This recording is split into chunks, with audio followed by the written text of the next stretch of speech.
Chapter 1. So this isn't exactly a new story. It's more ideas I've started that never went anywhere, or previous incarnations of chapters already written and so. More or less why it's called Pokeduds. Amber eyes lit up with absolute livid rage. "You damn freaks!" Ash growled menacingly through the reinforced doors blocking him. "Let us out of here right now," he bellowed, slamming his shoulder into the door with enough force to make the entire wall rattle. Through the window of thick glass his eyes were set on the trio that had locked him and his friends in here in the first place.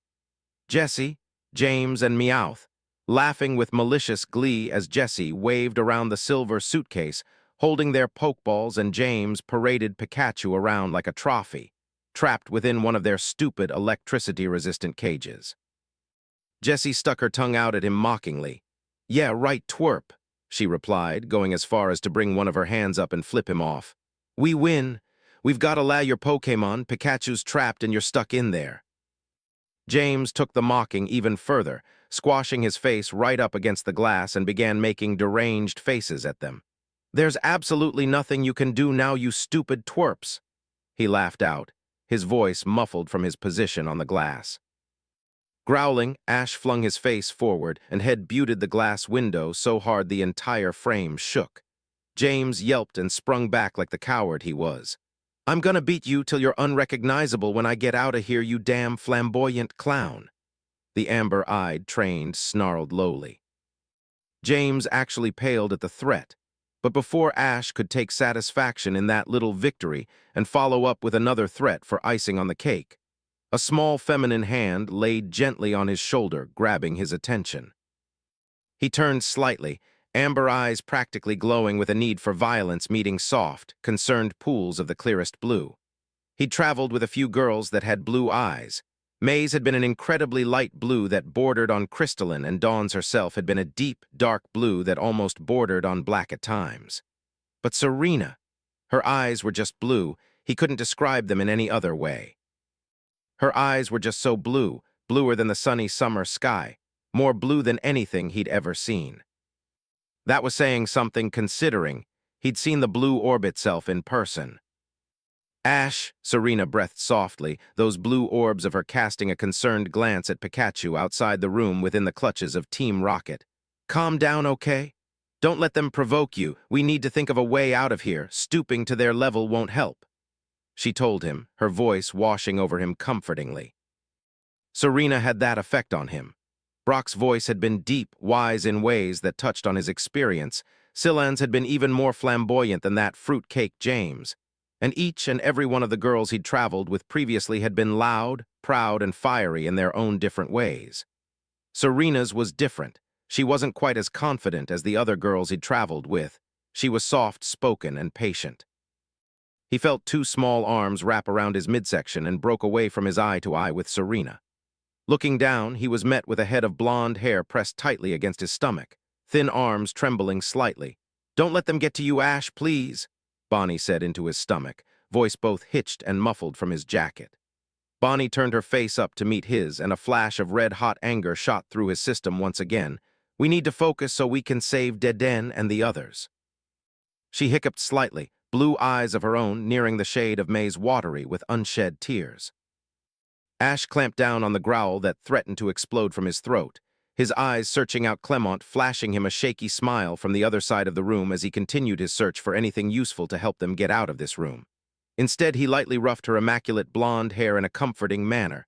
"Don't worry, Bonnie, they won't get away with this," Ash told her, careful to not promise to let go off his anger. Bonnie was only a little girl. Didn't these pathetic thieves have any shame? He was so done with this. He'd been content to just let them go about their buousness and annoy him with their attempts to steal Pikachu every week or so. They were so inept they couldn't even take Pikachu from him when he was a complete ignorant newbie. He'd been more amused by them than anything else, to tell the truth. Not like trainers as pathetic as them could ever beat him, right? Ever since Unova, they'd stepped up their game, though. They became more and more malicious every time he saw them. His arrogance had got the best of him once again, and because of that arrogance they were in this situation. "Ha," he heard Jessie cackle, Turning from Bonnie, he looked to see Jessie with James beside her leaning up against the window on the door, no doubt to mock them once again. They were so stupid. They already had what they wanted. Why didn't they just make off with their Pokémon? That stupidity was going to cost them when he got out of here. Yeah, twerp, don't let us make you angry. Listen to the useless loser of a trainer and the useless little tag along. The pink-haired woman sneered at them. He saw Serena flinch back as if struck. Gently, he removed Bonnie's arms from his waist and turned his attention back to the window. Shut up, I'm warning you. Ash let the threat hang in the air. Jessie just continued to sneer at him, completely confident in their victory. She took no heed of his anger or warnings. Seriously, twerp, at least the other brat was like a walking Pokedex. He was a step up from the munchkin you have tagging along this time, she said. But forget her, don't get me started on that useless girl beside you. Seriously, what do you see in her? The first one was a gym leader, the second was raised by a gym leader. The third had been preparing to enter contests long before she left on her journey, and the last was training to be a dragon master. Jessie continued, her eyes straying from Ash and staring mockingly right at Serena. Ash pointed a finger right at her. I'm warning you one more time. Drop it, or you're seriously not gonna like what's gonna happen to you three freaks when I get out of here, he told her, his voice ice cold. Jessie pulled back and her eyes lit up with fury, her face flushing red in her anger. Freaks, how dare you, she screeched in outrage. Ash would have smirked if James hadn't already been right beside her, ready to continue where she left off. You've went with a serious downgrade this time, twerp, he told Ash with a chuckle. She's terribly lacking in comparison with the other girls. He shot a sneer at the girl in questio. Why, it was quite the sight to see her sobbing like a little child because she failed utterly at that showcase. He continued, the way she cut her hair was the most amusing thing I've seen in a long while, a way to distance herself from the utter failure she was, I assume. Serena gasped, staggering back slightly and her hands flying up to her mouth in shock.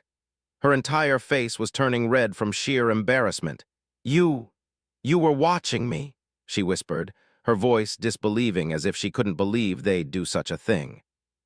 When all James did was break out into outrageous laughter, Ash's eyes narrowed. He was so sick of these utterly pathetic losers dogging their steps and mocking his friends. That was what they were, losers. One ran away from home because he was a spineless little rich boy running from a girl he didn't want to marry, and the other was just a pathetic, arrogant, and greedy girl who wanted to take from others for herself.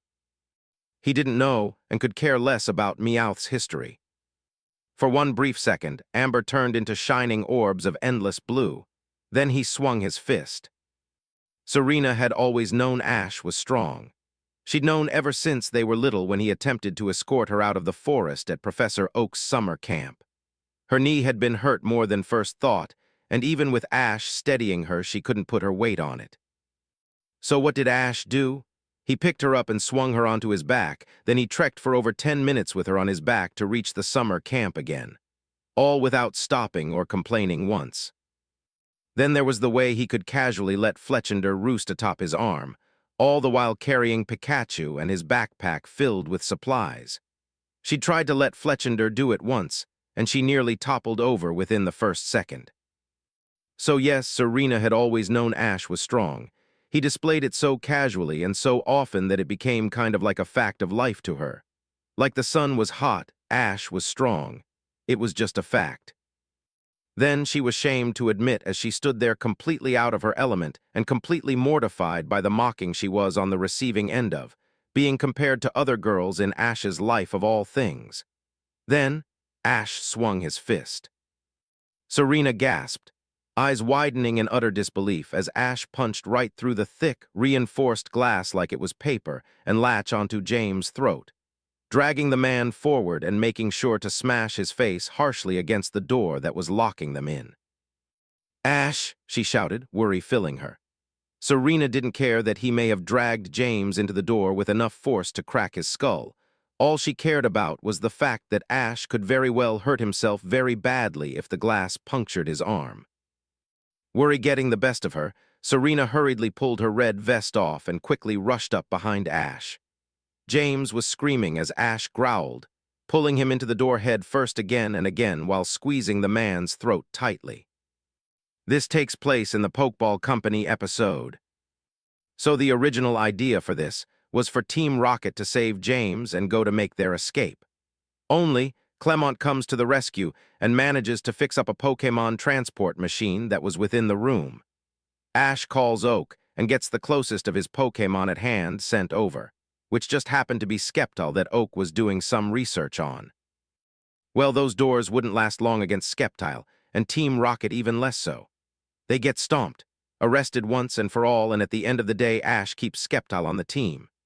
The general idea is that his other Pokémon grow stronger, quicker due to training with Sceptile, and Ash sees the potential in having his new Pokémon train against his older, more powerful ones.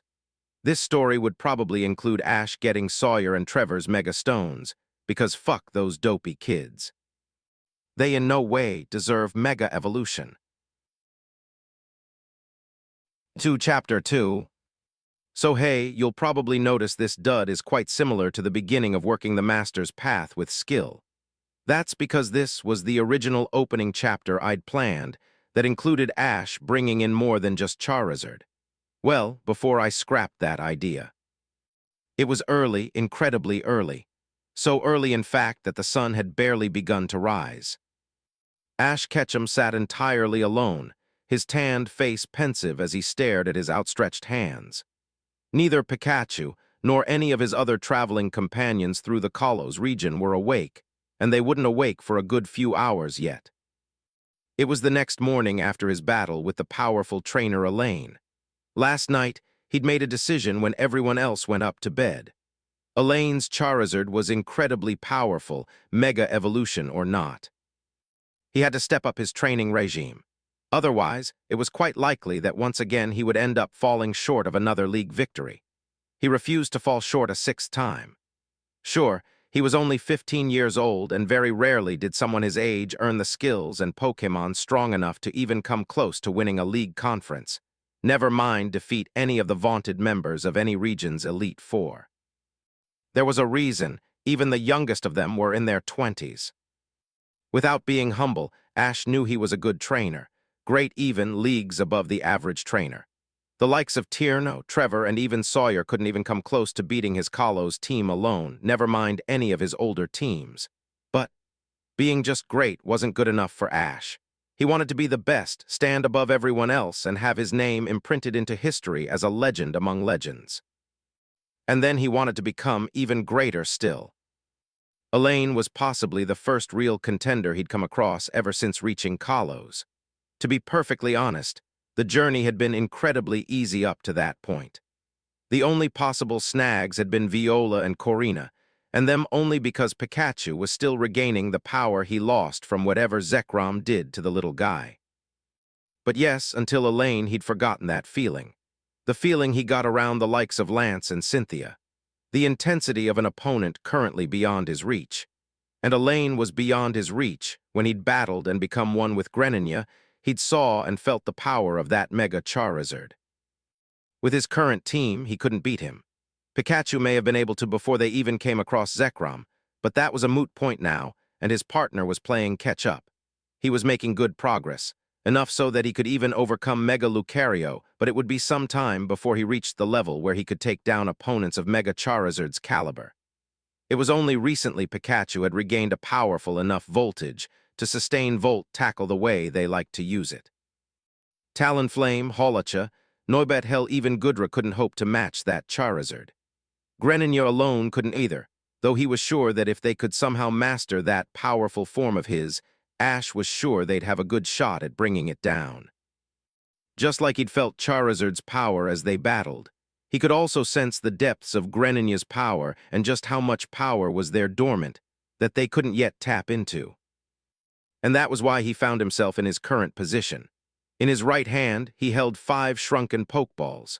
The Pokémon he'd captured since coming to Kalos. He'd even made a call to the wetlands to have Gudra transported over. Staying and protecting his home or not, Gudra was still his Pokémon, and the lovable dragon was always interested in becoming stronger, a byproduct of the helplessness he'd felt as a Goomy. In his right hand, he held 6 more shrunken Pokeballs. He'd asked Professor Oak to extend his carry limit to 12 last night. The old man had been a bit grumpy since he called late at night, but had given in to his request since he met the requirements needed. He could have got the limit extended much higher, like Gary, whom he knew carried over 20 Pokémon on him at a time these days, but had decided that 12 would be fine for now. Then he'd requested the good professor to transfer over 6 Pokémon he'd chosen to specifically help his Kalos team grow in strength faster. 6 Pokémon that were far beyond what any of them were currently capable of bringing down, and suited to helping them train and enhance their natural abilities. Making his way to the middle of a wide, open battle, inside a large enclosed room, Ash paused. He eyed the room around him silently for a moment, taking in the stands for an audience sitting at the far right. Normally, he'd just train outside instead of bothering with a fancy battle room like this. But it was early, and he didn't want the loud sounds of his training to wake anybody up this early. Thankfully, these indoor battlefields came with soundproofed walls. Technology sure has come a long way, he mused, amber eyes idly scanning the field. It was plenty spacious enough, which was good for what he had planned. Taking the Pokeballs of his Kalos team from his belt, Ash released the Pokémon inside. One by one, they appeared before him in bright flashes of light. Greninja, cool and calm as ever, met his eyes and tilted his head in askance. Talonflame appeared with a squawk, stretching out his wings that glittered with small embers. A broad smirk sat upon Holocha's face as he settled into his favorite cross-armed pose, and Noibat was next sleepily rubbing at his large yellow eyes and giving a large yawn. It was the final Pokémon to appear that gathered the rest of the Pokémon's attention, though. Gudra appeared with a happy cry, thumping down hard beside the rest of the team sans Pikachu. "Lucha," Holocha cried, his smirk turning into a grand grin at the sight of their old teammate. Talonflame wasn't far behind, hopping over and giving a delighted squawk. Noibat hesitantly followed behind, eyeing Gudra's massive form warily. The size difference really was something else, Ash mused. Noibat was barely bigger than Gudra's paw, whereas Gudra himself towered at nearly 10 feet. Dragon types really could get massive. Gudra was still young and was already a behemoth. Thankfully, Noibat's hesitance of Gudra didn't last long. Upon meeting the little Pokémon, Gudra immediately snatched him up gently with one of the feeler tentacles on his head and bobbed the little Pokémon up and down at eye level. Noibat seemed to find the experience fun and began to chant cheerily in time with the bobbing. Ash's attention was taken from the sight of Noibat and Gudra's meeting by a tap to the shoulder. He turned and met the eyes of Greninja, who was staring at him pensively, arms crossed. Instead of greeting the dual water and dark type, Ash instead asked, "You felt it, didn't you?" Greninja was silent for a moment, holding his gaze on Ash's eyes steady. Then he nodded in reply, "Ninja." Ash sighed slightly then, a small grin slowly overtook his face. He threw one arm over Greninja's shoulder and pulled the Pokémon into a one-armed embrace. "As we are now, we stand no chance against someone on the level of Elaine, not to mention above," he said. Greninja settled slightly against Ash's shoulder before nodding. Ash, seeing that, continued. "All of you are strong, don't get me wrong, and you all have the potential to become amazingly powerful," Ash said.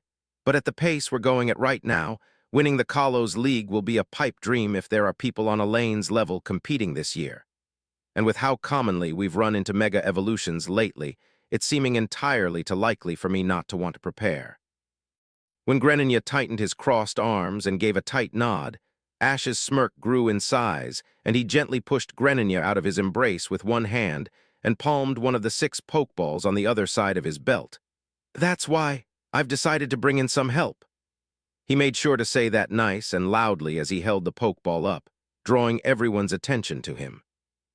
Seeing the Pokeball in his hand, the other Pokémon turned their attention to him.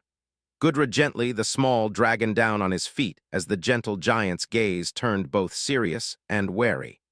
Gudra already knew what he planned, so his caution was well-deserved, though the dragon had no idea just what kind of opponent they were really in for. Ash made sure to keep the Pokeball aloft. "After meeting that incredibly strong trainer yesterday," he began. I decided that it's time to put you guys through much more rigorous training in preparation for the Kalos League, because without it you guys won't stand a chance. As Greninja stepped back into line with the other Pokémon, only Noibat flinched at the semi-harsh criticism.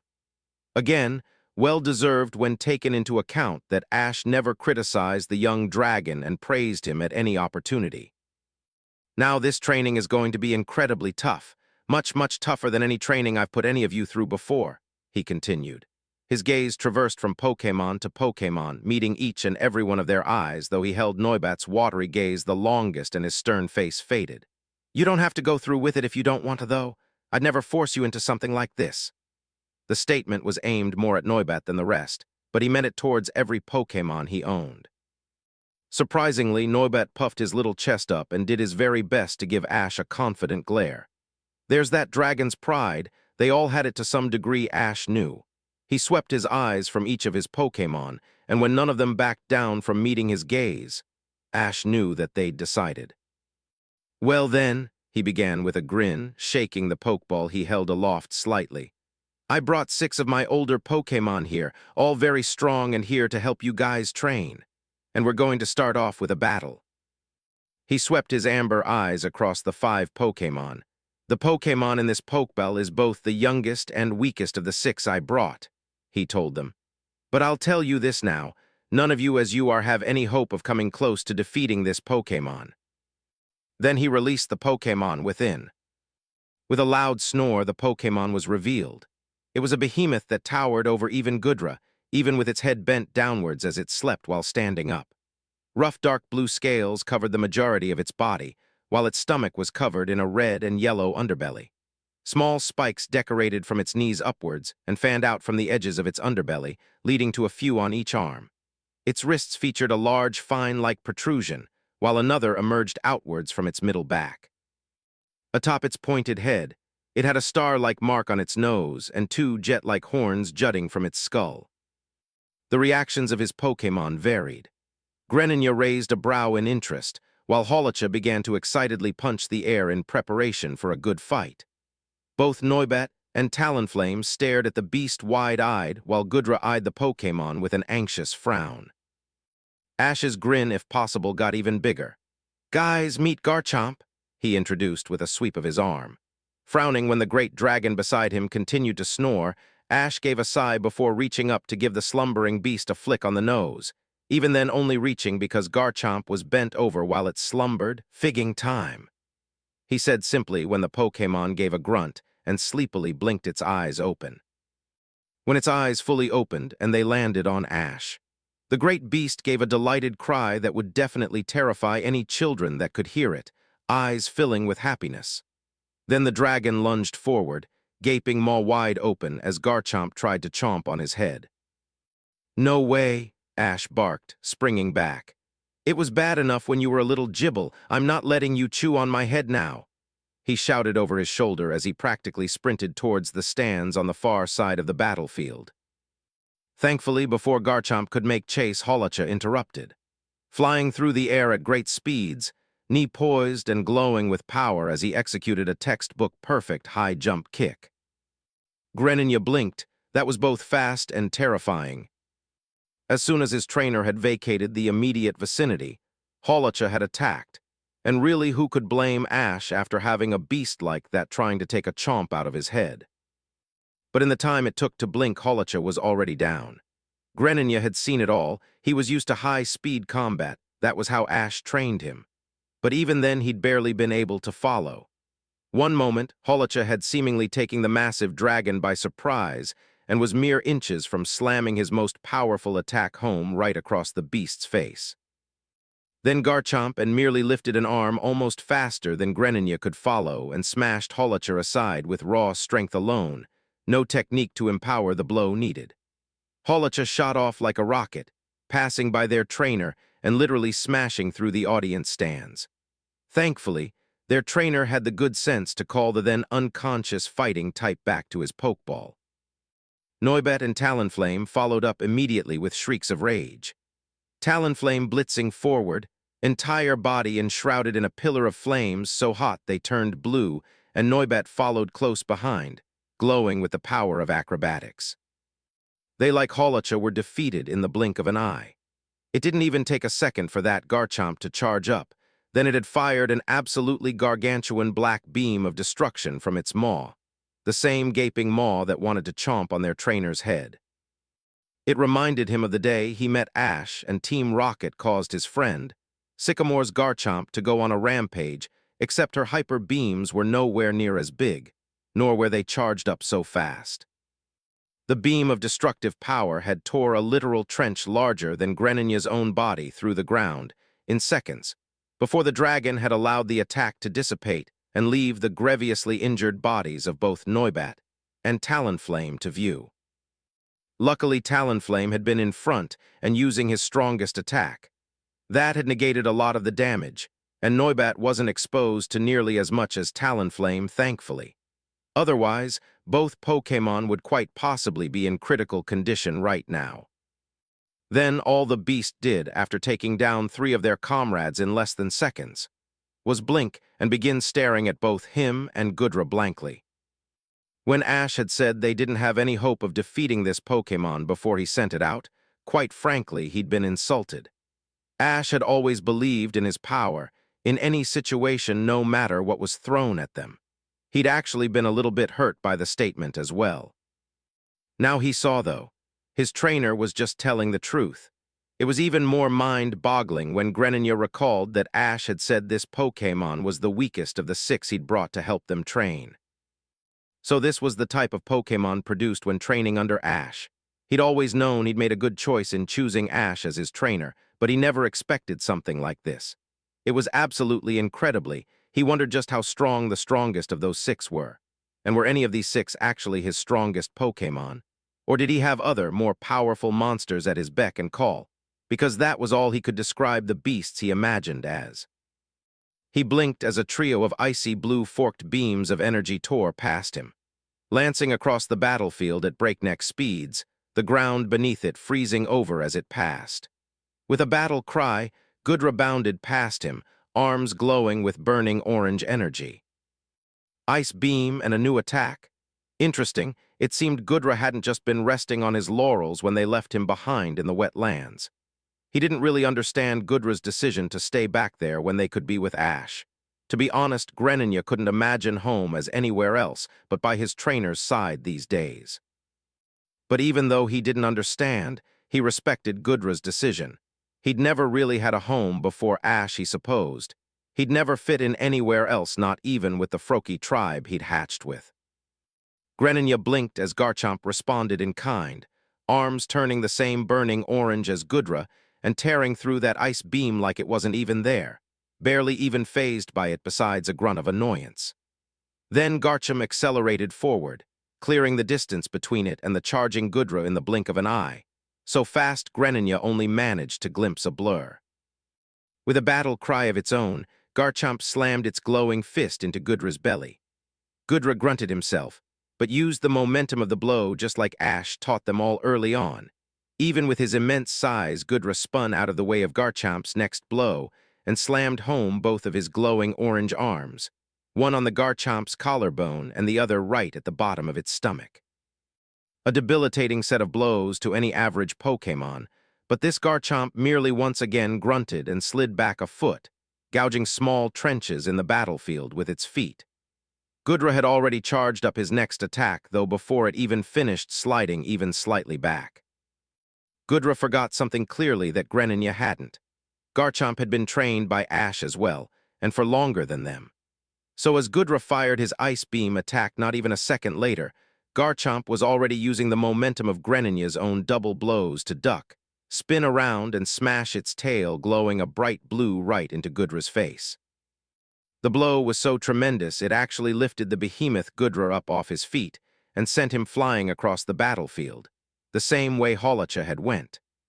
That wasn't even the end of it. Before Gudra had even come close to landing, Garchomp gave a growl and launched another massive black beam of destruction from its mouth. The beam hit Gudra, washed over the pure dragon's form, and then exploded with enough force to almost blow Greninja off his feet, more than 30 feet away. When the smoke cleared, there was a massive crater with Gudra laying in the center. But that was not nearly enough to bring the ever-enduring Gudra down. With a grunt, Gudra shook the debris from his form and began to rise. Garchomp! Greninja whirled around and watched with wide eyes as Garchomp expelled a massive orange orb of power from its throat. It launched into the air above Gudra and began to rain down on the rising dragon in small, meteor-like blasts. Greninja could only watch wide-eyed. It was like stars falling from the sky and impacting against Gudra. 1, 2, 4, 7. He lost count not long later as more and more rained down upon Gudra. In the end, even Gudra's ever-amazing endurance gave out beneath the onslaught, and the slimy dragon fell limp in the now even wider crater. Moments later, he was recalled by their trainer. Greninja calmed himself and even his breathing. He guessed it was his turn now. He'd been waiting till the end to both see how this beast of a dragon fought, and because he honestly much preferred to fight his opponents one-on-one. Chapter 3. So this was my attempt at working Joda with skill. Ash made his way over to the rock with, ambling his way up and sitting atop it with a sigh. What now? He asked himself. What to do now? That was the question that plagued Ash Ketchum. Earlier, his plans had been set. He'd check out the Whirl Islands with his friends, but that was all derailed and just form a simple phone call. Things had changed so suddenly and without warning. Apparently, Misty's sisters had won a cruise trip around the world, and they were leaving the gym to her, and with how irresponsible the sensational sisters were, Misty had little choice but to pack her things and head straight hot Kanto within the hour, lest they lose the cerulean gym. Something that had been handed down throughout Misty's family for generations. That was fine with him. He'd miss her, of course. They'd been traveling together for nearly 2 years now, the orange-haired girl having become a close if not best friend, and even someone he considered to be almost like sister to him. He'd miss her, but he'd always known they couldn't travel together forever. Of course, when it rains it pours. Brock had ended up getting worried for his own gym after that and called home, only to find out his rather eccentric mother had returned and won the pewter gym from Flint in a battle and was planning on turning the gym into a water type-on. That didn't sit well with Brock one bit, and he was forced to follow Misty's example and head back to Kanto as quickly as possible. Which led to now, with Ash sitting atop one of the rocks outside Chuck's dojo, contemplating what to do. "Hey, Ash," the familiar gruff voice of Chuck shouted, grabbing his attention. Turning, the young raven-haired trainer looked towards the hefty fighting-type specialist whom was making his way over towards him. "What are you doing out here?" Chuck asked. Ash sighed, trying to decide on what to do now that I'll be traveling alone. Chuck hummed in thought. "Well, you did plan for the Whirl Islands, so you should head there," he replied. "You still have to pass some time before Jasmine will want to battle you, right?" Ash nodded. "That's true," he agreed. Chuck nodded. "How about I give you a little bit of advice?" the fighting gym leader said. Ash raised a brow in interest. "What kind of advice?" Chuck rooted around in his white gi pants for a few moments before producing a familiar-looking disc. "Know what this is?" he asked. Ash nodded slightly. "It's a TM, right?" he inquired. He'd seen them about here and there, mostly in stores, but hadn't really paid much attention to them since he couldn't afford them when he began his journey. He handed the disc to Ash, whom took it. "It's the TM for Brick Break, a pretty strong fighting-type attack and something you should definitely teach that Pikachu of yours," Chuck told him. "You've trained Pikachu well, Ash. He's a really fast little guy and has a ton of power, but like what happened against my Poliwrath earlier, he isn't very good in close and personal. You should cover your bases with your Pokémon." Ash eyed the TM for a moment as he processed Chuck's words. It was true he'd never really worked on Pikachu's physical strength all that much. For the most part, Pikachu's speed and raw power were enough to down almost anyone. But in close, earlier Pikachu had been defeated easily by Poliwrath's physical might. And if Pikachu was deficient in those kinds of ways, then no doubt a bunch of his other Pokémon had their own deficiencies. "Why are you giving me this?" the young raven-haired trainer asked. Chuck laughed loudly. "'Cause I like you, kid, you've got guts," he replied boisterously. "Neither of the Pokémon you used against me today were the close combat type, but you took me and my fighting types head-on without even flinching." True, but he only did that because he was stubborn. He could admit that much to himself at least. If he played it smart, he could have easily had Pikachu blitz around Poliwrath and finish it off with Thunder. There was only so much of the same tried and true formula, though before it just failed utterly. Pikachu's speed and power wasn't always going to save the day, so he wanted to see how he stacked in up close with a fighting master's Pokémon. Apparently not too well. He'd need to start thinking outside the box with his Pokémon instead of training them the traditional way. Pikachu already had the power and the speed. If he had the durability and the strength, he'd be nearly unbeatable. A hard thump on the back drew him from his thoughts. "How many Pokémon do you have on you, Ash?" Chuck asked. "4," Ash replied. "Pikachu, Bayleaf, Cyndaquil, and Totodile." Heracross was enjoying his time at the lab whereas Professor Oak had wanted to study Noctole's rare colored feathers. "2 spots left, huh?" Chuck let loose a deep belly laugh. "Before you head off to the Whirl Islands, you should give the Safari Zone here a shot. It opened up a few months ago, and there's quite a few rare Pokémon out there. I've been trying to catch myself a Riolu in there for months.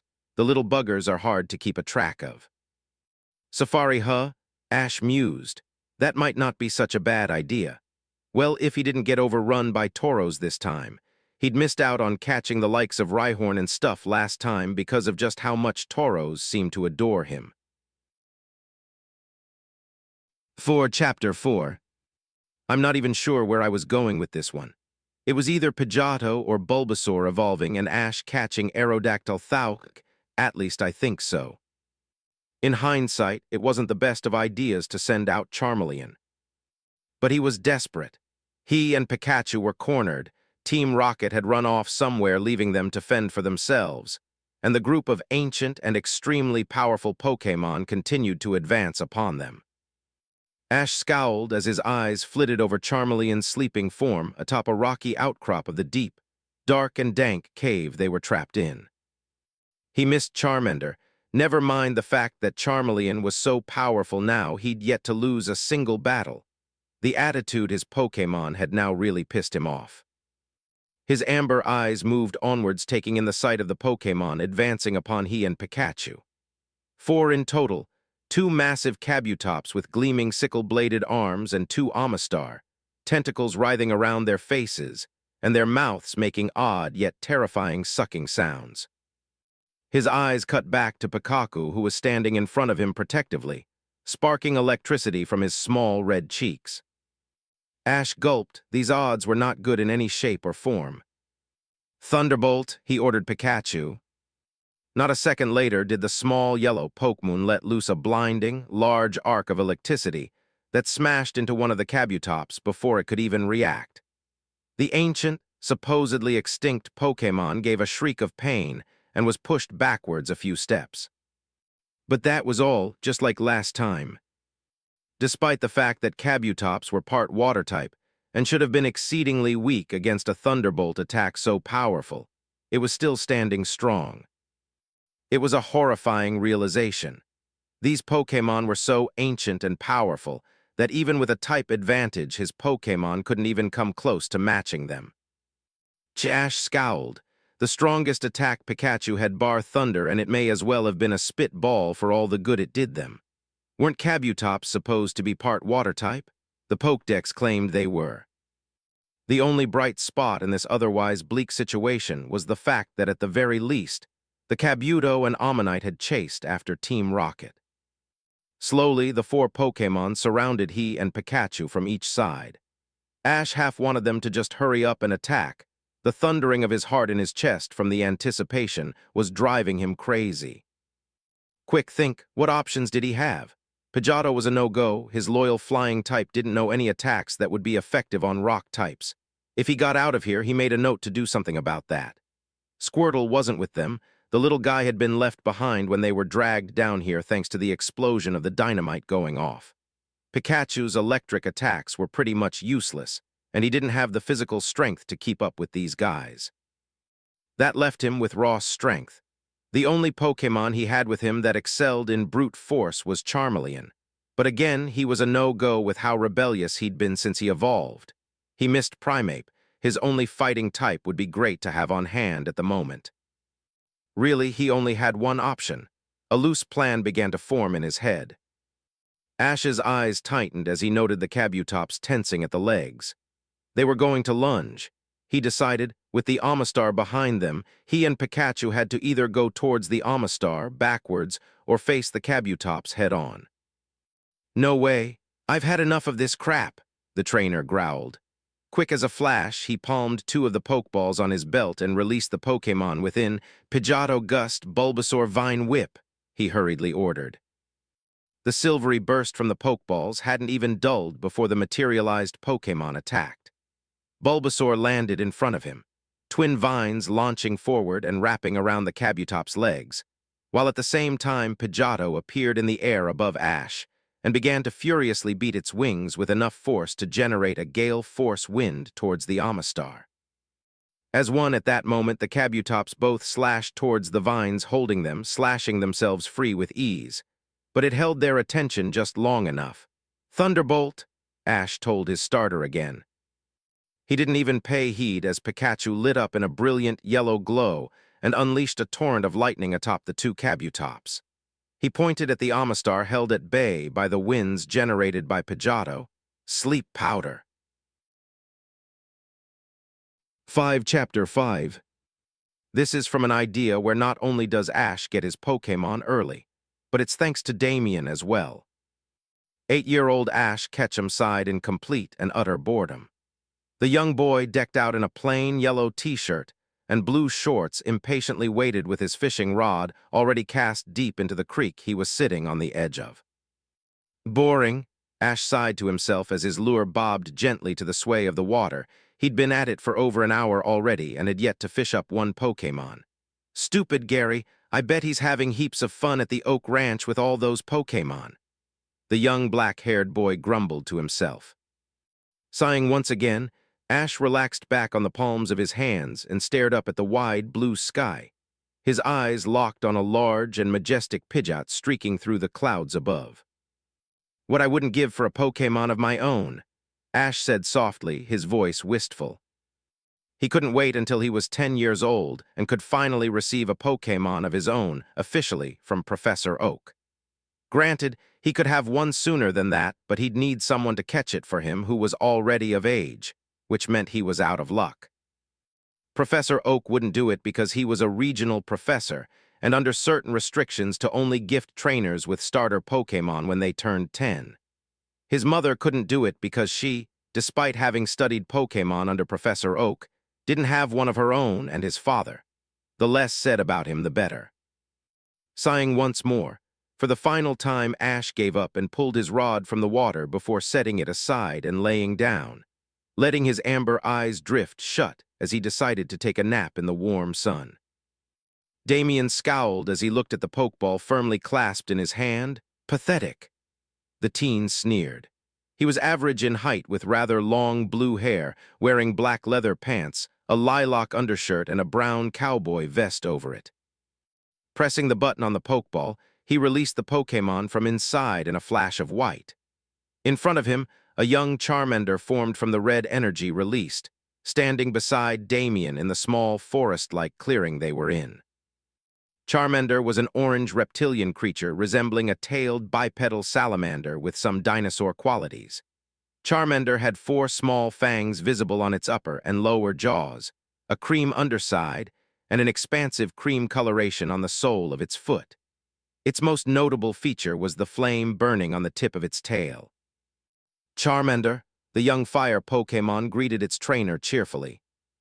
It wasn't expecting its trainer to lash out with a foot and kick it square in the face, knocking it to the ground with a loud cry of pain.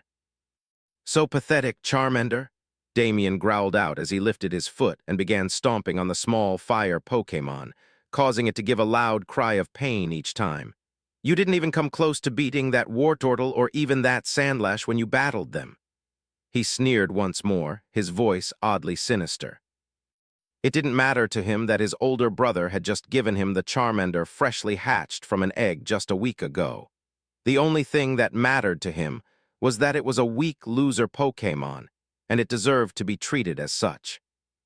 "You pathetic little weakling," Damien shouted as he lifted his leg up once again and delivered a brutal kick right between the ribs of the small Charmander. "Chair!" Charmander cried out in pain, its voice echoing over the clearing. "Chair!" Ash snapped awake at the loud cry of pain echoing around the forest around him. "A Pokémon?" Ash questioned himself as he jumped to his feet quickly. "It sounds like it's hurt. I've gotta help it," the young would-be trainer told himself. Mind made up, Ash began running towards where he heard cry of pain coming from. Without even a second's hesitation, Ash ran straight through the forest foliage undeterred and as fast as he could, sprinting towards his destination. Finally, as he burst through the foliage, Ash came upon a sight that made his blood boil.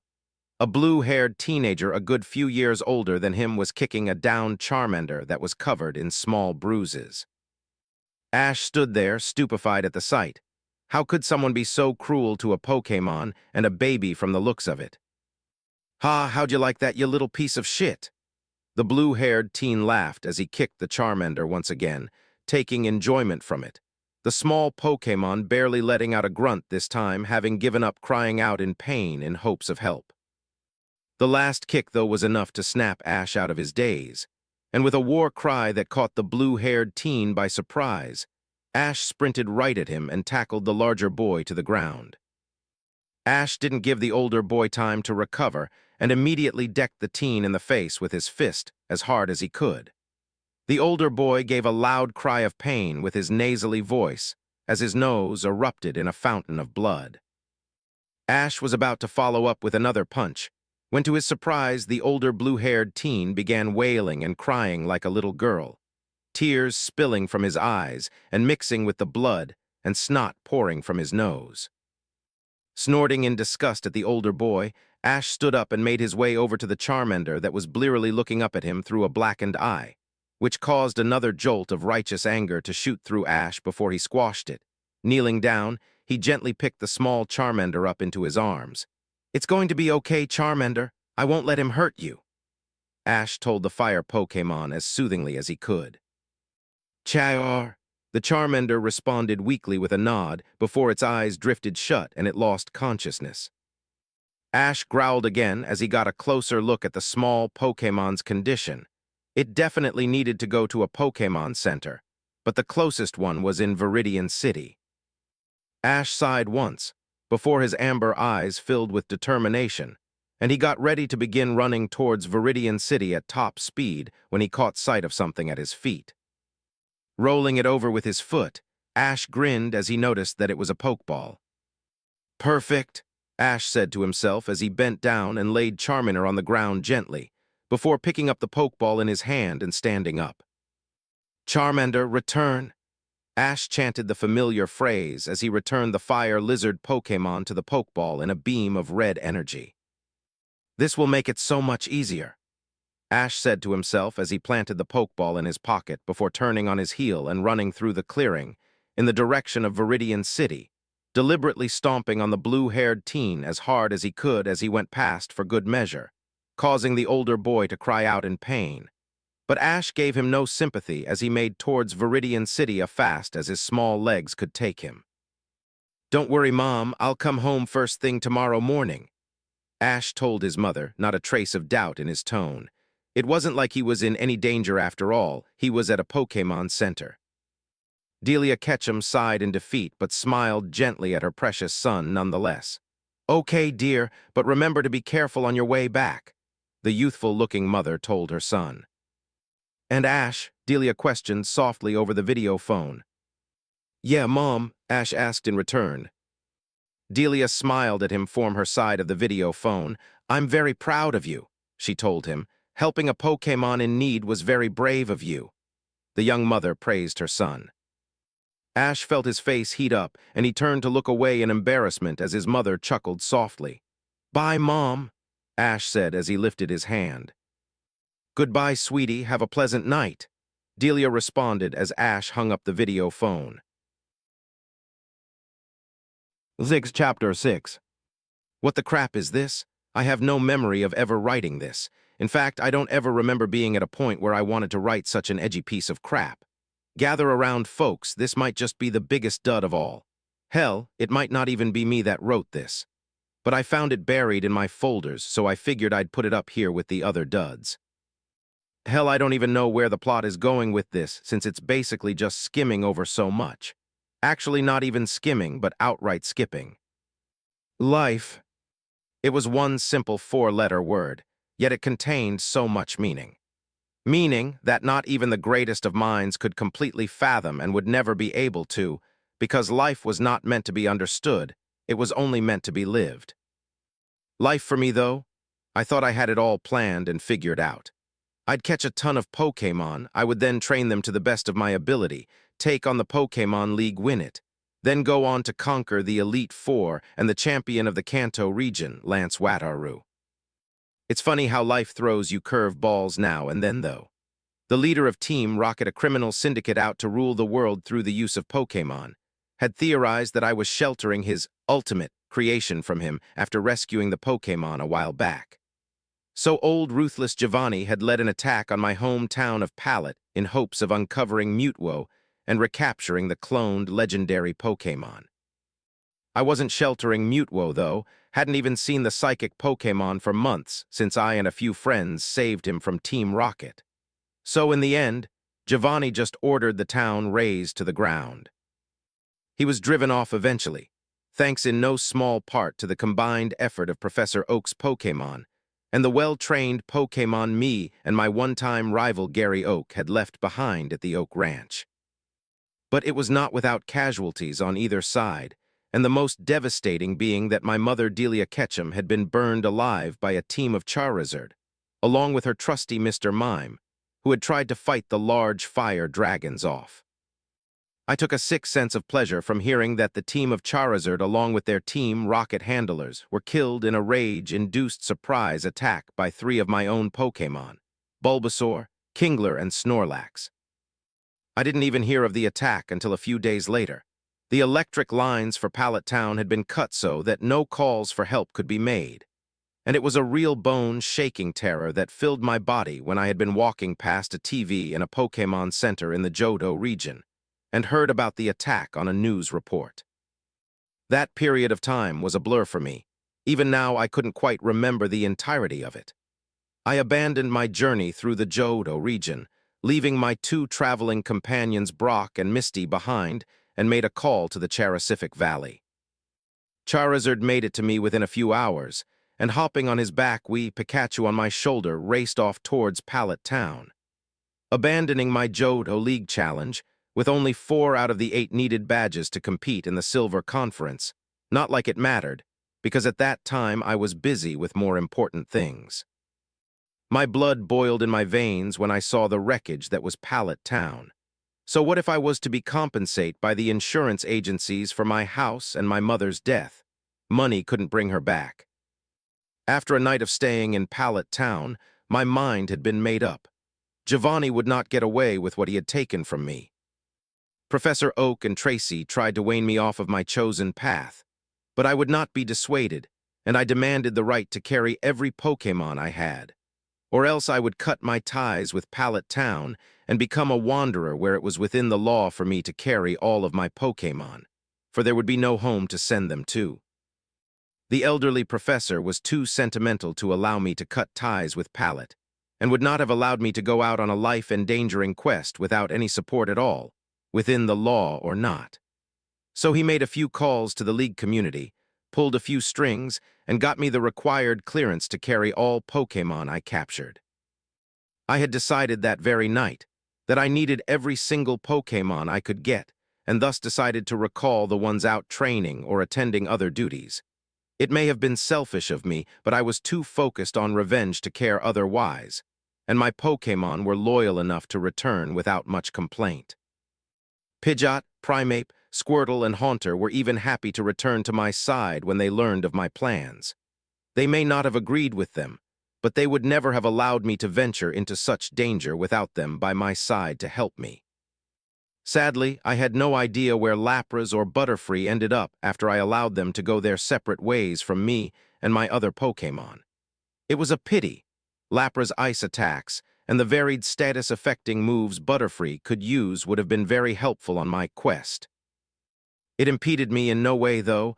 Early the next morning, without informing anyone of my leave, I got on Pidgeot's back and took off in search of Team Rocket. A newly acquired double magnetic belt holding the 17 Pokeballs of all my Pokémon, Pikachu's included just in case, though the yellow electric rat himself was once more on my back where he enjoyed being. My first stop was in Viridian City, where I knew for a fact Giovanni held ties to being its gym leader for a time and all. My spirits dropped slightly, because after a few days of scouring I found nothing besides a few rumors that could point me. My luck picked up, though, a day later when I ran into the trio of Team Rocket stooges that had been so dead intent on stealing Pikachu from me. Imagine my surprise when they got down on their knees and begged for my forgiveness.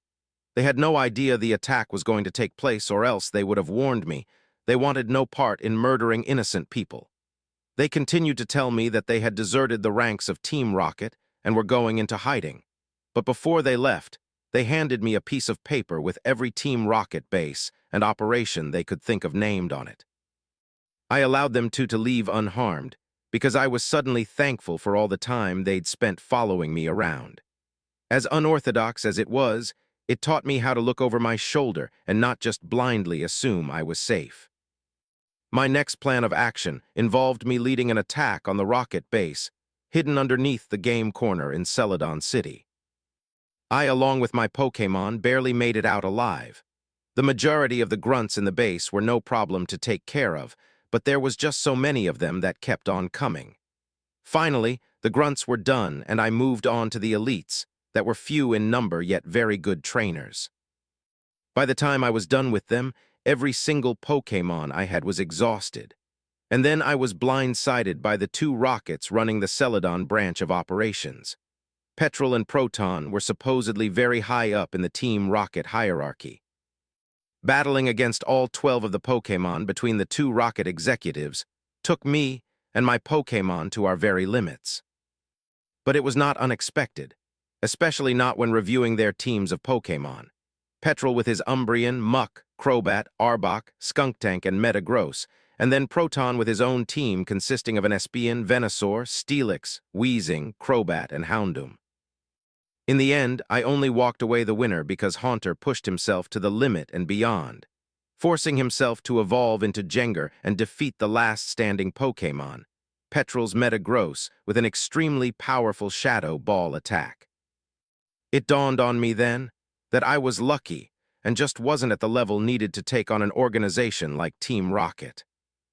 And so began a period of time that just bled from days to weeks and finally into months, training my Pokémon to the very limits each day that consisted of blood, sweat, and tears of us all.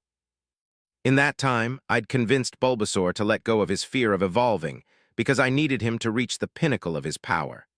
Squirtle, as Bulbasaur's self-appointed rival, would not let the newly formed Ivysaur get far ahead of him, and so once more donned his cool sunglasses and pushed himself to the very limits for days on end, until he evolved into a Wartortle. It was 2 weeks into the training that a big surprise came my way. Pikachu took the Thunderstone I had kept way back from our time against LT. Surge and his Raichu, and my starter and partner took it upon himself to try and fulfill my wishes, evolving into a Raichu, despite his reservations in becoming his fully evolved form.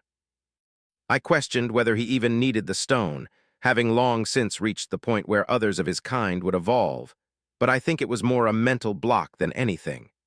The stone forced him to evolve, so he used it as opposed to letting it happen naturally so his own hesitance wouldn't stop the change. I was humbled by his determination to help me. So the weeks bled into months. Bayleaf became a Meganium, Cyndaquil a Quilava, and Totodile a Croconaw. My newly hatched Fanfi that I had won as an egg during a race in my Johto journey swiftly followed the others' lead after a month or two and became a powerful Donphin. 4 months into my quest for revenge on Team Rocket and Giovanni, after destroying another base of operations for the Rockets, I became privy to a series of operations going on in the Johto region. I sprung all 4 major operations, 3 of which that had been sanctioned by a scientist going by the name of Mamba. I tracked down the so-called Iron-Masked Marauder and destroyed his plans for capturing the legendary Pokémon Celebi in one of his dark Pokeballs created by Mamba, a series of Pokeballs that could supposedly even capture another trainer's Pokémon. I showed him I could do that as well. I made him release his Tyranitar under threat of death. Then I had my entire team of 17 Pokémon swarm the newly wild beast of a Pokémon and beat it into submission before tossing a Pokeball and capturing it for myself. Sweet, sweet revenge tasted so good. To finish things up with the man, I ordered Primeape to beat him within an inch of his life, and then left him in an unconscious bleeding heap. My next course of action was to head on over to the Whirl Islands. I didn't even give the Rocket members Biff, or whatever his name was, and Cassidy the chance to attack me back when I had Raichu shock them into unconsciousness with a thunderbolt attack. I was brutal and merciless, and I didn't care. Ever since my mother had died, I felt hollow, as if there was a massive hole in my heart that needed to be filled, yet there was nothing that could fit in that void. I rescued the wild mother Lugia and the baby Lugia named Silver, and then I had the Tyranitar that formerly belonged to the Iron-Masked Marauder rampage through their underwater base, trashing it beyond repair. Sadly, Mamba had left the base just a few days before I had launched my attack, so he ended up escaping my wrath, for the moment at least. I tracked the crazy scientist to another rocket base in Mahogany Town, where they were using radio waves to force Pokémon into rage-filled frenzies and evolve. Their leading subject in that project was a truly massive Gyarados that left me in awe. Its massive amounts of power and red coloring made it a truly rare and magnificent beast. So I stole it. I waited for them to take the extremely powerful red Gyarados out on a test drive, so to speak. Then I ambushed them. A hypnosis from Jengar sent all the Rockets into blissful unconsciousness before they knew what hit them, and then a combined Thunderbolt from Raichu and Jengar, and a dual Solbar beam from Ivysaur and Meganium brought down the Gyarados before it could break from of its restraints and attack. From there, it was a simple Pokeball toss to make the Gyarados mine.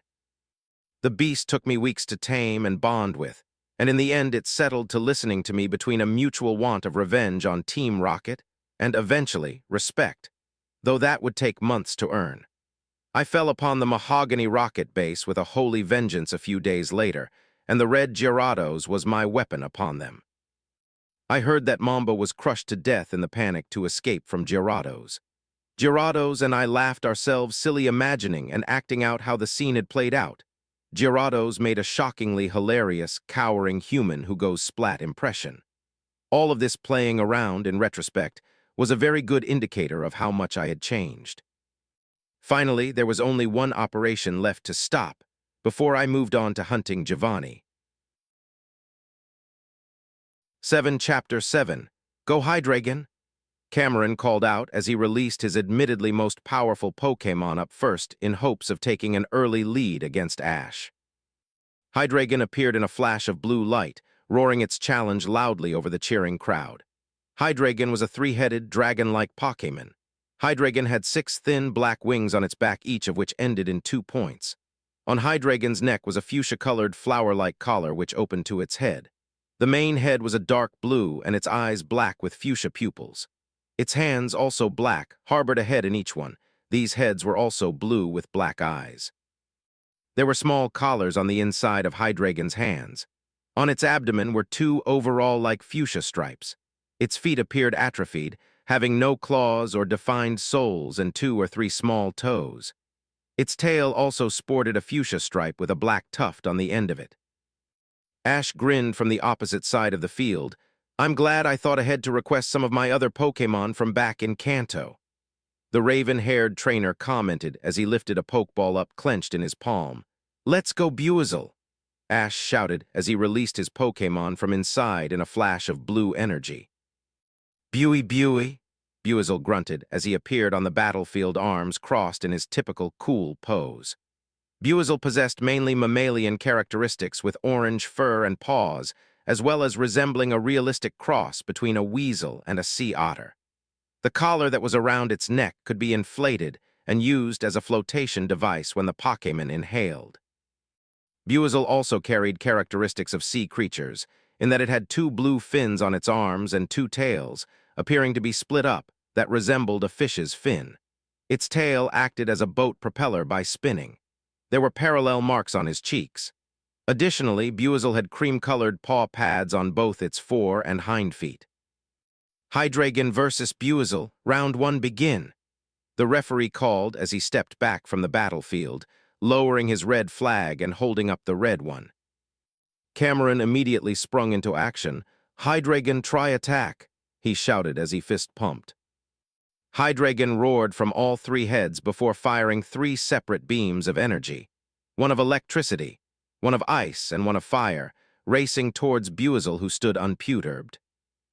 "Aqua Jet right over it," Ash commanded sharply. Buizel obeyed instantly. Surrounding himself in a vortex of water, Buizel shot up and over the 3 beams of different elements and raced over the field, crashing straight into Hydreigon's chest, the large dragon giving a roar of pain and surprise at the speed of the attack as it tumbled from the air. Ash smirked as Cameron gave a cry of worry. No mercy this league. He was not going home the loser this time. "Come down with it and give it a bunch of ice punches," Ash ordered quickly to Buizel, who was still attached to Hydreigon's chest. "Buey," Buizel shouted in agreement as both of his fists lit up with light blue energy, and he began to lay haymaker after haymaker into Hydreigon's chest as they fell to the earth below. A few seconds later, Buizel laid one last fist into Hydreigon's chest before backflipping off and landing a few meters away, as the large dragon and dark type frosted over in a block of ice and crashed into the ground. "Hydreigon," Cameron panicked. "Finish it," Ash shouted to his Pokémon, Sonic Boom. "Buey, Buey," Buizel shouted in confirmation as he launched himself into a flip and snapped both tails forward so fast it sounded like they broke the sound barrier, and launching 2 compressed blades of wind shooting speedily across the field at the frozen over Hydreigon. "No," Cameron cried out in worry and dismay as the sonic boom struck Hydreigon's form and exploded, covering the field in smoke. When the smoke cleared, it revealed Hydreigon splayed flat out on its stomach, swirls in its eyes, and completely unconscious. "Hydreigon is unable to battle. Buizel is the winner," the referee called out as the crowd roared in applause. Cameron sighed in dismay as he returned his Pokémon to its Pokeball, but perked up as he grabbed his next one. "Okay then, let's go for it, Ferrothorn," Cameron called out as he revealed his next Pokémon. Ferrothorn was a Pokémon resembling a flattened durian made of metal. Its body was covered in metal thorns, with 3 black stripes circling its width, the lower stripe having triangular decorations below the eyes of Ferrothorn. Its eyes had green rims, yellow scleras, and dark pupils. There was a green spike at the top of its body, and extending around it were vine-like, long green appendages tipped with spiky metal discs. Ash raised an eyebrow at the choice, but raised his hand Pokeball clasped firmly in it. "Return Buizel," he stated as he recalled his first Pokémon into its Pokeball and switched it with another from his belt. "You're up next, Infernape," Ash shouted loudly as he released one of his most powerful fighters. Its body was primarily a brownish-red color, with sections of white fur on its chest, head, and legs, and a large flame burning on its head that never went out. Infernape wore 2 gold chest rings in place of a chest plate. It also had swirl-patterned gold shoulder pads, knee pads, and wristbands. Infernape's sclera were yellow, and its irises were blue just like its hands, toes, and inner ears were also blue. "Pin Missile," Cameron ordered quickly, near enough desperate for a chance to take the lead of the match. Ferrothorn grunted as it launched almost 24 arrows, made up of white energy speeding towards Infernape. Ash grinned. "Take them down with Mach Punch," he commanded. Infernape nodded his head, punching his fists together and causing them to glow a bright white, just as the arrows of Pin Missile were upon him. Infernape launched into a rapid series of punches. his arms a blur as he punched straight through the energy arrows and dissolving them into nothing. Cameron opened his mouth to order another attack, but Ash wasn't going to allow him the chance. "Flare Blitz," the raven-haired trainer commanded sharply. Infernape obeyed, his body becoming enshrouded in red-hot flames that burned into a bright neon blue and shot like a rocket straight at Ferrothorn.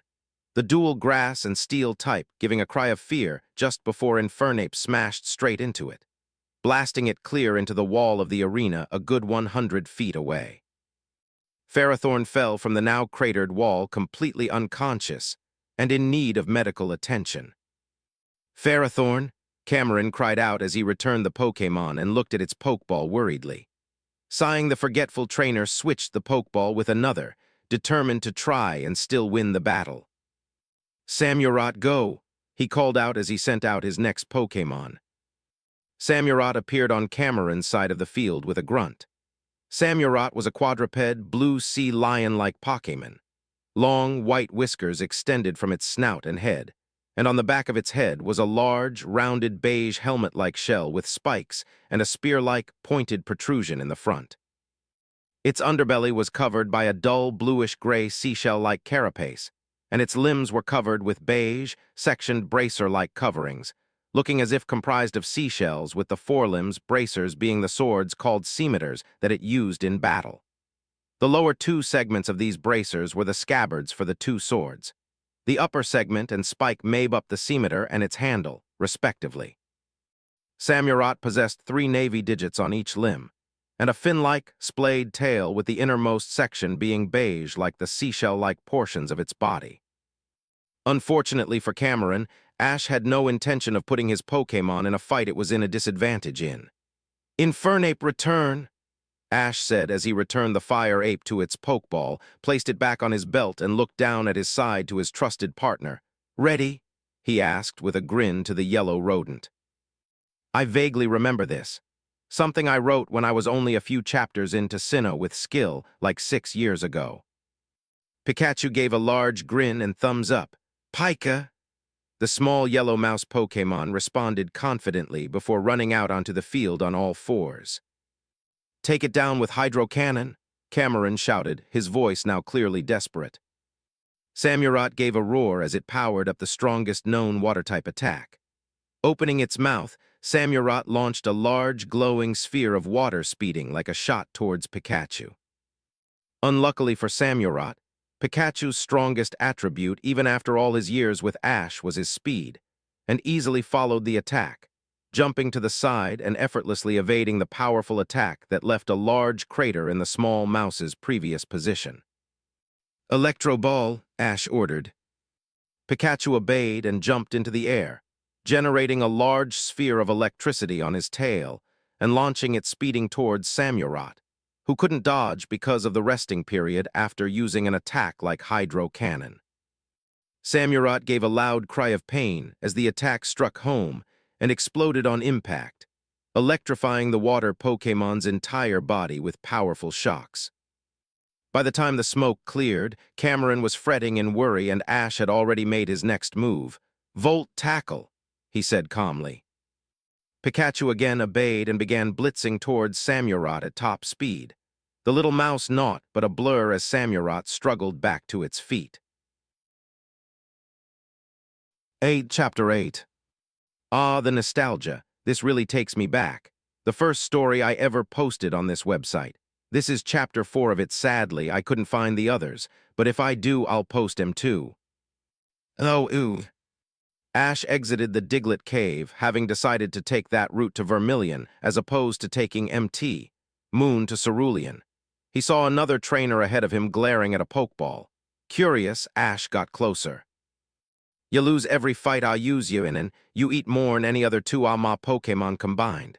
You're useless and a burden on me. I never want to see you again, Charmander," the trainer said, his accent heavy.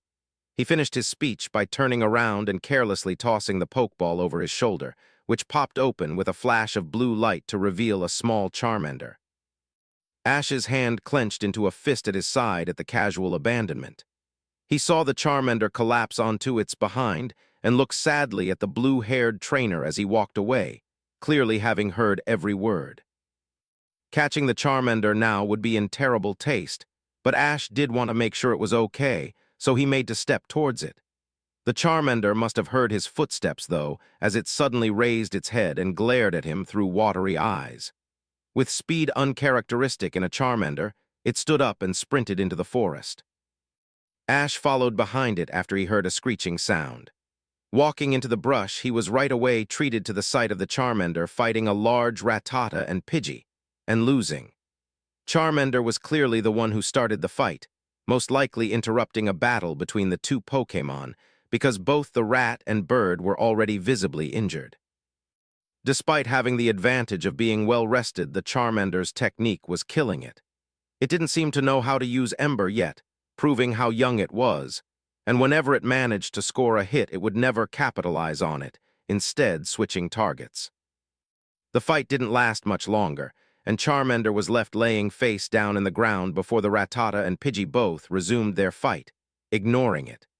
Once the two were done fighting, Ash noticed the Charmander start to move.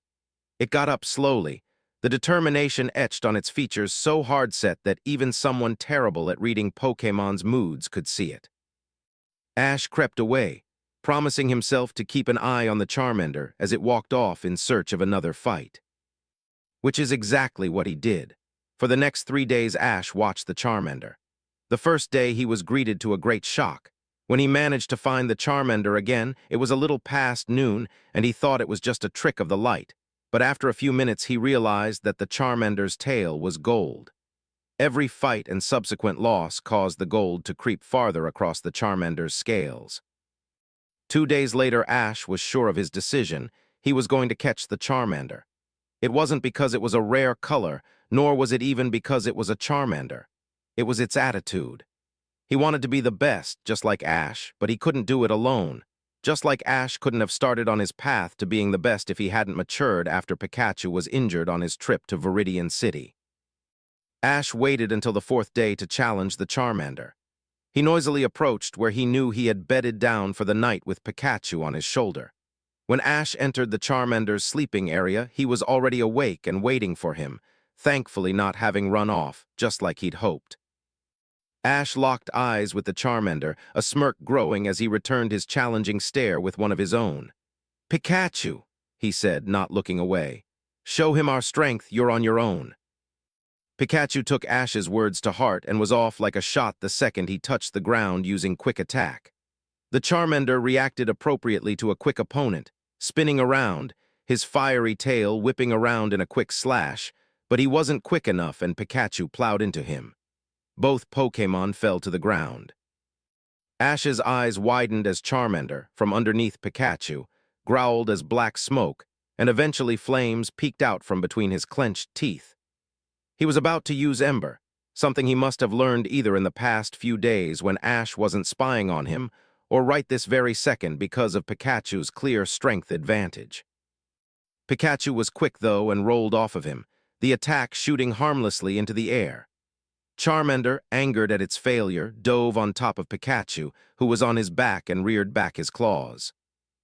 This was exactly what Pikachu wanted, though, because the second Charmander wasn't touching the ground anymore. His cheeks sparked once. That was the only warning Charmander had before. With a loud cry of "Chuuu," Pikachu launched and thunderbolted point blank. Ash couldn't help but wince as time seemed to stand still, the Charmander's body freezing in midair as Pikachu's attack hit it hard. The rules of physics came into play and Charmander shot backwards.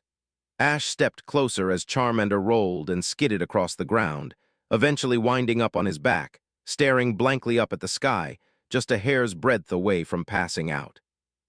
Ash knelt next to the Charmander, holding a Pokeball up so the downed Pokémon could see it. "The choice is yours. Stay here in the forest and continue as you have been, or join me. I promise you I'll never abandon you and do everything in my power to make sure you reach your full potential. We'll both reach our goal to be the best together." The Charmander was silent, staring at him for several seconds before it slowly reached up, its arm shaking from exhaustion, and tapped the Pokeball in Ash's hand. It was sucked inside in a burst of red light, and the bing of a successful capture sounded instantly. "Oh, ooh." Ash watched as Charmander seemed to struggle. He refused to train with his other Pokémon and stick to his training regiment. He seemed too focused on trying to learn new moves instead of focusing on what he already had. Learning new moves wasn't bad, but it looked like he was trying to learn things he wouldn't know until he evolved, at the very least. He was met with nothing but failure, and it was making him upset. "Charmander," he called, "come here." Charmander looked at him for a moment before trudging over to him, head bowed. "I've wanted a Charizard for a long time," Ash started, sounding stern. Charmander sunk into himself a little lower at his tone. "I'm sure you think this is where I call you useless and release you to find a stronger Charmander," he said. He started shaking, and Ash continued quickly. "There are also ways to force you to evolve. It's not that hard to do. You would be crippled, your potential squandered, but I would have my Charizard and you would get an instant strength boost." He knelt down and placed his hand under his chin, making him look up at him through teary eyes. "Do you know why I haven't taken any of those options?" he asked softly. Charmander shook his head, remaining silent. "Do you know why we aren't in Cerulean City right now fighting their gym leader?" he asked. Charmander once again shook her head. "It's for the same reason. If I were to rush ahead and fight the gym leaders one after another, I would undoubtedly fail. In order to gain the badges to compete in the league, I need patience." He placed a hand on Charmander's shoulder, who looked hopeful. "The same goes for you. You're not instantly going to become strong. The path to greatness is a long one, and there are no shortcuts. We both need to take this one evolution, one level, one battle at a time. One day you'll go toe-to-toe with legendaries, I promise." Charmander perked up, all traces of sadness gone. "But right now you need focus on the smaller picture. All my Pokémon will be fast. I want that to be something I can boast. The spinning tail bash you used during your fight with Pikachu was perfect, but you weren't fast enough to make it effective. What do you say? Will the first step towards power be working with me, Pikachu, and the rest of our growing family to make yourself faster? Or will you continue doing what you were doing?" he asked the small golden lizard. Charmander had a fire in his eyes that made Ash smile proudly. "Char," he said resolutely, his small claws balled into fists in front of him. He spun around and started towards Pikachu. Ash stepped back and sat on the stump behind him and watched as Charmander and Pikachu converse for a few minutes before they both nodded and jumped away from each other. Pikachu looked hesitant, but sped off in a white blur, attacking Charmander as he tried to fight back. Ash felt like his point hadn't been made clear, but as he moved to get up, Charmander spoke up and Pikachu slowed down noticeably. Ash smiled as he watched Charmander make visible improvements for the rest of the day. It looked like he just needed a bit of perspective. As he was just about to call his Pokémon over for dinner, he remembered that he forgot to scan what moves Charmander already knew. Reaching to his belt, he grabbed the Pokédex and flipped it open before pointing it at Charmander and hitting the scan button. This Charmander has the ability Blaze and currently knows how to use the attacks: Flamethrower, Metal Claw, Smokescreen, Ember, and Dragon Rush. Note, the move Dragon Rush is hereditary and is extremely rare for one of the Charmander evolution line to know. As the Pokémon continued to spar against one another, they were startled by a loud shout of "What?" coming from their trainer. At least now he knew why Charmander never won any of his previous battles. His previous incompetent trainer didn't scan his moves, and therefore didn't find out that despite Charmander being young, and at a low level, he inherited a bunch of powerful moves from his parents. The trade-off of this was he would have to work hard to learn the starter and relatively weaker skills.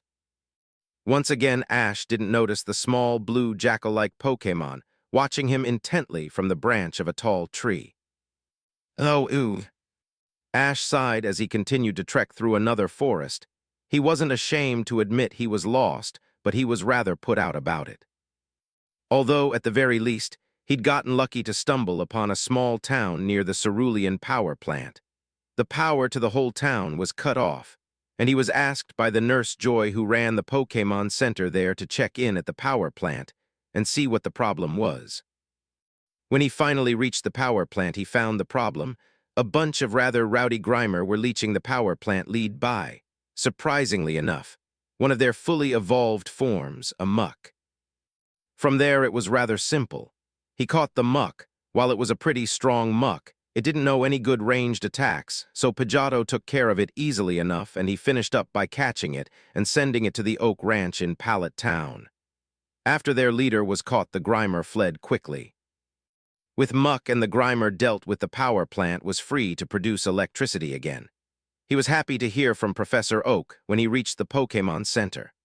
Oak informed him that Muck was actually a rather docile and playful Pokémon. It seemed the Muck had only wanted to meet the workers at the power plant and hug them. A Pokémon that only wanted to meet and hug the workers? Heh, who knew? Of course, his luck didn't end there. As he was leaving the Pokémon Center the next morning, Nurse Joy asked him if he could take a Pokémon in that had been abandoned by its trainer. Nidoking, Charmander, and now Psyduck, he was starting to feel like an orphanage. Still, that's how he ended up with a new Psyduck. As it turned out, its trainer had abandoned it because, with its chronic headaches, it barely listened to him or her, and they thought it was weak. Ash couldn't help but laugh at this obviously novice trainer's idiocy. It was a well-known fact that Psyduck suffered from headaches because of their ability to manipulate psychic attacks. The more painful the headache, the more powerful a Psyduck's abilities in psychic attacks were. This Psyduck seemed to have a very potent and very painful constant headache, so it was obviously very powerful but had little to no training and was in a lot of constant pain. So he sent it on over to the Oak Ranch with Muck and the rest of his Pokémon because he'd ordered a TM from a professor over in Hone that could help. While he wouldn't usually take a shortcut like this, because shortcuts generally made Pokémon weaker in the long run, he couldn't just let Psyduck sit and wallow in such obvious pain. So he'd ordered the TM for Calm Mind, a move that boosted the special attack power of Pokémon by focusing their mind. It would also be a very good move for Psyduck to have because it would be able to clear its mind and calm its headache until the pain was non-existent. When he'd told Professor Oak his plan, the old professor had actually called him a genius. Ash was honestly surprised not one person had thought of it before. It seemed rather obvious to him. So far into his musings about the past few days, Ash didn't notice the ground underneath him feel a lot softer than it had for a while, and his foot sank in slightly. Broken from his thoughts, Ash looked at his foot before his face took on a look of dawning horror blossomed. Just as he was about to jump from his position, the ground gave way underneath him, and he fell straight into a pit-hole trap. Ash fell backwards first into the hole, landing harshly on his back. As he lay there wincing at the pain in his back, he couldn't help but mutter, "I'm really starting to hate this forest." Oh, ew. After he managed to painfully haul himself from the hole, Ash followed a nearby stream and was rewarded by luckily coming into a clearing at the back of a small house. Walking around the building, he came upon an interesting sight. A young woman wearing red overalls was tending to several Pokémon around her. None of them particularly caught his fancy, except the one Staryu lounging in the small river. As he walked towards her, he called out, "Hey, excuse me, can you tell me where I am?" The young woman, startled, jumped to her feet and spun around to meet whoever called her just as Ash reached a few steps in front of her. She put her hand over her chest and took a deep breath. He'd obviously given her a fright. Ash rubbed the back of his head sheepishly. "Sorry about that, I didn't mean to startle you. I'm Ash Ketchum," he apologized. She smiled at him. "It's okay, I just wasn't expecting anyone. I'm Melanie, by the way," she said as she introduced herself to him. She looked at him sternly for a moment before asking, "What are you doing here exactly? You're not here to catch Pokémon, are you?" Ash quickly dissuaded her, though. No, I'm not here to catch Pokémon. I'm actually just lost," he explained to her, a sheepish grin making its way to his face. She smiled in relief. "I'm sorry for being suspicious, but this is a reserve where injured Pokémon come to heal. They've all been abandoned by their trainers, so most of them here tend to shy away from human contact," she explained, smiling sadly. Ash was about to respond, but he was cut off by a constant pushing to his legs. Looking down, he was shocked to see a Bulbasaur trying to push him away. "Bulba, Bulba, Bulba." It repeatedly growled at him as it tried to force him away. Looking at Melanie for an explanation with a confused look on his face, he was rewarded with another sad smile. Bulbasaur protects this village, but he doesn't trust humans at all. Ash owed in understand before looking down at the Bulbasaur sadly. It's too bad, I'd always wanted a Bulbasaur. Looking at Melanie again, he said, if you could just point mine in the direction of Cerulean City, I'll gladly get out of your hair. Melanie was about to give him the directions he asked for when she was cut off by a giant shadow covering the small cabin, and a couple of familiar and annoying voices rang out. Prepare for trouble, a female voice began. Make it double, another voice added, this one male. To protect the world from devastation. To unite all people within our nation. To denounce the evils of truth and love. To extend our reach to the stars above. Jesse, the female declared. James, the male, followed suit.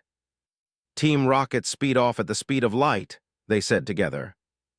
Surrender now or prepare to fight, they declared enthusiastically. Looking up, Ash had to sigh loudly to himself. Not these morons again, don't they ever learn?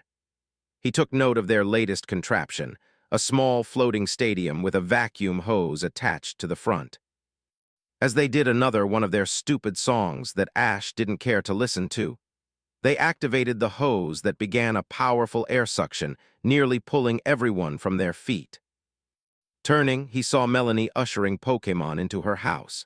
Seeing a straggler close by, Ash grabbed Staryu from the small lake, intent on making sure they didn't catch any of the Pokémon from the reserve. When he secured Staryu inside the house, he turned back and was shocked to see Bulbasaur pushing a small Oddish through the wind suction. Making up his mind, Ash quickly ran down behind Bulbasaur and started pushing the small dinosaur-like Pokémon. Simon Bulbasaur, just a little more, Ash said through gritted teeth, as he used all the strength he could muster to push both Pokémon to the house. Bulbasaur looked shocked that a human would risk himself for him and Oddish. Bulbasaur pushed against the suction harder as he smirked to himself. Maybe not all humans were treacherous. When they finally managed to get inside the house, Team Rocket began to fume. That little brat, always messing up our plans, James seethed.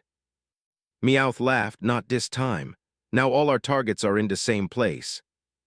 As they began to dance and cheer again, they didn't notice Bulbasaur jumping on top of the small house and smacking the hose away with Vine Whip.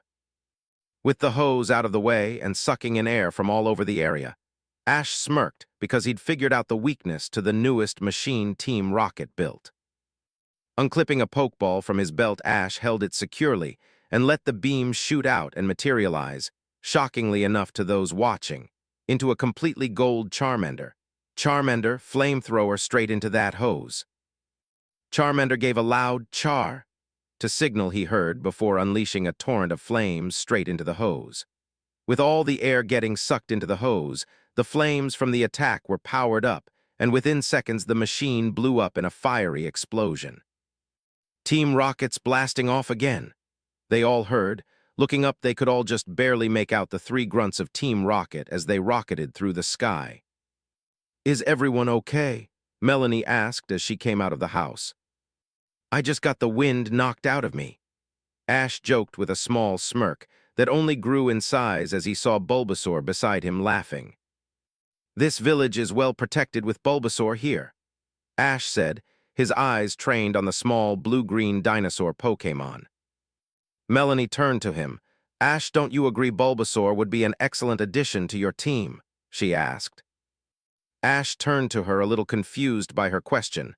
Well, yeah, anybody would be lucky to get a Bulbasaur like him in their team, he replied honestly.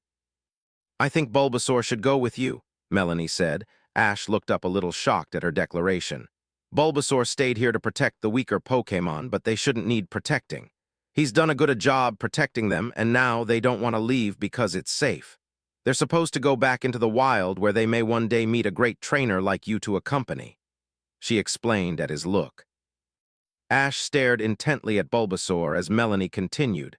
Bulbasaur still has a lot of growing to do, and I'm sure that place is with you. Ash smiled. Well, if you really want to. Bulbasaur looked up smiling. Bulbasaur, he intoned. Ash smiled, understanding the meaning perfectly. A battle then? Bring it on. Looking down to his side at Charmander, who was still standing there, he asked, "Charmander." Charmander had taken to trying to look cool lately, or so Ash assumed. He rose his clawed fist up and clenched it before pointing it at Bulbasaur and declaring, "Manderchar." Bulbasaur jumped out of Melanie's arms as everyone spread out to give the two battlers room. Bulbasaur decided to start things off and charged straight at Charmander with what Ash could barely make out as a double-edged attack thanks to the light white glow surrounding Bulbasaur. Smirking, Ash spoke up, "Wait for it, Charmander." Charmander listened and stayed perfectly still. When Bulbasaur was a few feet away, Ash quickly ordered, "Now spin and use Dragon Rush." Charmander obeyed immediately and swung his tail, now glowing a dark blue, smacking it straight into Bulbasaur, canceling out its attack and launching it across the grassy field. Bulbasaur looked to have taken a lot of damage from the powerful dragon attack as it struggled to its feet. Ash was shocked when it growled loudly before launching a small tornado of glowing leaves straight at Charmander. "Leaf Storm?" Ash questioned in disbelief, as the leaves streaked towards Charmander. Ash quickly ordered, hoping the plan that came to mind would work out. "Charmander, Dragon Rush on the ground and launch yourself into the air and then finish it with Flamethrower." Charmander obeyed instantly, smacking his glowing blue tail into the ground and actually shocked Bulbasaur and the onlookers as it flew straight above the leaf storm. Charmander flipped forward while in mid-air and launched a powerful stream of fire straight at Bulbasaur, who had no time to dodge as it was recovering from launching such a powerful attack and was hit dead on. When the flames passed, Bulbasaur was left barely conscious on the grassy field. Ash, seeing his chance, palmed a Pokeball from his belt quickly and launched it. "You're mine, Bulbasaur." As soon as Bulbasaur was inside the Pokeball, it dinged almost instantly thanks to the amount of damage done to the grass Pokémon, as well as the fact that Bulbasaur wanted to become his Pokémon.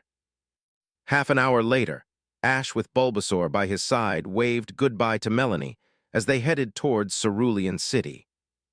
"Oh, ooh." Ash inhaled a deep breath of fresh air as he walked around the small town he was staying in for the night. He'd left all of his Pokémon in his room at the local Pokémon Center because he wanted them to get to know each other better. They didn't really get much time to spend time together with all the traveling around and training they did. Still, he was glad he decided to keep Bulbasaur on his main team. He usually got some of his other younger and weaker Pokémon transferred over from the Oak Ranch so he could train and bond with them as well. Bulbasaur was a great help because he seemed to enjoy looking after the younger Pokémon and making sure they didn't hurt themselves, although even Bulbasaur had some trouble keeping his overly happy Eevee from injuring itself with the amount of stunts it pulled. He tended to bring Eevee out during night most of the time when it was with him, because he was sure when it finally evolved into an Umbreon it would be a lot calmer. At least he hoped so. He was happy to note that Nidoking enjoyed being his Pokémon even if it wasn't constantly with him, although he was surprised when he found out it had been training on its own and had perfected its Hyper Beam. While it was still comparatively weak, it was only because Nidoking was still young, even if it was fully evolved. He was passing by the slums of the town now and was broken from his thoughts when he heard a small whimper. Curious, he looked over where the sound came from and heard it again coming from around the back of a building. Picking up his pace from a leisurely stroll to a moderate jog, he made his way around the building to find a worrying sight. A small blackish canine-like Pokémon he could barely make out as a Hounder was laying on the ground struggling to get up. He could see that it was obviously injured due to the bruises littering its body. The attacker was a large Machoke. It had a couple of Machop unconscious laying near it, so the Hounder obviously put up quite a fight. Sadly, though, it looked young, and a part dark type like Hounder were at a disadvantage to fighting types like Machoke. Reaching to his belt, Ash was about to grab Pijado's Pokeball when he remembered he'd left it at the Pokémon Center, along with the rest of his Pokémon, and cursed his stupidity. Looking up, he saw the Machoke advancing on the Hounder with a glowing white fist. It looked like it was trying to finish off the poor canine Pokémon with Focus Punch. Ash cursed again.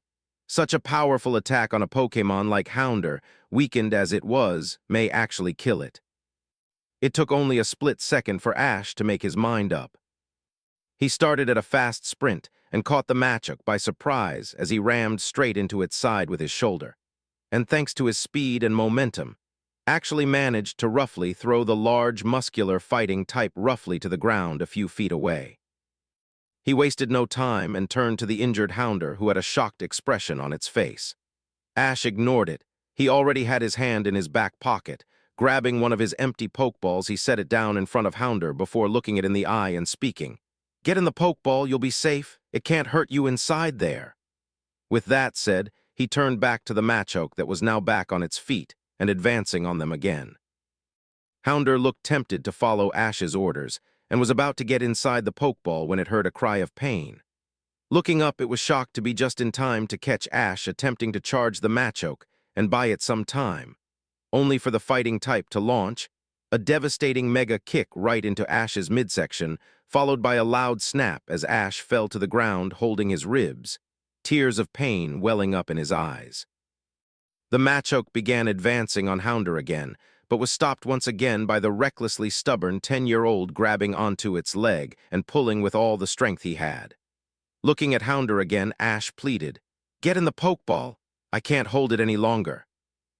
Machoke turned back to the downed figure of Ash, fury radiating in its eyes as it raised its now once again glowing white fist, powering up a focus punch and preparing to slam it down on Ash. Hounder's shock was at an all-time high as it saw the trainer that had saved it about to be killed. Just as Machoke was about to slam the focus punch down upon Ash, Hounder howled in sudden rage and glowed a bright white, stopping Machoke's attack in surprise. Hounder, as it glowed the white light of evolution, began to grow in size right before Ash's very eyes. It grew horns and its tail elongated. He got his first look at Pokémon's evolution firsthand. When the light died down, where before there was a small, scared, and injured Hounder, stood a tall, powerful, and proud Houndoom. Ash looked at the newly evolved Pokémon in awe before he slowly brought his Pokédex from his belt and hit the scan button. Houndoom, the dark Pokémon, the evolved form of Hounder. Houndoom's eerie howl is said to cause those who hear it to shudder in fear. This Houndoom has the ability Flash Fire and currently knows to use the attacks Flamethrower, Smog, Solar Beam, and Giga Impact. Ash looked up at the dual Fire-Dark-type Pokémon in shock. He could believe as a Hounder it knew Flamethrower and Smog, but it shouldn't know much else because it looked so young, only a few months old he'd bet. Did it instinctively learn the other two extremely powerful attacks when it evolved to protect him? Machoke didn't seem to care that Houndoom had evolved. It charged straight at Houndoom with a loud cry of "Chook." Houndoom glared at the rapidly approaching Machoke and sprinted straight at it, a purple aura generating around it as it reached Machoke in seconds and plowed right into it, overpowering it easily and launching it across the street and straight into the side of the building where it collapsed in a daze. Even in his injured state as he stood up, Ash noted that the Giga Impact was nowhere near perfect. It lacked the yellowish barrier that appeared around the purple aura, which increased the damage done by the Giga Impact itself several times. As it was, slamming into the building was probably what hurt the Machoke the most.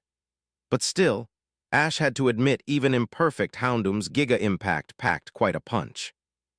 Houndoom stared at the Machoke for a second longer, before turning its back on Ash and walking up to the Pokeball and picking it up with its mouth. Turning back around to face Ash once again, it walked straight up to Ash, the Pokeball still in its mouth, and surprised Ash by pointing to him then itself with its tail. Ash laughed but stopped himself with a wince and grabbed his rib again and looked at Houndoom, who had a worried look on its face. "You mean even now that you're not in any danger, you're still willing to go in the Pokeball?" Ash asked with a growing grin on his face. Houndoom, if trained properly, could be extremely powerful. Houndoom grinned around the Pokeball in its mouth and nodded its head. "Doom, doom." It barked through the ball as it spit it into Ash's hand. Ash was about to touch the Pokeball to its head when they both heard a loud "Chook." Turning around, both of them went on alert again as they saw the Machoke charging at them again. Houndoom was about to jump in front of Ash and protect the one it had chosen as its new trainer when Machoke was plowed into again, this time from the side by a small whirling blue ball of energy that launched it clear into yet another building. this time landing in an unconscious heap on the ground. Both Ash and Houndoom turned to the direction the attack came from and were shocked when a small blue bipedal jackal-like Pokémon dropped in front of them and bowed on one knee. They both heard one word echo through their minds. Master. Oh, ooh. The next morning, Ash set out on his journey again, intent on making it to Cerulean City, his ribs tightly wrapped in a bandage and a few pain killers prescribed by Nurse Joy, who luckily for Ash doubled as the head doctor over at the local, more human-oriented hospital. He'd transferred Houndoom over to the Oak Ranch so that it could relax from its ordeal with the Machop and Machoke for a while before he started on its training. Plus, he needed to devise a training schedule for it and its Pidgeotto-like affection for him. The only thing different was that it was a male Pokémon, and having it try and lick his face every few minutes was getting uncomfortable. More in the respect that Houndoom was a large Pokémon compared to him and knocked him to the ground, something that wasn't good for his ribs. Still, he mused, he was leaving the town with another addition to his party. Looking down at the newest addition to his team, a shrunken Pokeball attached to a silver chain around his neck. He wouldn't be letting it get out that he had this Pokémon until the League. He wanted to use it as a sweeper and secret weapon. Plus, it would do him good to hide it for a while until all of his Pokémon were a lot stronger. This little guy was incredibly rare, and he didn't want to have to deal with Pokémon thieves until he was sure he could handle them easily. He could take no chances when it came to his slowly growing family. To even lose one of them would be a devastating loss to him. Oh, ooh. Ash walked on, enjoying the sunset as he cut through a shortcut towards the nearest town. The sun setting over the water of the ocean made for nice scenery as he trekked across the beach, leaving footprints in his wake imprinted in the sand. Pikachu was currently asleep inside his backpack. The soothing sounds from the ocean had made the little electric type sleepy. Ash sighed to himself as he looked down and examined the Pokeball hanging from his neck. When he reached the next town, he'd have to put in a lot of research to find out how he could go about training the Pokémon inside. Although he was certain all the work he would certainly put into its training in the future would be well worth it. He was broken from his musings when he felt his foot collide with something hard and almost sent him stumbling. Looking down, he was surprised to see a small Krabby now sitting atop his shoe. Looking at its small size, Ash could easily tell it was only a couple of weeks old at most.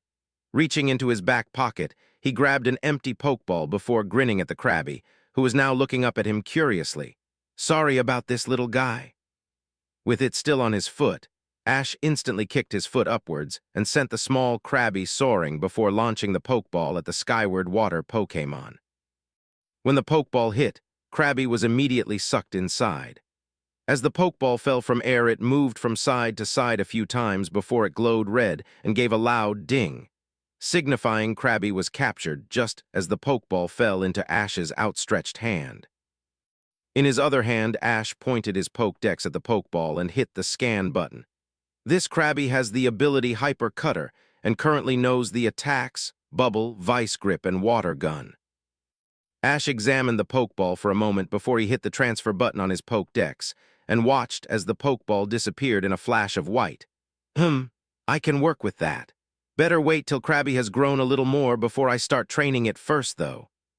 Ash stated to himself thoughtfully before continuing on his trek across the beach, determined to reach the next town by the next day. Oh, ooh. Ash grumbled to himself all the while as he tried to pull himself out of a hole in the middle of the road. He'd only needed to get to the end of this road, and he'd be in the next town. Yet as he was around 50 feet away, the ground suddenly sunk in below him, and he fell straight into a pit-hole trap. He swore that if it was those morons from Team Rocket again, he'd let his Pokémon use them for target practice. When he finally managed to haul himself from the hole, Ash stood up and took a deep breath. He had a large bruise forming on the side of his face because to protect Pikachu, who was in his backpack from the fall, he'd been forced to land face first. He was interrupted from checking himself over for injuries by a series of strange, laughing noises. Whirling around in anger to confront whoever set the hole, he was met by a very nice sight. Ash's face went from red with anger straight to madly grinning as he saw the perpetrators. Well, well, well, look whose lucky streak is continuing. He said to nobody in particular as he gazed over the 5 Squirtle pointing and laughing at the bruise on his face. He had to admit these Squirtle had character. 4 of them were wearing wide black lens-tinted glasses, as if they were mafia underlings, but the one that caught his attention the most was the Squirtle that was obviously their leader. It stood in front of the other 4 and was wearing a pair of black-tinted shades. Of course, as they all laughed at the grinning Ash, they never once thought about why he was grinning until they were all attacked from behind and hit with a powerful thunderbolt attack, sending them all to the ground, barely conscious, only still awake because they had all taken the powerful attack together, dispersing the damage among them. From behind the group of Squirtle, an angry Pikachu, with a tick mark on its eyebrow, glared at them. Ash reached into his back pocket once again and grabbed 5 shrunken Pokeballs between his fingers. Bringing them out, he one by one enlarged them and threw them at the 5 Squirtle, until all that was sitting in the middle of the road were 5 Pokeballs. Gripping his Pokedex, he aimed it at 4 of the Pokeballs and transferred them to the Oak Ranch before walking over and picking up the final Pokeball, the one that belonged to the leader of the group. Holding the Pokedex to the Pokeball, he hit the scan button. This Squirtle has the ability Torrent and currently knows the attacks: Water Gun, Skull Bash, Rapid Spin, and Aqua Jet. Note: the move Aqua Jet is hereditary and is very rare for one of the Squirtle evolution line to know. Ash frowned as he heard that. Something fishy is going on here. Why is it most of the Pokémon I catch seem to have rare and powerful moves? Regardless, I'm not going to complain. The more advantages my Pokémon get, the better, he muttered to himself. Looking forward, the next town was clear in sight, and Ash couldn't help the giddy laugh that came from his mouth. He could finally get some directions and hopefully find Cerulean City. Oh, ooh. Ash leaned against the banister and crossed his arms as he watched the sensational sisters go about their routine. Despite being here for a gym battle, he had to admit they had a good amount of talent outside Pokémon battling, as their many fans could attest to. Looking to his shoulder, Ash couldn't help but smirk as he saw Pikachu staring at their routine with wide, appreciative eyes. He could have sworn he saw stars in his Pokémon's eyes as he watched them. It was strange for an electric type to like water and water-related activities as much as Pikachu did, but then again, none of his Pokémon were really normal. Looking back as he heard a collective groan coming from the many male fans, he noticed that the sisters had finished up their show and were heading backstage. Standing back up from his leaning position, Ash began making his way downstairs and past the fans. The show was good and all, but he was here for the Cascade badge, nothing more. Oh, ooh. Ash closed his eyes and pinched his nose in frustration. He'd walked all over the building and had yet to find the 3 sisters. Annoyed, he walked all the way back out into the pool area and was surprised to find the 3 girls. Walking up behind them, he interrupted their conversation. "Excuse me, but I'd like to challenge you to a gym battle." Ash spoke up politely. They turned to him with surprised looks on their faces before the blonde sister, Daisy, he thought her name was, laughed sheepishly. "We don't feel much like battling anymore," she told him. "What?" Ash asked, startled that she just blew his challenge off so easily. That had never happened before. When he'd challenged any other trainer during his travels, although they probably wished they'd said no after he defeated them without much effort and took his winnings, they still didn't hesitate to accept beforehand. Rejection was a completely alien concept to the boy from Pallet. "We just got beaten 3 times in a row by kids from this nowhere place called Pallet Town," Violet, the blue-haired sister, pointed out. Them pointing out that the other 3 trainers who started a few hours before him all beat him, there did nothing to dissuade Ash's confidence. While they were rushing through the gym battles, he'd been catching and training his Pokémon to the best of their abilities. He was sure he could beat all 3 of them, including Gary, rather easily. Going by what he'd heard from Professor Oak when he'd called the Oak Ranch a few days back, he currently had the most Pokémon with an even 64 captures, while Gary was the closest, having only caught 37.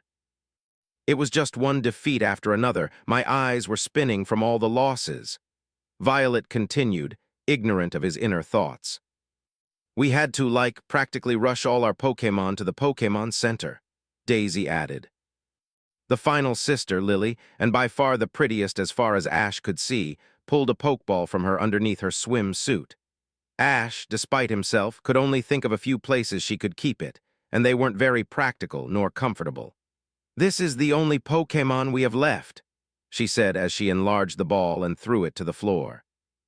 The ball opened, and in a flash of light, a small Goldeen was floundering around on the ground.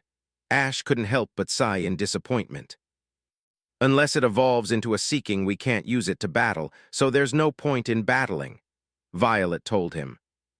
Now instead of battling, we have more time to make ourselves look beautiful. Lily piped in a happy smile on her face. Daisy closed her eyes and smiled. I know what you want. Clapping her hands, she called out, Seal. Looking to the water, he saw a seal emerge from the surface and jump out of the pool. The seal turned to them before it stuck its tongue out, and Ash was a little freaked out to see a small blue water drop-shaped object on its tongue. Daisy bent down and plucked it from the Pokémon's tongue before holding it up and presenting it to Ash. Here, the Cascade badge, that's what you want, right? You can have it, she told him. Ash sighed before reaching out to take it. I'd rather earn my badge, but a badge is a badge, I suppose, he told them. Hold it right there, a familiar and annoying voice called out. Ash groaned loudly, surprising the sensational sisters, who turned just in time to see him smack his palm against his face. Damn it. It's that creepy stalker girl again, he moaned to the girls, just as Misty jumped from the stands and landed beside them. Creepy, Daisy said, sounding confused. Stalker, Violet continued. Girl, Lily finished. All three of them sported blank looks on their faces before they started laughing, as if it was the funniest thing they'd ever heard. If you don't want to battle him, I will, Misty said to them, oblivious to what they were laughing about. Ash blinked, confusion evident on his face. What do you mean? He asked. Misty closed her eyes and smiled arrogantly. I'm a Cerulean City trainer, but I'm also the fourth sensational sister, she pointed out, as if Ash was supposed to care. Said trainer was now staring at her with a deadpan look, while Misty pointedly ignored Lily stating there was only 3 sensational sisters and 1 runt. Daisy turned to her. Well, little sister, it's a surprise to see you back so soon. I'm only back because of him, Misty shouted indignantly while pointing at Ash, who now had a tick mark developing on his eyebrow. Daisy turned to Ash and gave him a brief once-over. Well, I can certainly see why at least your tastes have improved. He has that whole rebel look going for him, and he's very cute. In a couple years, he'll be like extra dishy. Looking him in the eyes, she continued. In fact, when you're a little more mature, you should come see us. Maybe we can have some fun. She trailed off in a purr. Ash had only the slightest clue why, but nonetheless made a mental note to come visit Cerulean City in 2 or 3 years. Misty growled at her sisters. If I battle him, it'll prove I'm a great trainer and not interested in him, she shouted. Well, you're the only one with Pokémon who can battle at the moment, so have at it, little sister, Daisy told her. Oh, ooh. A few minutes later, Ash stood on one side of the water arena battlefield, with Misty taking up the other side. Ash stared at her, unconcerned with battling her. He'd saw her battle back in Pewter City, and from what he saw, she was no match for him. Rules? Ash asked. 2 against 2 works for me, unless you're afraid to battle an obviously superior trainer like me, Misty gloated arrogantly. Ash just smiled at her before replying, We'll see. Reaching to his belt, Ash grabbed one he'd specifically transferred over for this battle. Show them your power, Psyduck, Ash ordered as he threw it into the air. In a beam red energy, Psyduck appeared on one of the platforms, surprising Misty because it looked serious, opposed to the other ones she'd seen that all looked as if they were doped up. Misty, her arrogant grin still in place, threw her Pokeball into the air, and just like Ash predicted, Staryu beamed onto the opposite platform. Staryu, let's show this wannabe some real skill. Ash grinned inwardly. He'd already seen this Staryu's attacks and knew what attack she'd start off with. And with the power Psyduck's psychic attacks and how weak that Staryu was, Ash was sure this would be over in one move. Predictably, Misty ordered, "Staryu, take it out with Tackle Attack." Ash smirked and watched as Staryu spun on its side before zooming across the water at Psyduck, who stood there completely calm awaiting Ash's order. When Staryu was just a few feet from Psyduck, Ash acted, "Stop it in place with confusion." Psyduck heeded Ash's words and its eyes glowed blue. Just as Staryu was about to hit Psyduck, a blue outline appeared around it, and it was stopped instantly, floating in front of the headache Pokémon. Ash, seeing no point in postponing, quickly ordered, "Send it back into the wall behind its trainer as hard as you can." Psyduck nodded and with a cry of, "Duck!" sent Staryu flying across the gym, so fast it left an aftershock behind it in the water before it crashed into the wall and dropped to the gym floor, completely out of it. Ash nodded, satisfied. With Pokeball in hand, he returned Psyduck before looking at the Pokeball. "Very well done." With that, he switched the Pokeball with another from his belt, ready for the second round, and looked up to see Misty still staring at Staryu in shock. "Hey, hurry up, I don't have all day," Ash shouted, breaking her out of her stupor. Misty returned Staryu before speaking up. "Lucky shot, you won't get another." Picking her second choice, she beamed the evolved form of Staryu, a Starmie, out into the platform. Ash grinned. "Perfect, this should do it. My buddy here just needs a little push, and I think this will be the perfect opportunity." Ash told her before holding the Pokeball up and beaming his own Pokémon onto his own platform. "Charmander, give it your all," he ordered. Charmander appeared on the platform, completely ignoring Starmie, as if it wasn't worth his time. Misty completely ignored Charmander's rare coloring and promptly began laughing mockingly. "Ha ha ha, you plan to use a Charmander in a water gym? See, I told you you were an idiot and had no talent." Ash said nothing. He was beginning to get annoyed, so he decided to start things off. "Charmander, you know what to do to power up." Charmander nodded to Ash, still completely ignoring the water Pokémon and its trainer. Charmander aimed its head upwards and used Flame Burst and shot a huge bullet of fire from its mouth straight into the air before opening its mouth and swallowing the attack as it came down. Ash grinned as a bright red aura appeared around Charmander. Misty screamed in shock, "What the hell did you do?" Ash grinned at her. "It's Charmander's ability Blaze. When activated, it has the possibility to power up Charmander's fire attacks by a factor of 5. He met Misty's eyes and continued, "We came up with a few combos using this, but only one will be needed to end this battle. Charmander, Scary Face to lock it in place and finish it with Overheat." The golden Charmander gave Starmie a heart-stopping glare, scaring the starfish Pokémon stone still before opening its mouth and launching a corona of white-hot fire straight towards Starmie. The purple star-shaped Pokémon was paralyzed and unable to move, so the attack smashed straight into it. When the flames dissipated, Ash was surprised to see Starmie struggle back up to its feet. Deciding to end it here so the poor Pokémon didn't take too much damage thanks to its incompetent trainer, he looked towards Charmander and ordered, "Quick attack over the water and end this with Dragon Rush." Charmander, who'd worked tirelessly to increase his speed since day one, had no problem speeding across the water, dodging and weaving between water guns from Starmie ordered by an increasingly frantic Misty. 20 feet from Starmie, Charmander used his speed to jump high into the air, his tail glowing a dark blue, and flipped over one last water gun before smashing the powerful Dragon Rush straight into Starmie and launching it across the gym, right into the same spot Staryu hit. It was unconscious before it even hit the wall. Ash was about to return Charmander to his Pokeball when he glowed a bright light. Ash smiled widely when Charmander grew in size and a horn grew at the top of its head. When the light died down, a golden Charmeleon was in Charmander's place. "Congratulations," Ash said as he aimed the Pokeball at Charmeleon. Said Pokémon nodded before it dematerialized into red energy and returned to the Pokeball. Ash looked at Misty in disdain. "That was pathetic. You should really train your Pokémon more before acting so arrogant. It'll only get them injured," he told her before he turned and walked over to the sensational sisters, who were watching him mouths agape. When he reached them, Lily was the first to break out of her stupor before handing him the badge. Here you go, that was really impressive.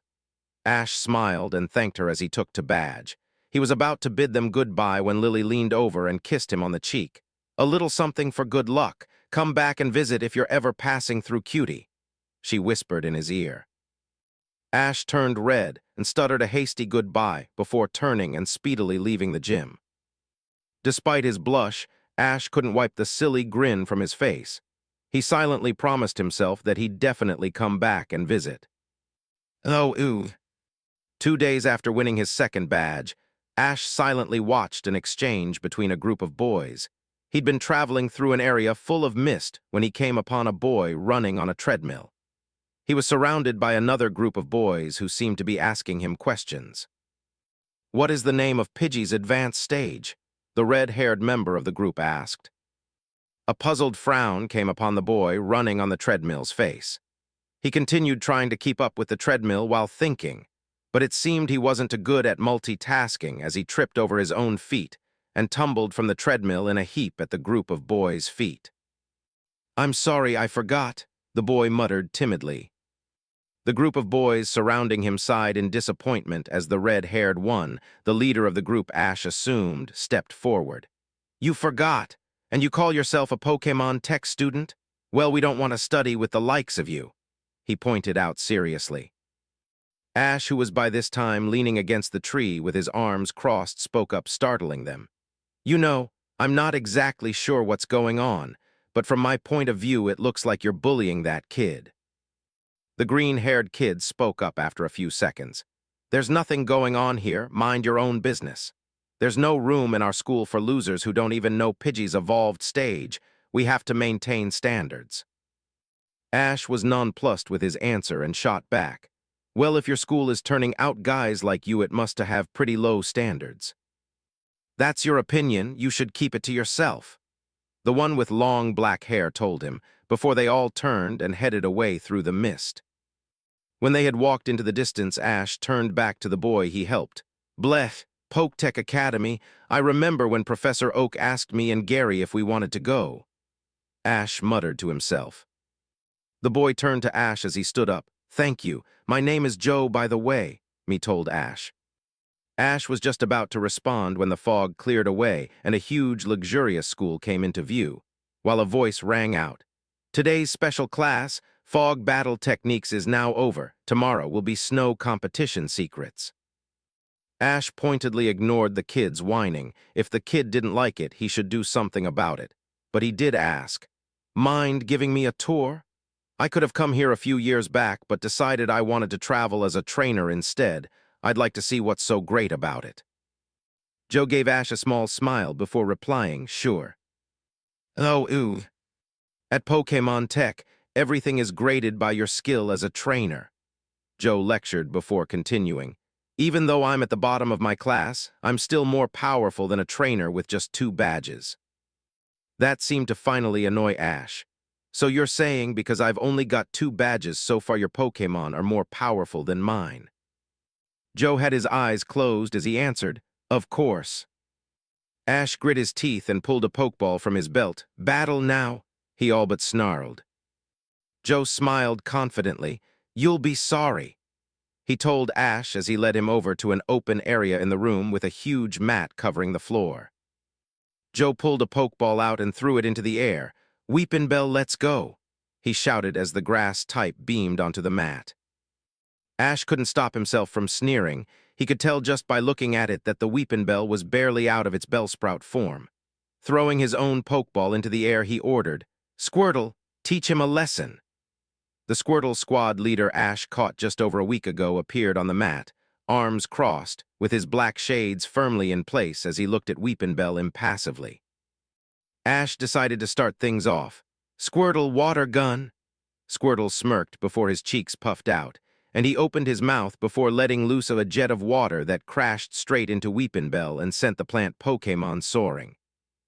Ash actually sweat dropped now. He knew he was going to win, and easily at that, but he didn't expect the Weepinbell to be so weak that it could be taken out in one attack. A water attack at that. "But Weepinbell's strong against water Pokémon," Joe protested in shock. "True," a melodious voice spoke up from behind him, but your opponent has been traveling and training his Pokémon. It has far more battle experience than your Pokémon. You should have known that. You're an embarrassment to the whole school." Looking up, Ash had to actively fight off his blush, as he saw one of the most beautiful girls he'd ever seen with the gang of boys from earlier behind her. "Giselle," Joe muttered, still slightly shocked. "I'm the top student at the beginning class at the most prestigious Pokémon school in the world. People call me a star, but I'm just Giselle," she preached arrogantly. Even though she was extremely pretty, Ash began to frown at her bitchy attitude. Between her and Misty, he was starting to lose his respect for female trainers, a feeling he didn't enjoy. She walked up to Joe. "I want to help my classmates be the very best they can be, to teach each other, respect each other, and ensure the Pokémon of tomorrow, but you're a weakling," she sneered at him. Joe looked like he was about to cry. "You'd better get stronger fast, or before you know it, your fellow students will turn their backs on you for good." She continued where she left off, before turning and walking away. Ash snorted, "So much for friends. With friends like you guys, who needs enemies?" Giselle stopped and gave out a small laugh, before reaching over to a trolley full of Pokeballs and grabbing one. "Against your water Pokémon, I'll choose Graveler." In a flash of light, the four-armed boulder Pokémon appeared on the opposite side of Squirtle, who wasn't even paying attention. "My Pokémon are at such an advanced level, they can beat water Pokémon," Giselle told him before Graveler jumped straight into the air, intent on crushing Squirtle. Ash couldn't help his snort. Yes, maybe her Graveler could beat weak water Pokémon like Misty's, but against one as strong as his Squirtle, no contest. "Squirtle, their arrogance is annoying me," ended in one shot with Hydro Pump. Squirtle looked up at the rapidly descending Graveler before opening its mouth for the second time today and launching a power torrent of water straight into the middle of its face. Graveler was launched straight back across the room, landing right beside the still out-of-it Weepinbell. It was unconscious before it even reached ground level, though, the high-pressure water jet knocking it for a loop. Ash gave them an easy smile as she returned Squirtle. "I may only have 2 badges, but I spent most of my time catching and training my Pokémon. They're on a whole other level from your Pokémon. Maybe we'll battle again someday when you actually travel and train like a proper trainer. For now, I'm just glad I refused to come to this shithole," Ash told them as he turned and began walking away. The group of boys and Joe were shocked, speechless, unable to even comprehend Giselle being so completely and utterly outclassed. If they were actually looking at Giselle, they would have saw her gazing at Ash's retreating back with wide, starry eyes. So cool, so dreamy," she squealed internally with a light blush across her face. "Oh, ooh." 9. Unova Remastered 1. I remember this story quite easily as well. Something I wrote while riding the hype Sinnoh with skill got early on. Unova Remastered Chapter 1. "Ready, Pikachu?"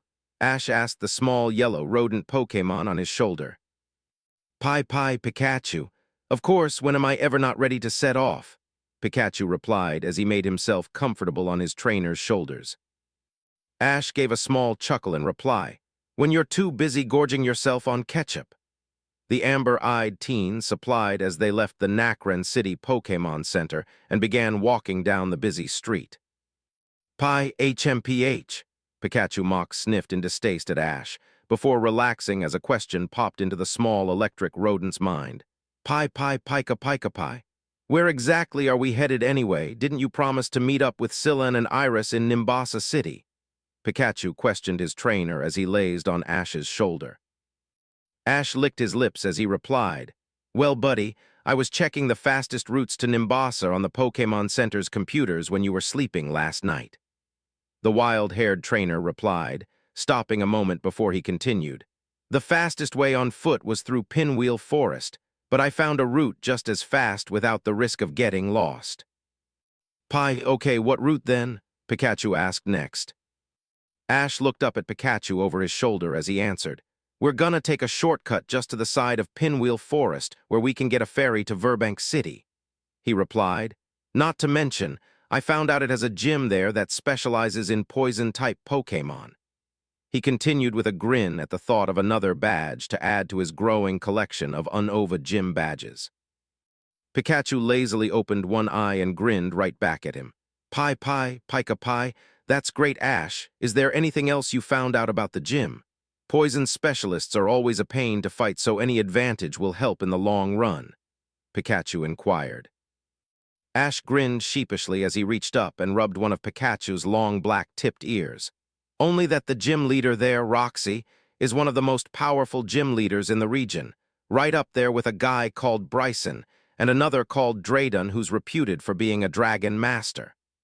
The trainer answered, his voice a bit quieter and subdued than it had been before. Pikachu went still as he processed that information. Pie, crap, the small electric type deadpanned. Pie Pikachu Pie, need I remind you that because of whatever Zekrom did to me, my electric type attacks aren't even a quarter as powerful they were when we battled Tobias in the Lily of the Valley conference back in Sinnoh. And you want to go up against a gym leader on the same level as a dragon master? The small electric type asked his trainer, his voice seeping with disbelief. Ash just grinned at him. We beat Claire back during our journey through Johto, didn't we? He asked his partner Pokémon, and she was a dragon master, was she not? Pikachu sighed and leaned his face on Ash's hat. Pie Pikachu, yeah, but back then it took the combined efforts of me, Snorlax and freaking I fight legendaries for sport Charizard, and we still barely won. Now you want to battle someone on that level with me, who's just barely able to fight at that level now because of Zekrom, Oshawott, who's a bit of a coward and young as hell.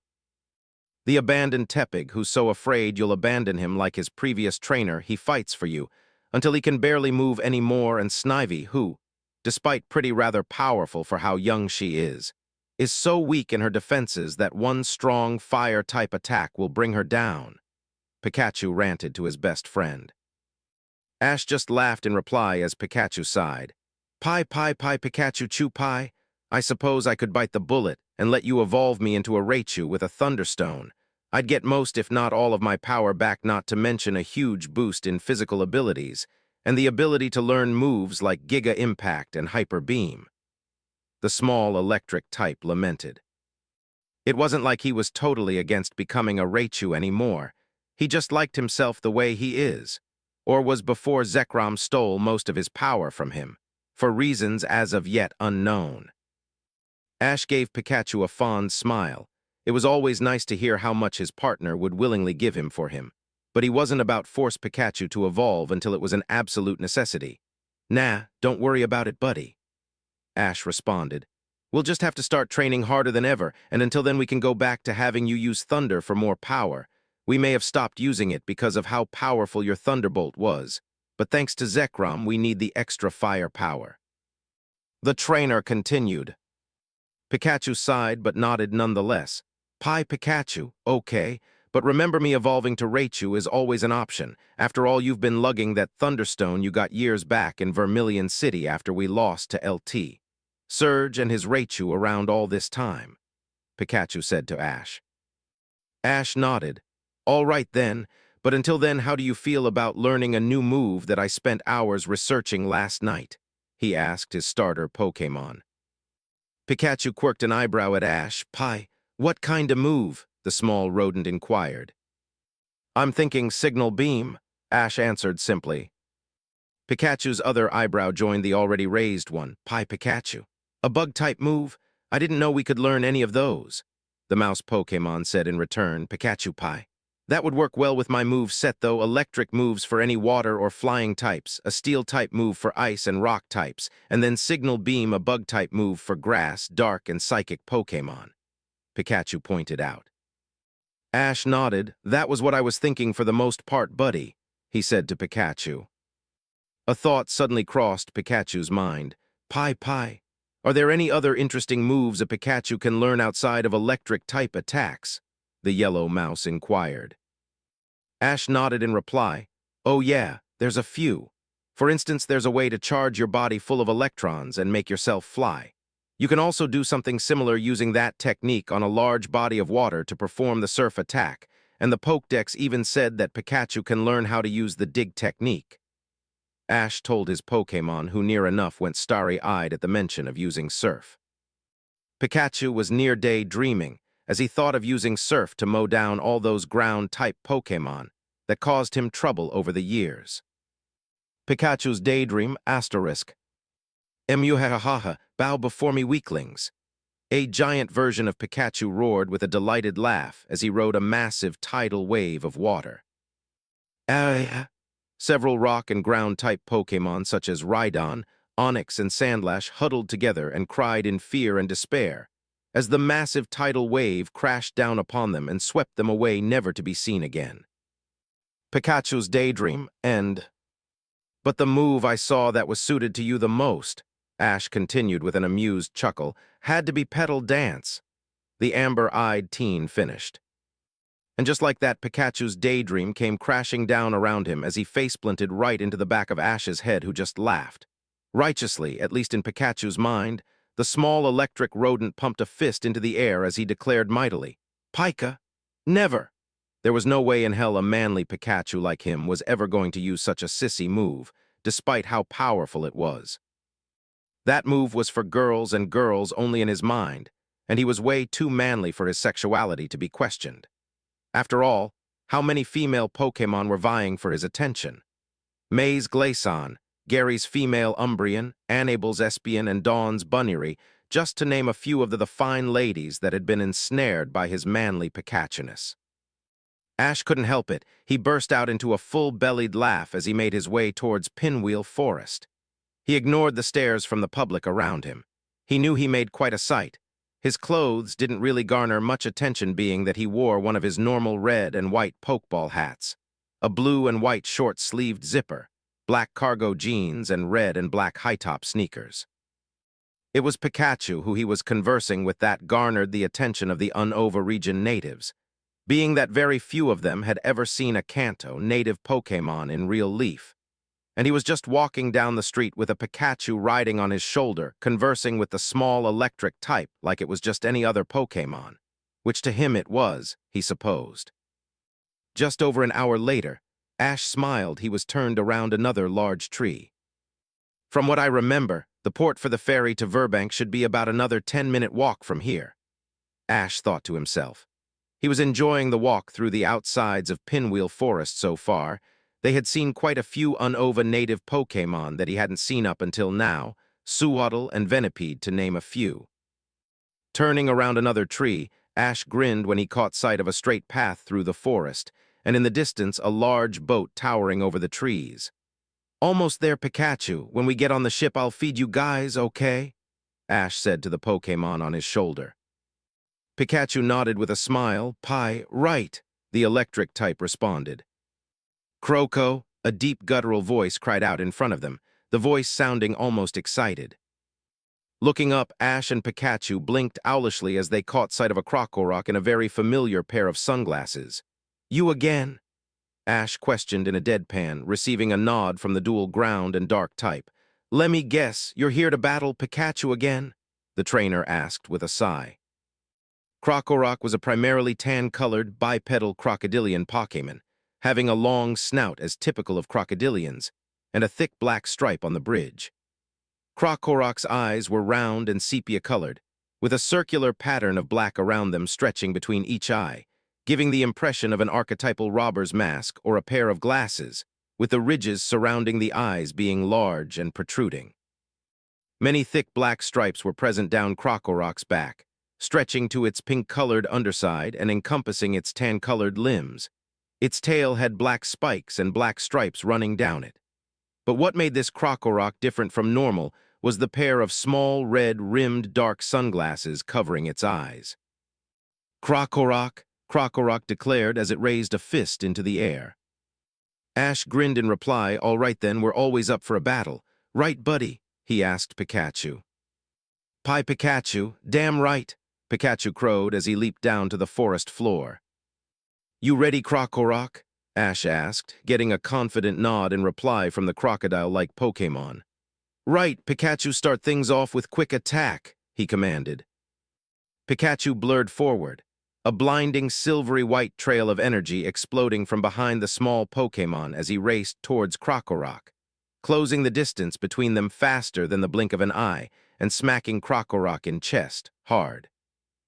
"Kroko!" Krokorok cried out in pain as it was sent flying, crashing with its back harshly against a tree, but it shook its head and leapt to its feet ready for more. Ash smirked to himself. Zekrom may have stolen the majority of Pikachu's power, but he still had his blinding speed and extremely strong, for a Pikachu, physical capabilities, having in the past been able to toss a Milotic and other large Pokémon. Krokorok made the next move. Krokorok's body became surrounded in white. The white energy then receded from Krokorok's body and formed into two rings of white pointed energy orbs that orbited around its body. The white light then faded a moment later to reveal multiple small, sharp, pointed gray rocks. "Kroko!" Krokorok roared as it pumped a fist forward, sending the rocks flying towards Pikachu at a blinding fast speed. Ash's smirk grew a bit. Krokorok's attacks were powerful and fast, but when it came to Pikachu, he wasn't fast enough. "Pikachu, get in close with quick attack by using the rocks as stepping stones," Ash ordered quickly. Pikachu obeyed and exploded forward, silvery white energy trailing from behind him as the small electric-type mouse blurred into a jump, landing on one of the soaring rocks, and then propelling himself forward blindingly fast from rock to rock as he made way towards Krokorok within a couple of seconds. "Now," Ash shouted out as he stepped to the side and let the many powerful rocks of Krokorok's stone edge fly past him and pulverize a couple of trees, reducing them to sawdust. "Iron Tail," Ash commanded. Krokorok finally realized Ash and Pikachu's plan, but also noted with how fast Pikachu was going, there wasn't much of anything it could do to counter, and so did the only thing that it could, threw its arms up to protect its face and prepared for impact. And not a moment too soon, as Pikachu appeared in a blur of silvery speed, swinging a glowing silver tail right into the side of Krokorok's face. "Krok!" Krokorok cried out as it was sent sailing, crashing straight through a thick tree rather easily from the force behind Pikachu's iron tail attack, and crashing into another thicker tree behind it, splintering it almost into sawdust, although the tree managed to remain standing and in one piece for the most part as Krokorok slid to the grassy forest floor and lay there still. "Way to go, Pikachu!" Ash cheered as Pikachu bounded up to him and landed on his shoulder with a delighted cry of "Pika Pie." Ash petted Pikachu once with a smile before he turned his attention to the injured Krokorok, who was slowly and shakily standing up using the tree for support. "You okay, Krokorok?" Ash asked, his voice soft and concerned.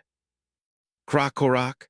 Krokorok replied sadly as it hung its head in defeat and began to slowly walk away, head and arms dropped low. Ash watched the Pokémon walk away for a few seconds before a smile filtered onto high face. "Hey, Krokorok." Ash called out to the dual ground and dark type, causing it to turn slowly and face him, its sunglasses slanted slightly to the side. "Come on, what are you gonna do now?" Ash asked when he had its attention. Krokorok's head dropped even lower as it answered with a shrug of its shoulders and began turning to walk away again. "Hey!" Ash called again as he lifted a hand to show a Pokeball in it. "How about you come with us?" the young teen asked. Krokorok jolted up, rather startled by the sudden question. "Come on, we'll have a great time," Ash persuaded with a grin. Krokorok seemed to think it over for a moment before it stood up again, head tall and a large grin on its face as it nodded in agreement. "Kroko," the crocodilian Pokémon crowed.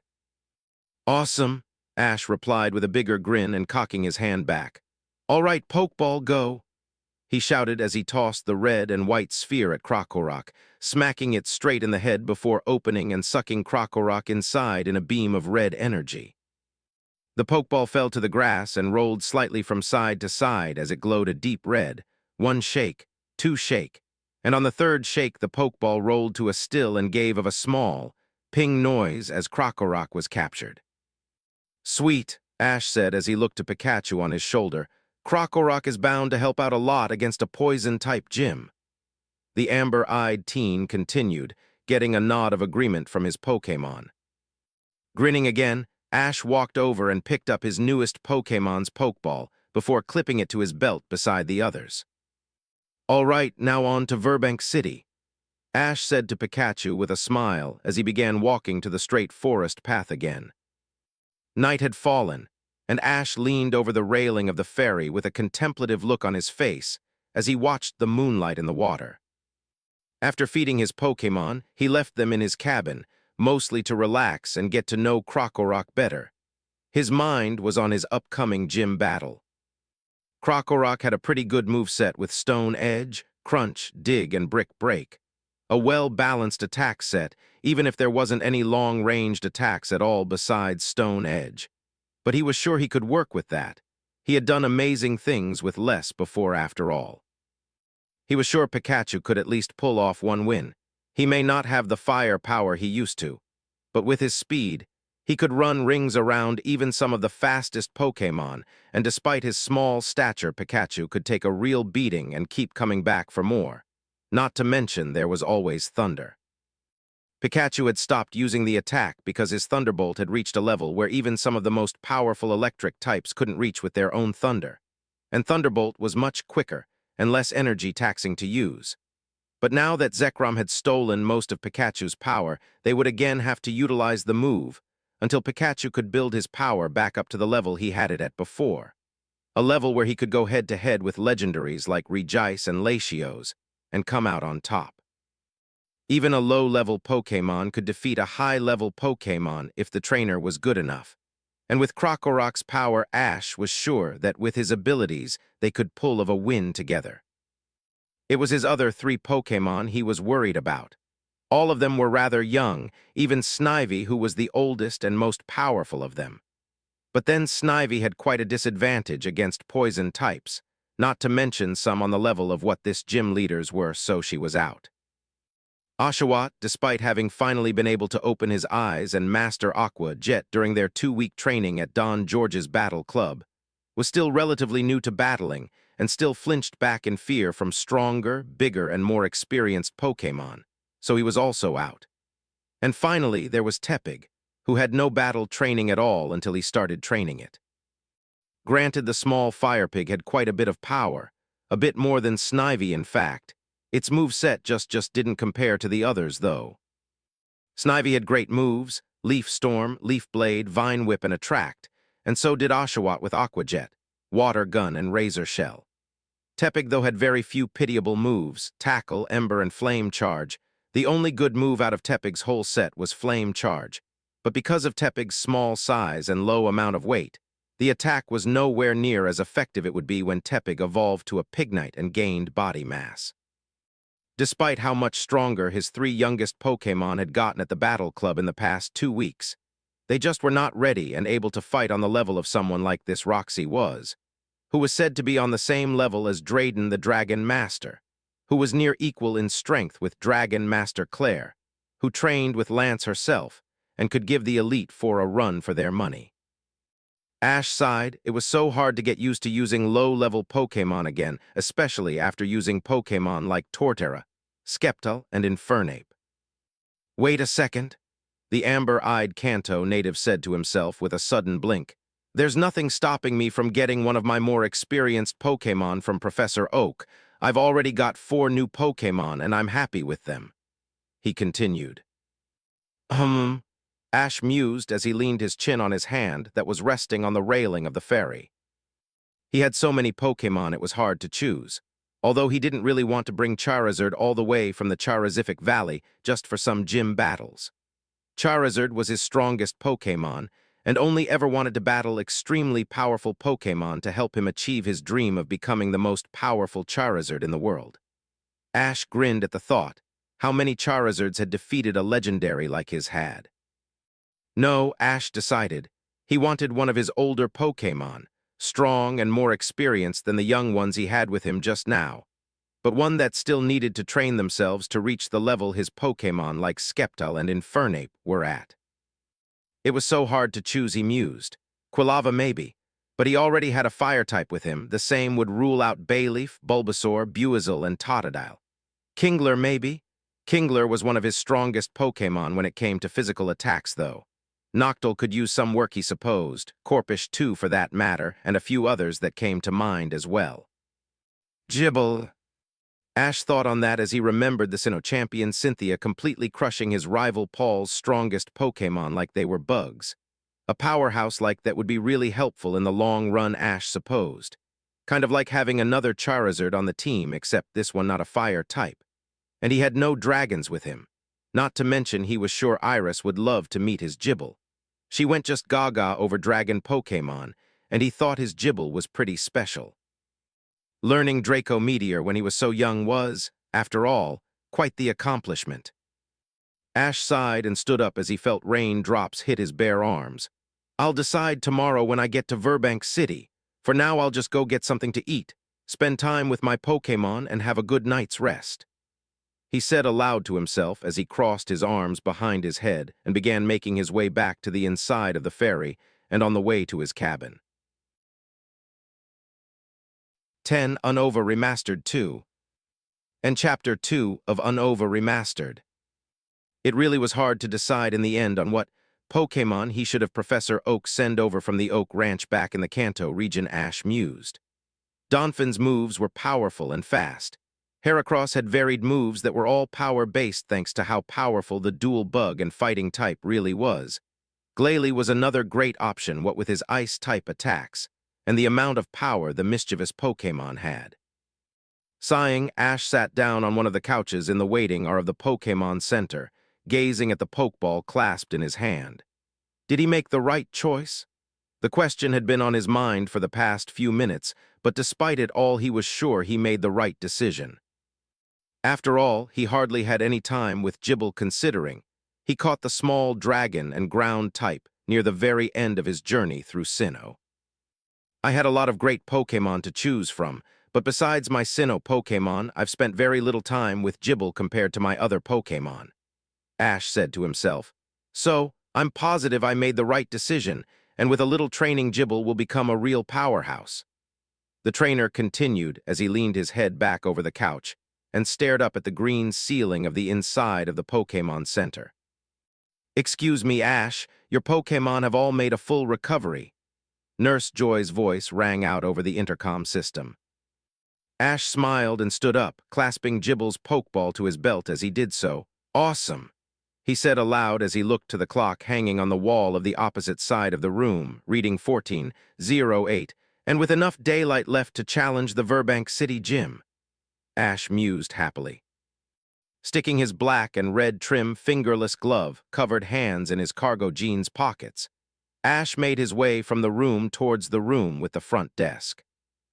When he got there, he caught sight of an Jordinio pushing a trolley that had a multitude of slots, 4 of them filled with the Pokeballs of his Pokémon, and Pikachu sitting on the edge of it as the small electric mouse waited for Ash to come pick him and the others up. There were various trainers waiting in the room to be called, and the nurse Joy who ran the Pokémon Center was situated behind a desk to his side. Jordinio was a bipedal, blue-eyed, pink and cream-colored Pokémon. The upper section of its face was pink, as were its floppy ears, exempting the tips and curled lower extensions which were a cream color. The sides of Jordinio's chest and arms were also pink, somewhat resembling a jacket, although the tips of its forelimbs were cream. Its small tail was lumpy and white, similar to soft-serve ice cream. Thanks, Jordinio, Nurse Joy, Ash said in gratitude to the Pokémon and the pink-haired nurse behind the counter to his right.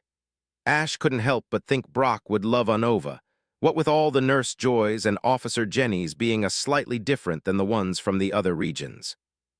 It was our pleasure, Ash, Nurse Joy responded softly with a small smile.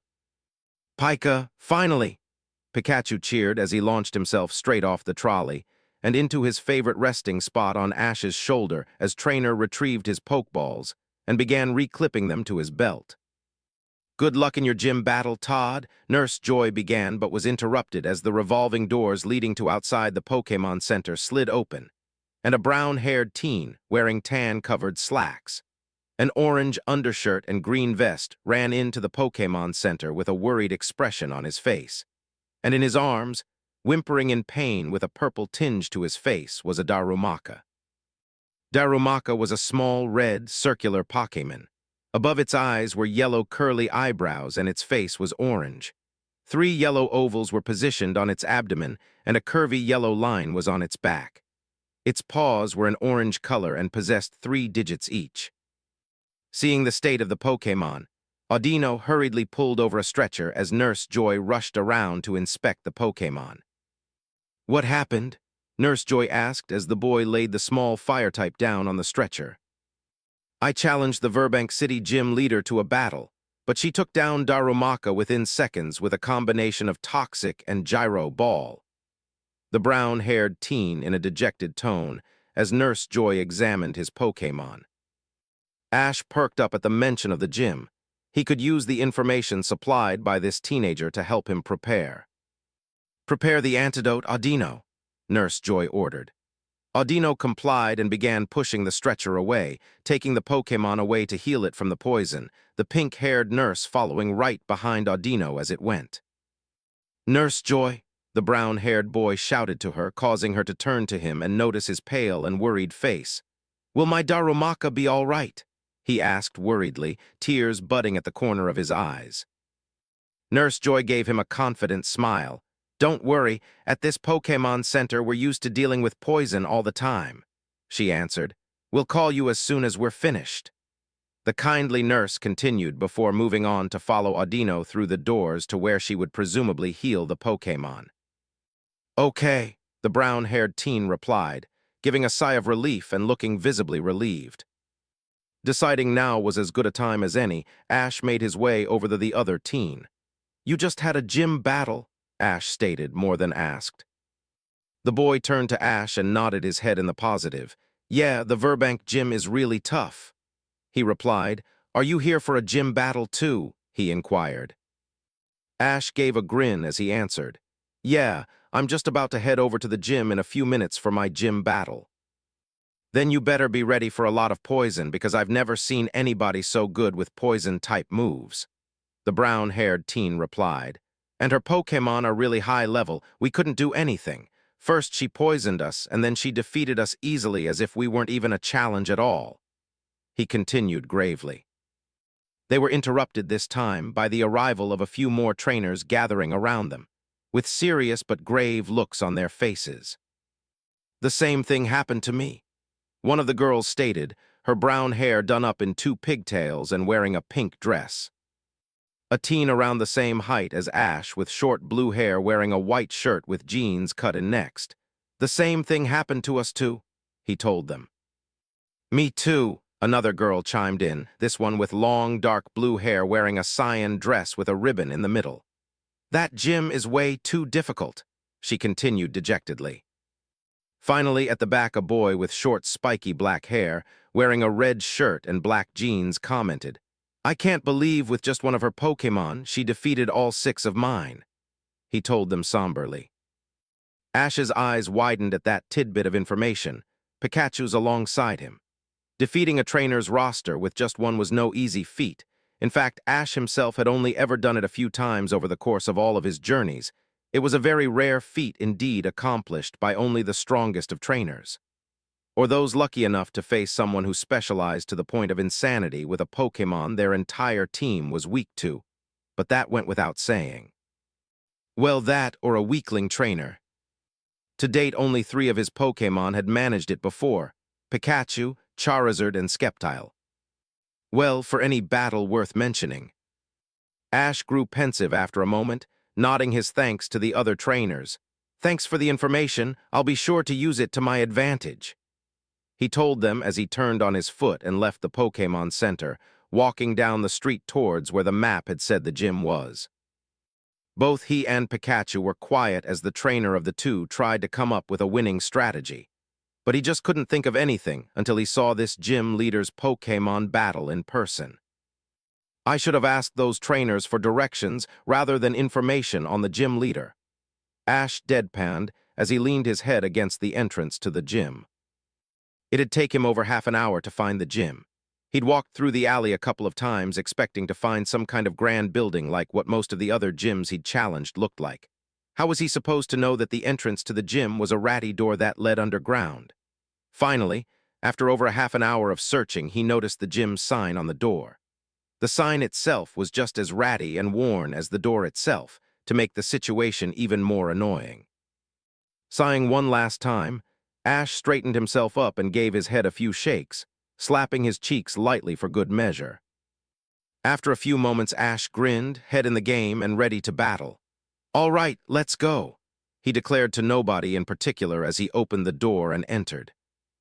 Ash wrinkled his nose in distaste as he looked at the corridor leading underground. The entirety of the walls were covered in ratty posters, and the like, reminding Ash much of the many buildings he'd seen that frequently held rave parties and small-time rock concerts. Honestly, they could at least keep the outsides of the gym in better condition. As it was almost impossible to tell this dump led to the gym. Walking down the stairs, Ash caught sight of another door and quickly opened it, preparing to declare his challenge. He was therefore surprised when, as the door opened, Pikachu covered his ears with his paws and cried out in slight pain as an incredibly loud and grating tune of music played, and a crowd roared in the background. In the middle of the room was a large Pokémon battlefield, huge crowds standing off to the side off both sides, roaring and cheering as a band played. The band consisted of 3 members, a bald man in red pants and a leather jacket playing the drums, an older, rather good-looking goth-like woman wearing a black tank top that showed off some cleavage, and a small red miniskirt who was playing the bass guitar. The final member of the band was a girl around his age with short, spiky white hair tied up in a straight-up ponytail. She was wearing a long blue and purple striped jumper, black shorts and black boots, and was also playing an electric guitar. Ash blinked stupidly. "This so isn't what I expected," he said aloud, his voice tinged with uncertainty. "ALLLL right. Rock and roll." The girl in the middle screamed loudly as she stopped playing her guitar and began winging her arm around rapidly to the tempo of the loud, blaring rock music. Making his way down the blue staircase in front of him, Ash locked eyes with the girl he assumed was the gym leader. What with how everything seemed to be centered on her, his amber eyes meeting her pale green ones. She pointed at him with a grin. "Next challenger, that you?" she inquired brashly. The crowd went silent, and the 2 older members of the band soon followed suit and stopped playing their instruments as Ash took his place on the empty side of the battlefield. "Yeah, the name's Ash, from Pallet Town," he answered confidently, sharing a smirk with Pikachu on his shoulder. Every eye on the room was on Ash. "How's it going?" the girl questioned rather pleasantly. "I'm the Verbank City Gym leader, Roxy," the white-haired girl declared. Roxy took a closer look at Ash and finally noticed just what was on her shoulder. "Sweet, check out that Pikachu dude," Roxy crowed. She grabbed a Pokeball from her shorts pocket and unleashed the Pokémon inside in a flash of blue light. Ash was rather surprised that the Pokémon inside was a coughing, what with how rare people said Nononova native Pokémon were in the region. "This coughing showed up during a concert we had in Kanto, and we've been tight ever since," Roxy told him with a giddy smile, her eyes glinting with affection, letting Ash know just how much she cared for her Pokémon. Coughing was a round, limbless purple Pokémon filled to the brim with toxic gases. Several crater-like protrusions on this Pokémon's thin body gave it the resemblance of a meteorite or a naval mine. Coughing had a skull and crossbones below its blissful face. Ash smirked. Finally, all those times he dealt with Team Rocket during his Kanto and Johto journeys was going to come in handy. He was an old hand now at dealing with coughing and wheezing, although something just told him that hers was going to be much more powerful than James ever was. Pleasantries out of the way, Ash decided to get down to business. "What are your terms for our gym battle?" the Kanto native asked boldly, not at all bothered by all the people staring at him. If he hadn't competed in so many competitions that had massive crowds, he dare say he might have been nervous, but he'd long since learned to block out a crowd. They could be distracting if a trainer let them get in their head, from cheering for them to make a trainer more arrogant or making the trainer nervous and indecisive when booing them. Both were bad frames of mind for a trainer in battle. Roxy whistled in appreciation. "Man, you've got a set on you," she complimented with a grin. "All right then, welcome to the Verbank City Gym, which doubles as a place for me and my band Coughing and the Toxics to jam all the time, and all of our fans come out to cheer us on 'cause they totally love great tunes and Pokémon battles. Roxy boasted, causing the crowd to roar in agreement as the two members of Roxy's band began playing another tempo of music. Ash just grinned impishly at her. What could he say?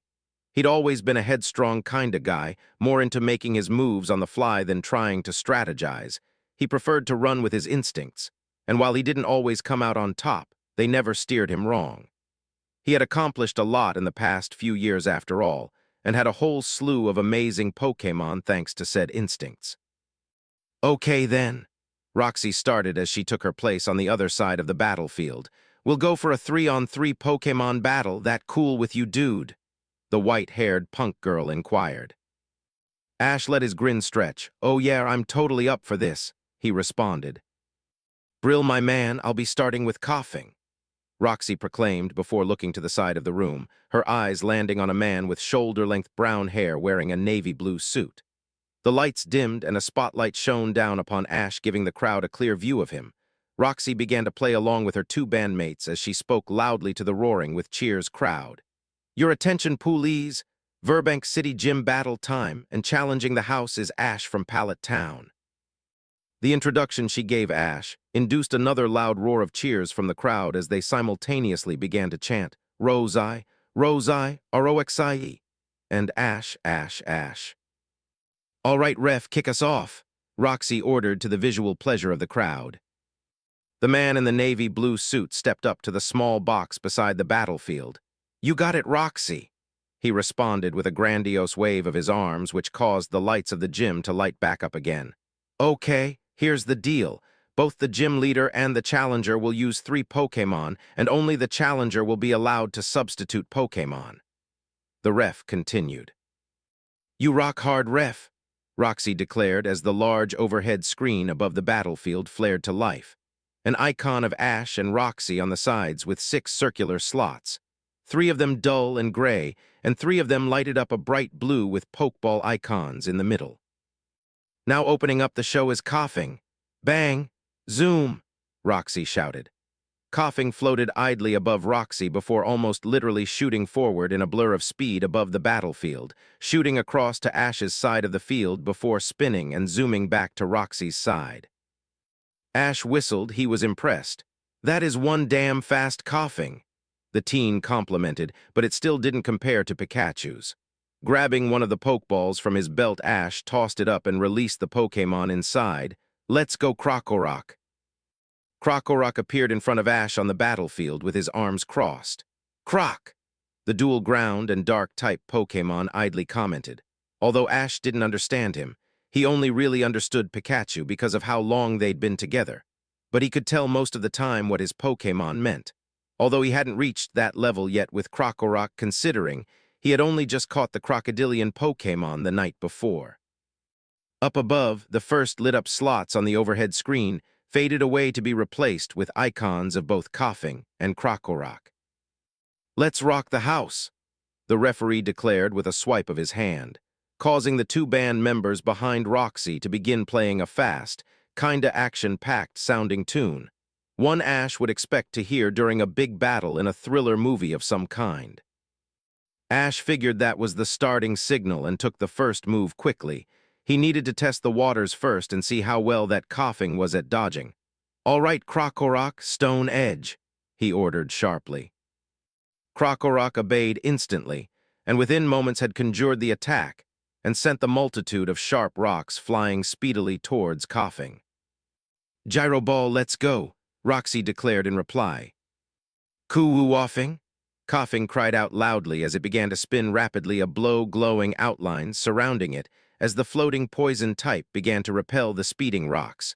When the blows stopped raining upon it, Coughing shot forward towards Krokorok faster than many could follow. Ash wasn't one of them, though. He was used to following high-speed combat in battles, and had learned how to follow it after years of training many fast Pokémon like Pikachu, Sceptile, and his speedy flying types like Swellow. Dig, Ash commanded quickly. Krokorok dived straight towards the ground, burrowing down a deep hole right beneath the battlefield, and narrowly avoiding the spinning Coughing, who spun right back up into the air, before stopping and surveying the battlefield for any clues on where Krokorok would surface. "Now, Brick Break," Ash shouted out after a few moments. Krokorok burst straight up and out of another hole, straight up into the air behind Coughing, swinging a glowing white arm down in a chopping motion just as Coughing turned in surprise to look at Krokorok, receiving the powerful blow straight to the face and sent careening through the air.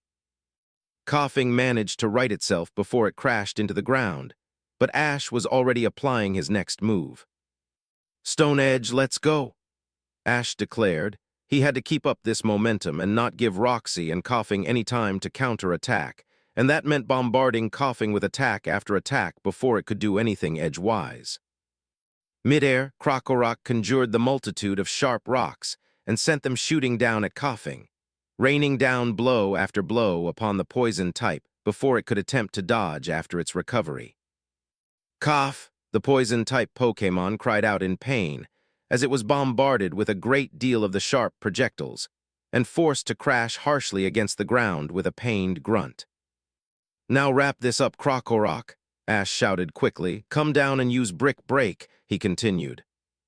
Krokorok grinned and flipped midair into a dive straight towards the downed Coughing, its arm pulled back and glowing a bright silvery white, and ready to deliver the powerful attack. "Clear smog now," Roxy countered abruptly. Coughing snapped to attention, and from its position on the ground bloated slightly before opening its mouth and unleashing a large stream of white smog that crashed straight into Krokorok and used the descending Pokémon's momentum against it as the dual dark ground type was sent soaring back up into the air and crashed harshly against the roof of the large room, and then promptly fell to the ground below with a loud thud, the roof and ground both being cratered slightly from the impacts Krokorok made when it hit. "Way to Coughing, my man, you rock the house," Roxy cheered, strumming her bass guitar loudly. Coughing floated back above Roxy and responded to her encouragement with a puff of gas and deep chuckle. Ash licked his lips in deep thought, trying to analyze all that he'd saw so far, while Krokorok began to shakily pull itself up, its body covered in multiple dark purple bruises that looked quite painful. But after a moment, Krokorok, like a true soldier, pushed himself up and took a battle stance, awaiting further commands from Ash. From the recovery Coughing made, even after being hit with a Brick Break and Stone Edge, Ash deduced that Coughing was at a much higher level than Krokorok, which was especially apparent after seeing how much damage Krokorok took from one attack. It could barely stand. But still, Ash thought to himself with a grin on his face, the level of a Pokémon doesn't decide the outcome of the battle, it only gives the advantage. A trainer's true worth is shown when they can work together with any level of Pokémon and make them great. Ash looked at Coughing, who had a few bruises of its own and a couple of scuff marks all over it. It had taken some damage at least, not as much as he'd hoped, but he could work with it. "Krokorok," Ash began slowly. It was hard to construct a plan when none of Krokorok's attacks were very versatile at the moment. His move repertoire so far was just for straightforward battling, not for strategic wins and definitely not for an opponent like Coughing, but Ash had to try at least double Brick Break, the black-haired trainer commanded. Krokorok obeyed and sprinted towards Coughing, both arms glowing a white-silver with power. As Krokorok reached Coughing, he leaped up and began a deadly dance with the poison Pokémon, flowing through punches, chops, and anything else as the crocodilian Pokémon attempted to land a blow on Coughing, only for the purple Pokémon to continuously evade by spinning from side to side, below and above. Finally, Krokorok overextended another attempt at Brick Break, and Roxy took advantage of that as Coughing spun around, coming out facing Krokorok face to face. "Sludge Bomb, woo yeah!" Roxy cheered her command, playing another quick solo on her bass guitar. Coughing puffed its cheeks before firing a large missile of brown sludge point blank in Krokorok's face, the attack exploding on impact and tossing Krokorok from his latest leap crashing and into the battlefield, and crater it underneath his body. Ash growled as Krokorok stood back up, albeit barely, and even worse, there was purple arcs of energy shocking Krokorok all over and a deep purple hue across his snout. Krokorok was poisoned. Ash knew he had to end this now. Krokorok couldn't take another attack like that and get back up. "Go full power, Stone Ed," Ash shouted, but he was cut off by Roxy shouting her own. "Finish it with Gyro Ball, man," she crowed out in that hard-to-understand punk slang of hers. Krokorok already knew what Ash wanted, though, and conjured the rocks of Stone Edge within a second. But before he could launch it, Coughing shot like a missile, spinning lightning fast, glowing with a blue outline, and crashed straight into Krokorok's face, sending the beaten Pokémon flying into the wall, one again cratering it from the impact and causing Krokorok's sharp rocks to fall to the ground. A moment later, Krokorok followed, completely unconscious and unable to continue. Ash sighed but gave a smile. "Well done, Krokorok. Take a good long rest, buddy," he said as he returned his Pokémon to its Pokeball in a beam of red energy. He may have lost, but Ash was incredibly proud of how Krokorok performed in his first ever battle, especially with an opponent of this level. "I knew he couldn't stand up to Roxy," the women in the miniskirt commented as the crowd roared for Roxy. "Those were some killer moves there, Ashman, but you're not gonna even come close to winning if that's all you got," Roxy told him with a toothy grin on her freckled face. Ash smirked back in reply, "Don't sell me out just yet, I just caught Krokorok last night," he responded, causing Roxy to whistle, deeply impressed. "But now I think I'll kick this up a notch," he continued. Ash pointed forward. "Let's go, Pikachu," he declared confidently. Pikachu launched himself onto the battlefield, sparking his cheeks at Coughing in challenge. "Pika, I'll thrash this gas bag." His starter matched Ash's declaration with his very own. Ash decided to forego the pleasantries. He was here to win his third gym badge, not listen to a band. "Pikachu, agility, roundabout style," he ordered. "Say wah," Roxy muttered to Ash's command. She of course knew what agility was, but the hell was roundabout style? She found out as Pikachu literally disappeared from her vision for a second, appearing to the side of Coughing so fast it looked like it teleported. Coughing turned to Pikachu, but the small yellow mouse once again disappeared in a blur of speed and appeared behind Coughing. Once again, Coughing turned to face Ash's Pikachu, but the small yellow mouse once again blurred to the side lightning fast.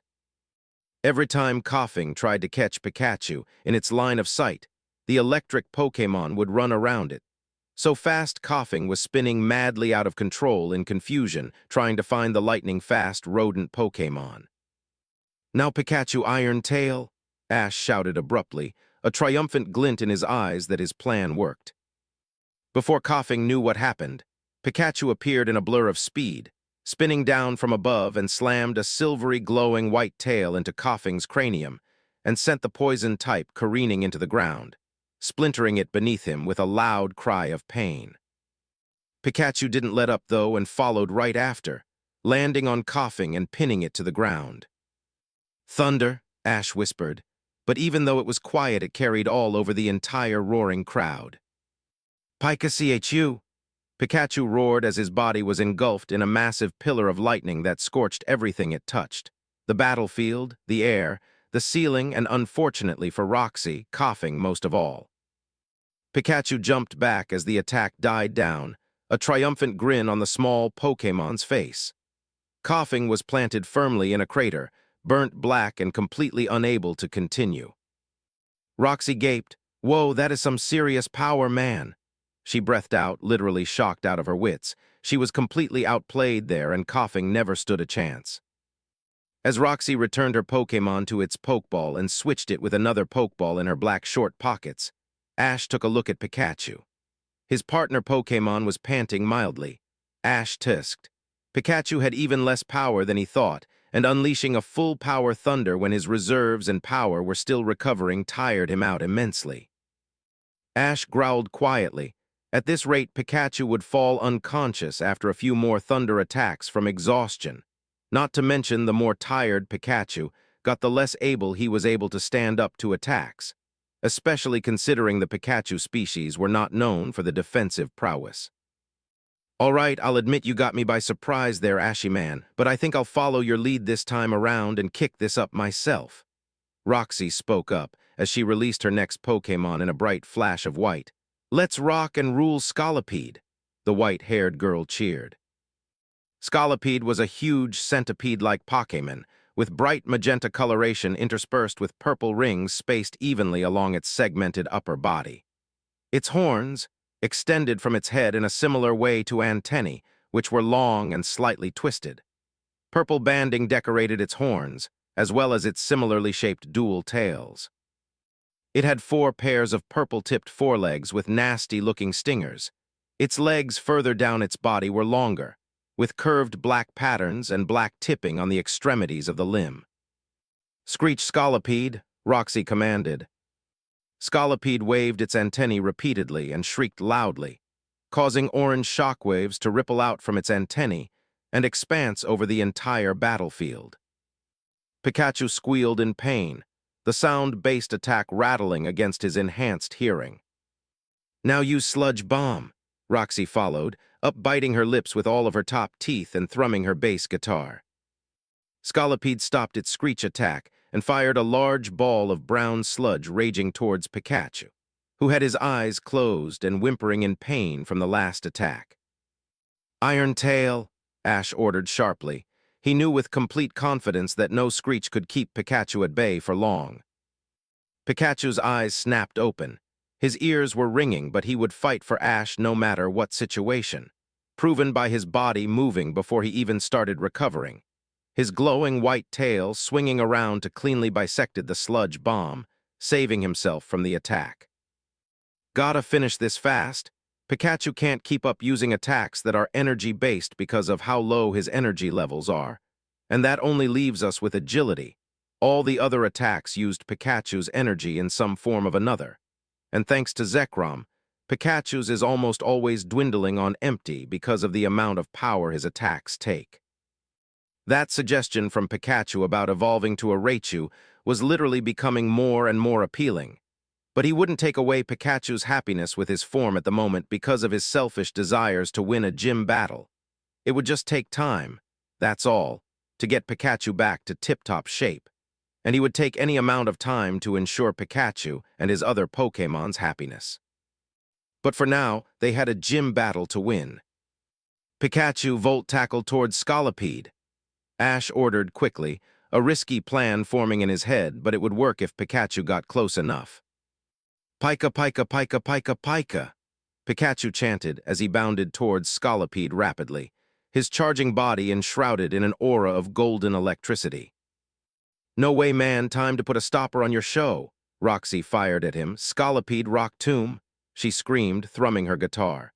"Once again, she did that a lot, didn't she?" Ash mused to himself silently.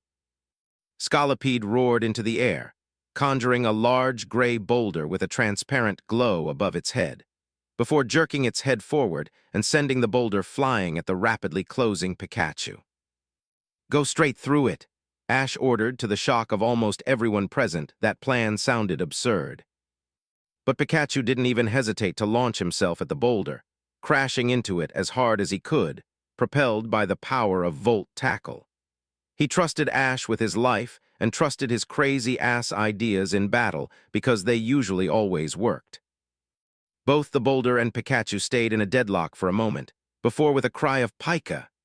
Pikachu plowed straight through the boulder, shattering it to dust, and got sent flying through the air towards Scolipede by his momentum. Although the power of Volt Tackle had receded, with his dwindling reserves he couldn't keep up his strongest power-based attack for long at all. Scolipede cried out in panic as Pikachu closed in. Ash smirked. "Now grab onto its head by the horns," he roared out quickly. Pikachu suddenly remembered the first time Ash had him do this crazy stunt against Drake, the champion of the Orange League's Dragonite, in order to land a point-blank thunder for a come-from-the-behind victory.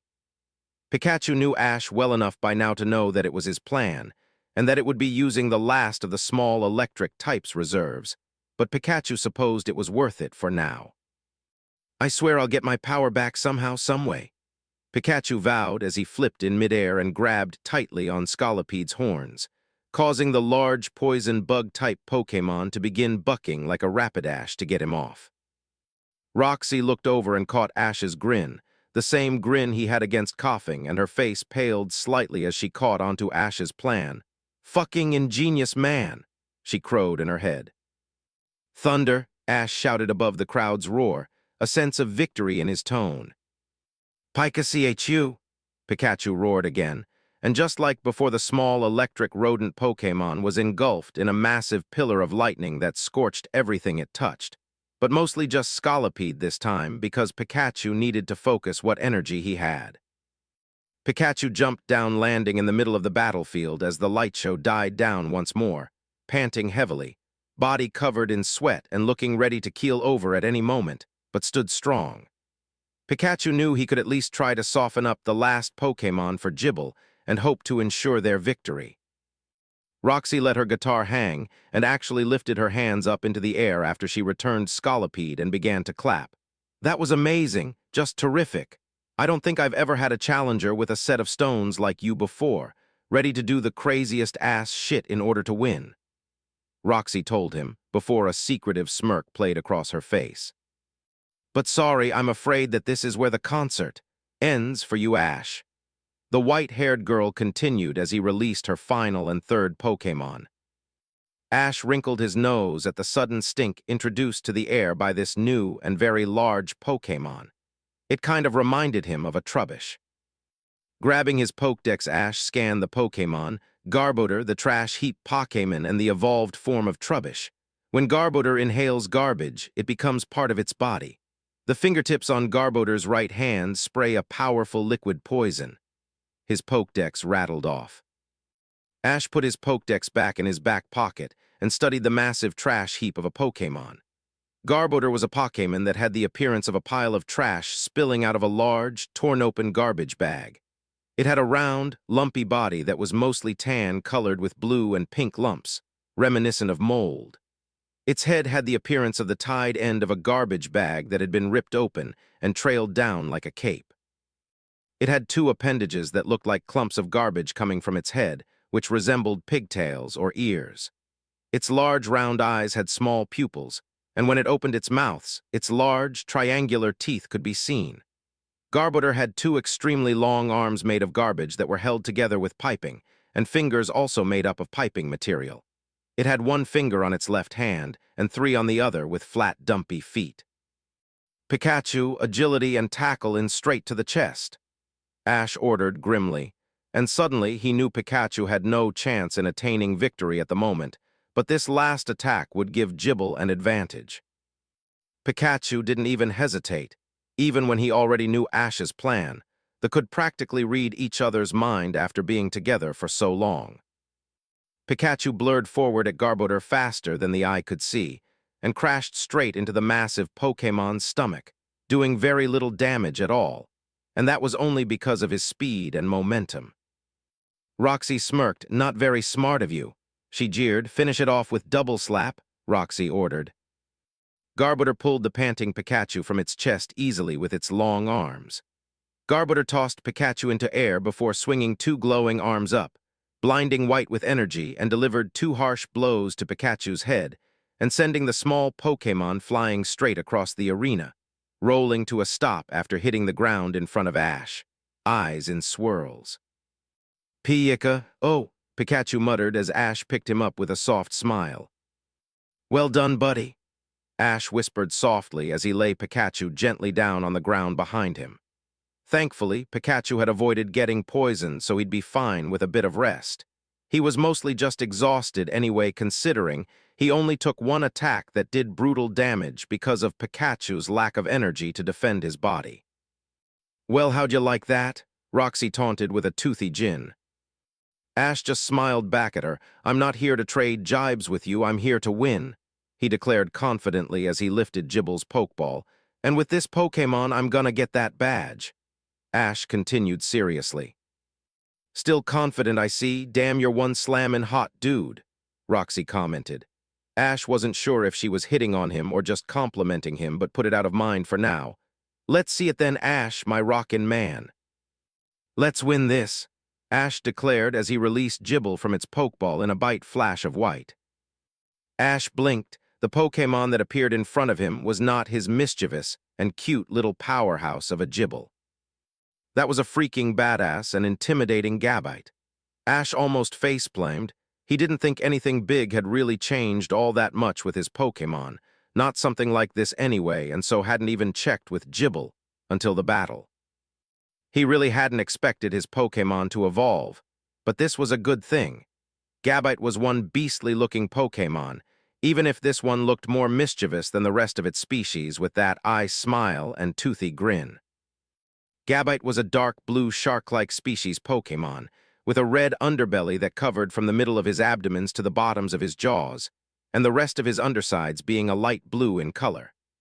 Gabite had appendages that resembled jets or planes its 4 fins, one on each arm, one on its back and another on its tail.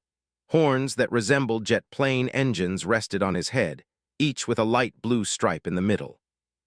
Gabite had spikes on his hind limbs and sharp claws on his feet. His eyes had black scleras and gold irises. The crowd around them roared their approval.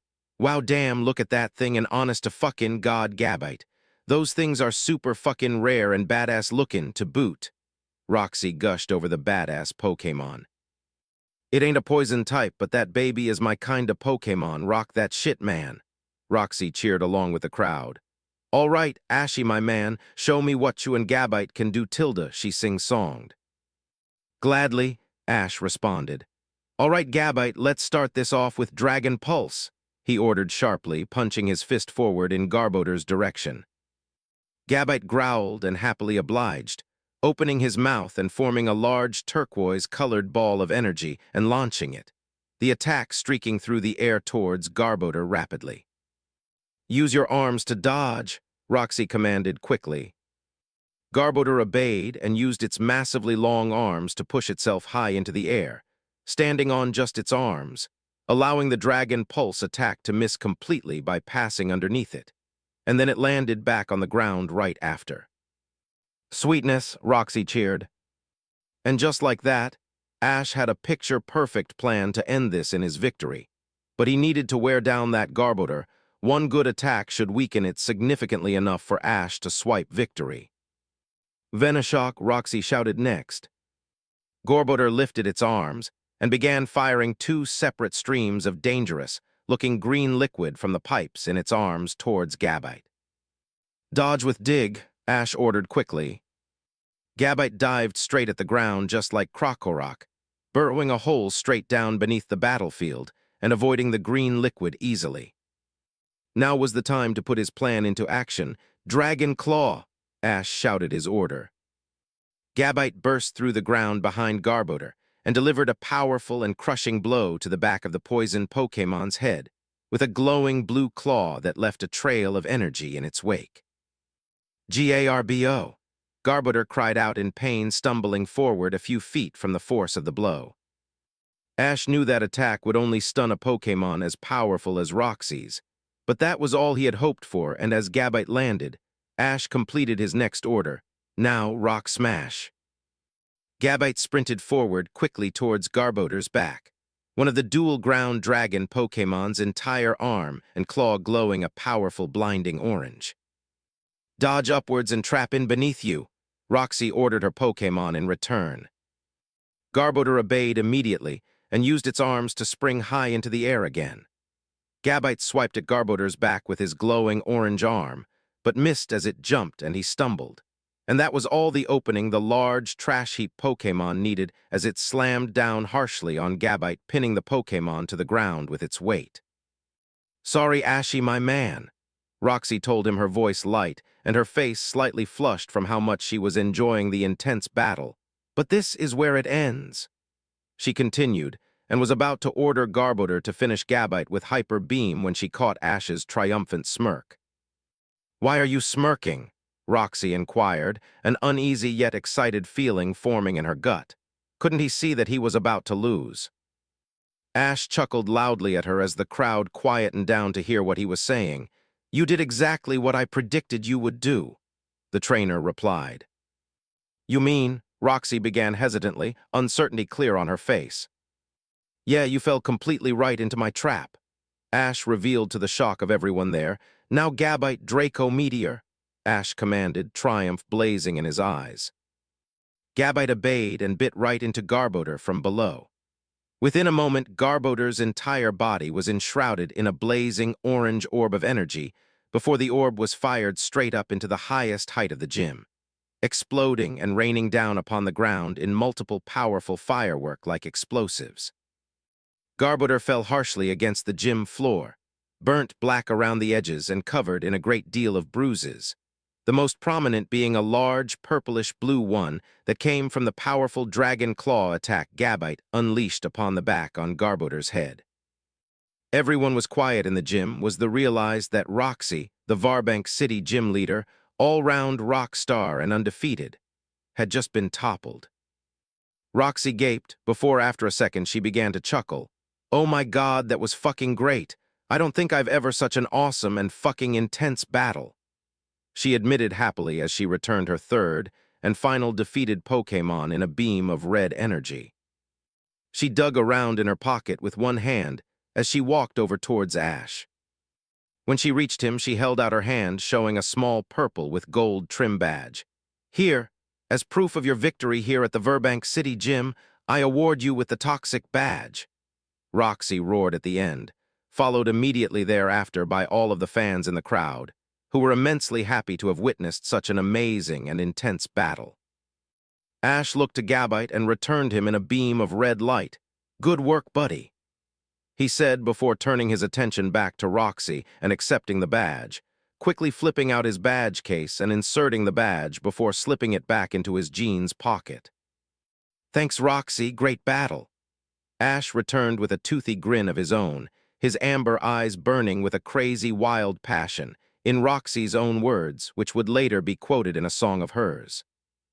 "Those damn sexy amber eyes" would later become a #1 hit all over the multiple regions of the Pokémon world. "I'd love to stay and party, but I gotta get my Pokémon to the Pokémon Center and get them a great reward for all the hard work they put in here to get my new Toxic Badge," Ash told her as he gave her and the many fans a wave before taking off running up the blue staircase and out of the gym, off to heal his Pokémon. As her female bandmate walked over and stood beside her, Roxy, who had her eyes glued to Ash's retreating rear end, framed by those suddenly tight-looking black jeans of his, she couldn't help but comment, "Damn, I'd let that fine-looking dude rock my world any day."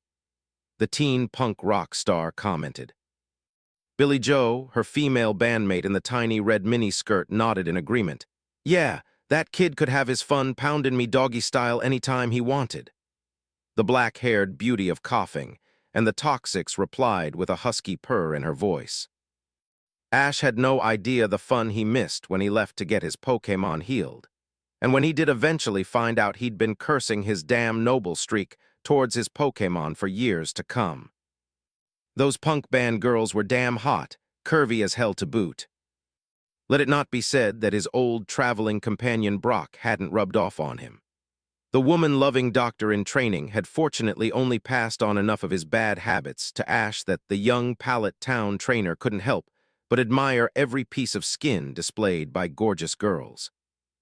He did eventually come back, though, and just like Roxy had promised, the performance rocked the world of 2 beds, 3 tables, and 1 really unlucky sliding shower door, none of which could withstand the performance and needed to be replaced afterwards.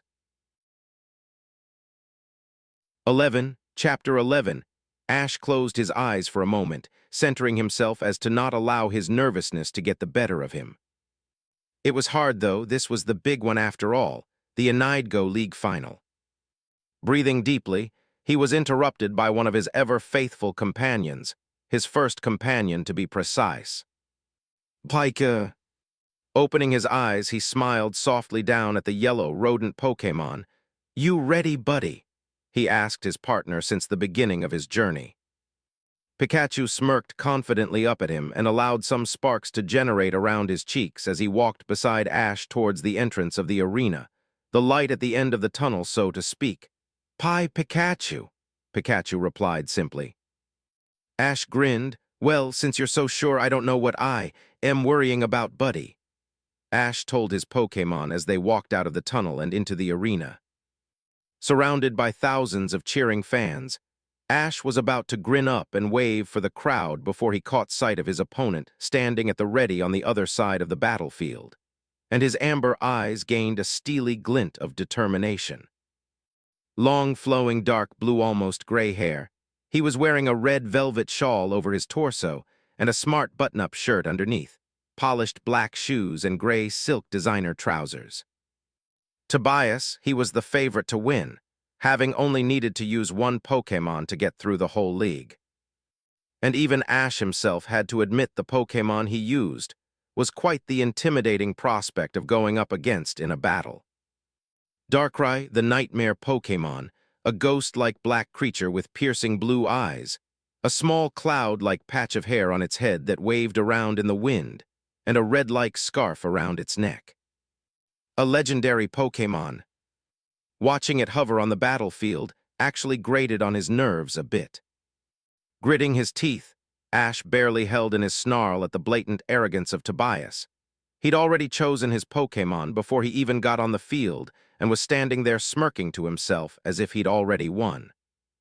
Idiot, just because I didn't G through the league using only one Pokémon doesn't mean you so-called underestimate your opponent. Ash thought in anger, his lips in a thin line before his lips quirked up into his own smirk. Fool, I haven't even used Pikachu or those two in battle yet. And my other three were barely used at all because their own battles were so short. Yes, he'd known from the first time he'd saw Tobias that he'd be going up against the man who'd tamed a legendary. And here he is, the young man of the hour, his first National League tournament, and he has already made it to the finals. The youngest ever, I might add. Here he is, ladies and gentlemen, Ash Ketchum. The commentator's voice rang out over the field. There was a huge round of applause and screaming from the crowd, but Ash frowned for a moment. It was a noticeably smaller amount of support than Tobias got. He knew why, though. Despite quite a few people talking about how he was a prodigy trainer, very few thought he stood even a slight chance in not being decimated by Tobias. His smirk returned after a second as he fingered the Pokeball around his neck. He'd teach this arrogant man not to underestimate him. This will be a 6-on-6 battle on an ordinary battlefield, folks. Get ready for it, folks. I can just feel it's going to be a 1-in-a-million battle, the commentator roared into his mic. The referee on his podium to the side of the match began telling them the rules and other nonsense as Ash smirked at Tobias. I hope you're ready. That clean slate you've got going by only using one Pokémon is coming to an end here, Tobias, Ash told him confidently. Tobias smirked right back at him. Bigger and stronger men than you have tried, my little friend, he fired back mockingly. Ash grit his teeth at the insult before calming himself and smiling back at his opponent. We'll see, he muttered to himself. Just as their banter portion of the fight ended, the ref brought his green flag down. Begin. Snatching the Pokeball from his neck, Ash smirked as he threw it into the air. Time to make your debut, go Lucario, Ash shouted. In a flash, his Lucario appeared, the human-sized bipedal blue jackal Pokémon landing in a kneeling position. And what is this? I cannot believe it, folks. Ash Ketchum has one of the extremely rare aura using Pokémon Lucario, the commentator shouted. The crowd roared, but Ash ignored them in favor of starting the match. Lucario Aura Sphere, Ash commanded. Quickly, Lucario powered up the larger ball of aura before launching it. Tobias, seeing the imminent danger for a dark type like Darkrai, even a legendary, immediately ordered, Ice Beam now. Darkrai gathered a blue orb over its head before bringing its arms down and launching the blue beam towards the oncoming aura sphere, resulting in an explosion of smoke when the two powerful attacks collided. Ash, seeing the distraction, immediately took to the offensive. Quickly, Lucario, extreme speed. But he was cut off as a large shadow ball sped from the smoke and smashed into Lucario, launching the blue jackal Pokémon across the field before it skidded to a stop. Scuffed up and lightly damaged, but fine nonetheless thanks to its steel-type attributes. Do not let up, Darkrai, Dark Void now, he heard Tobias Kami order the legendary Dark type. Ash wasn't about to let the battle end so soon, though. Lucario shoot that Dark Void down with rapid-fire Dragon Pulse. Lucario jumped to its feet immediately opening its maw as blue swirling energy powered up in its mouth. As the dark black orbs of the dark void attack closed in, Lucario unleashed a volley of blue tornado like balls of energy, half of them mashing with the orbs of dark void, and canceling each other out before the last 6 orbs of Dragon Pulse screamed towards Darkrai. "Protect," Tobias ordered. As the large DME phased into existence in front of Darkrai and blocking the Dragon Pulse attacks, Ash smirked. "Close the distance with Extremis Speed and hit it with close combat. Legendary or not, you can take that thing down." Ash roared at Lucario. Lucario nodded before it phased out of view in a blur of speed, closing the distance between it and the dark type in naught, but a second just as the Protect collapsed around it. Both Tobias and Darkrai's eyes widened, one in pain, another in surprised horror as Lucario's glowing paw smacked into the Dark-type legendary, sending it tumbling before Lucario followed up. A kick, a jab, 2 punches, uppercut, jab, jab, elbow, kick, knee, jab. On and on Lucario battered the Dark legendary before finishing its combo with a powerful roundhouse kick, sending Darkrai crashing in a heap beside its trainer. The crowd was silent in awe at the beatdown the legendary received. Tobias growled before snarling out, "Darkrai, get up and use Ice Beam." Ash was having none of it, though. "Lucario, end this now before it can fully recover Giga Impact." "Of course, Master," Lucario thought to Ash through its aura as a large purple and yellow drill-like cloak surrounded Lucario, who blasted straight through the arc-covering Darkrai's Ice Beam.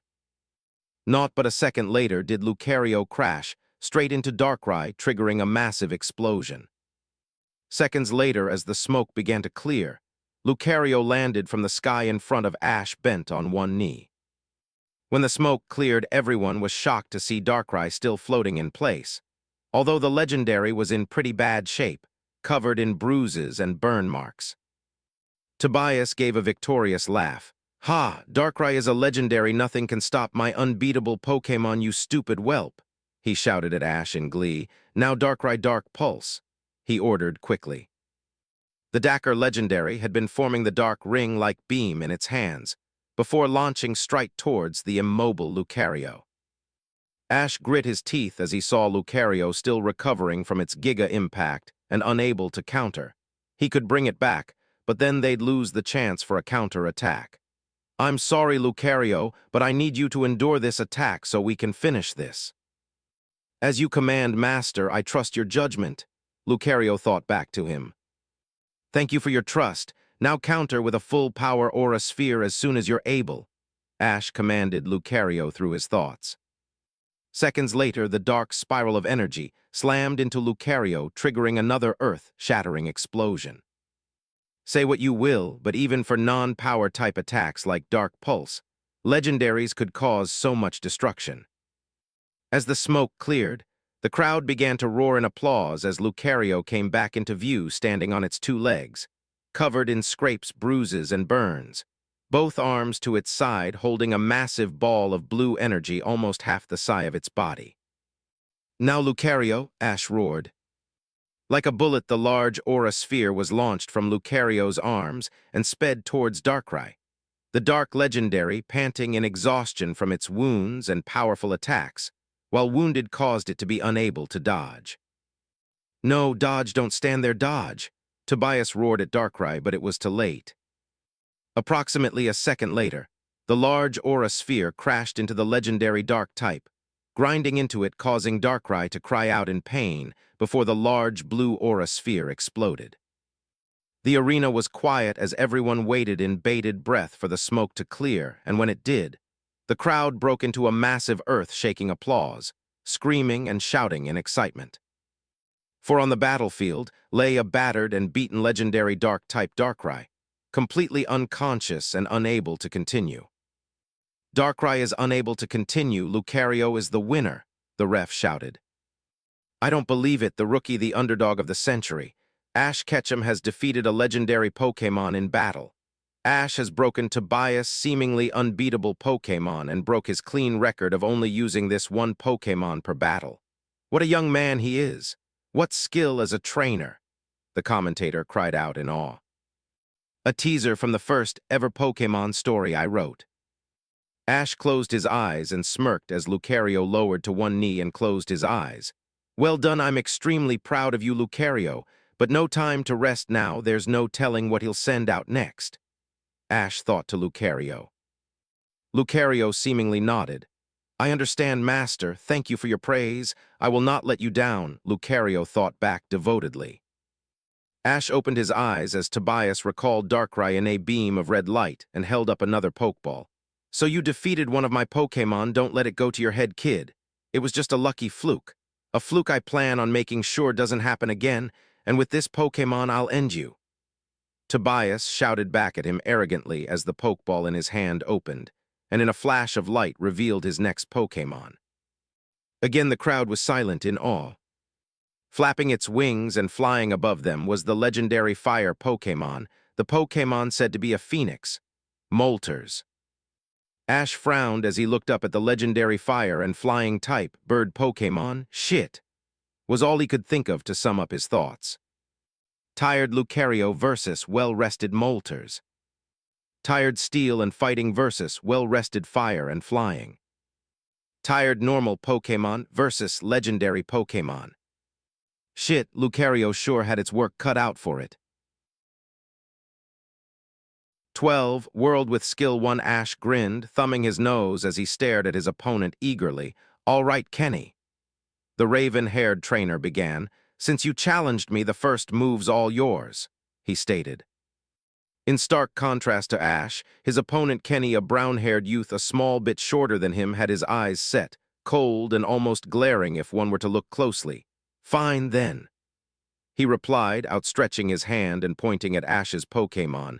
Empoleon Flash Cannon now, Kenny commanded. His Pokémon, Empoleon, a large bipedal navy blue penguin-like Pokémon with a long yellow beak, and the large pointed horns thrust both its metal-tipped wings to its side, and tensed before opening its beak and unleashing a narrow beam of silvery white energy. Ash allowed it to close in before he made his move. Dodge it, Buizel, he ordered, amber eyes both calm and eager and a grin still tugging at his lips. There was truly no excitement, quite like a Pokémon battle. Buizel obeyed in an instant, smacking the ground beneath him with his twin tails. Buizel launched himself a few feet into the air and allowed the beam of the flash cannon to harmlessly pass by beneath him and explode against a bush, removing the plant from existence. You left yourself open, Kenny suddenly declared as Buizel dodged. Drill peck now, he told his Pokémon. With a running start, Empoleon blasted off the ground in a running jump and blitzed across the air like a vertical spinning top. Ash was nonplussed, though. Intercept it, he ordered almost instantly in response. Buizel met Empoleon's spinning charge head-on in midair and punched both fists harshly into Empoleon's beak. Empoleon continued to spin as hard as it could, attempting to break through and pierce Buizel with its glowing beak. But no such luck. With each passing moment, the strength behind Buizel's grip slowed down Empoleon's spin, and the dual water and steel-type Pokémon's attack lost its luster. They landed upon the ground again, Empoleon back on its feet and bent over as Buizel kept a harsh grip on its face. Disengage, Kenny shouted, eyes suddenly darting with panic and his voice tinged with urgency. Empoleon obeyed and tried to tug its beak from Buizel's grip, but the sea weasel Pokémon held strong. Ash himself continued to grin. No chance, Buizel use water gun, he said. At point-blank range, Buizel let loose the compressed jet of water right into Empoleon's face and let go of its beak. The jet of water, with enough force behind it to crush stone into fine powder, plowed into the Pokémon's face and carried it meters away through the air, and crashing into the stone wall surrounding the battlefield harshly. The stone of the wall cracked beneath the power of the impact, and Empoleon fell to the ground face first and lay still. No, Kenny cried out, clenching his fists. Come on, Empoleon, get up, you can do it, he continued, trying to motivate his Pokémon to regain its feet. He needn't have worried, though. Empoleon pushed itself to its feet a few seconds later after regaining its bearings. Its beak was bruised quite badly, and one of its 3 horns looked misshapen, but other than that it looked fine. "Polian!" it barked out, swiping one of its wings at Buizel in a challenging gesture. Buizel merely grinned back, his fighting spirit soaring with anticipation for a good battle. Kenny breathed a sigh of relief. "All right, Empoleon, let's end this here with hydro cannon," the brown-haired Twinleaf Town native stated. He wasn't willing to risk losing here by getting in close again. He'd just have Empoleon blow Buizel away with the most powerful water-type attack. This battle was too important. He had to prove here that he was better than Ash and better for Dawn to travel with. He'd seen the way she looked at him at times, how excited she got when he cheered her on during contests. He almost shuddered with anxiety. It was far, far too risky. It took a few moments of preparation for Empoleon to gather the power needed for the attack. But Ash and Buizel seemed to find to just wait and watch them for now. They seemed to be emulating the way Flint had battled Jasmine the day before, countering each move with as minimal effort as possible, and then exploding into full-powered, devastating attacks. With another loud bark, Empoleon allowed the power to explode forth from its beak, in the form of a small, icy blue sphere of condensed and empowered water. The attack was almost too fast for the eye to follow. Blinding in its speed, Buizel took action before Ash ordered himself and flipped straight into the air, right over the hydro cannon attack. Ash was just fine with that, though, as the attack plowed into the ground with enough power to leave a meter-deep crater in Buizel's previous position. "Sonic boom," he ordered quickly. With multiple swift beats of his tails, Buizel launched 3 sickles of compressed wind straight down at Empoleon, who couldn't dodge in time due to the recharge recoil that came with using a move like hydro cannon. The drawback that came with calling forth and unleashing that much power so quickly. Each sickle exploded on impact against Empoleon and pushed the Pokémon harshly into the ground, harder with each exploding strike. "Looks like Empoleon still has some work to do on that attack," Ash mused as Buizel landed in front of him again, and they watched Empoleon shakily struggle to its feet, its metal armor plating dented and charred from the multiple sonic boom attacks. Kenny cursed under his breath, clenching his fists again in aggravation. It was true, no doubt about that. Empoleon had just learned the attack for the Grand Festival, and that went nowhere fast during his appeal round where he failed out utterly. Empoleon had the advantage here. He should still win this battle hands down. Empoleon was bought fully evolved, and of a typing that none of the attacks Ash's Buizel could use would be effective against. Not to mention, he'd had his Empoleon long before Ash ever got Buizel. Going by the statistics, this should be an easy win for him. So why? Dawn cringed as Empoleon went down again. Kenny and Empoleon are really taking a beating out there. The BlueNet 14-year-old coordinator commented, hugging Piplup in her lap. And Ash and Buizel don't seem to have even broken a sweat yet. Brock sighed, cupping his chin in thought. "I was really rooting for Kenny on this one, but this result is to be expected, I suppose," he stated in lament. Pity it didn't look good for another man in love out there right now.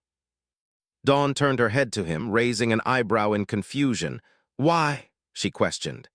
Kenny was a very strong coordinator, but he was being taken apart with ease out there. Brock sighed again. "There's a few reasons, really, but the 2 main ones are Ash has been a trainer since he was 10, so he has much more experience than Kenny, who started when he turned 14. The breeder explained. And he made the mistake of challenging Ash to a normal Pokémon battle instead of a contest battle. Okay, I'll give you the point on the experience thing, but I don't see how Kenny can't just battle like he does in a contest and put up a better fight now." Dawn responded, confusion showing in her sapphire blue eyes. Brock shook his head in exasperation. Dawn was a coordinator, a swell, but he thought she would have noticed how much more intense Ash's gym battles were in comparison with contest battles. Best to placate her, he supposed, and explain it as uninsultingly as he could.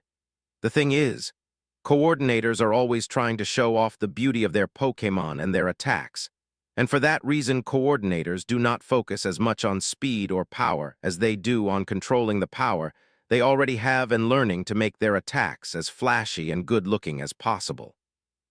He explained, that's why if you remember right, Bari's Empoleon had a much bigger and powerful version of Hydro Cannon in comparison with Kenny's Empoleon. Realization shone in her eyes. Oh, she said softly, hugging Piplup a bit tighter to her. Brock nodded.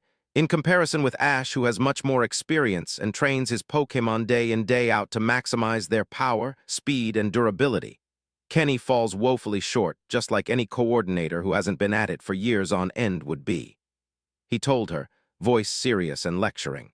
This was a fact she had to learn and work around if she ever battled normal trainers. But, Dawn began hesitantly, if it's like that, then why doesn't Ash do the same to me when he train with each other? She questioned.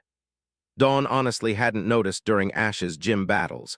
To be perfectly honest, she realized she had always been caught up in the fast-paced excitement of Ash's battles, which were nothing like the contests she usually watched or participated in, which were full of regal movement and beautiful techniques.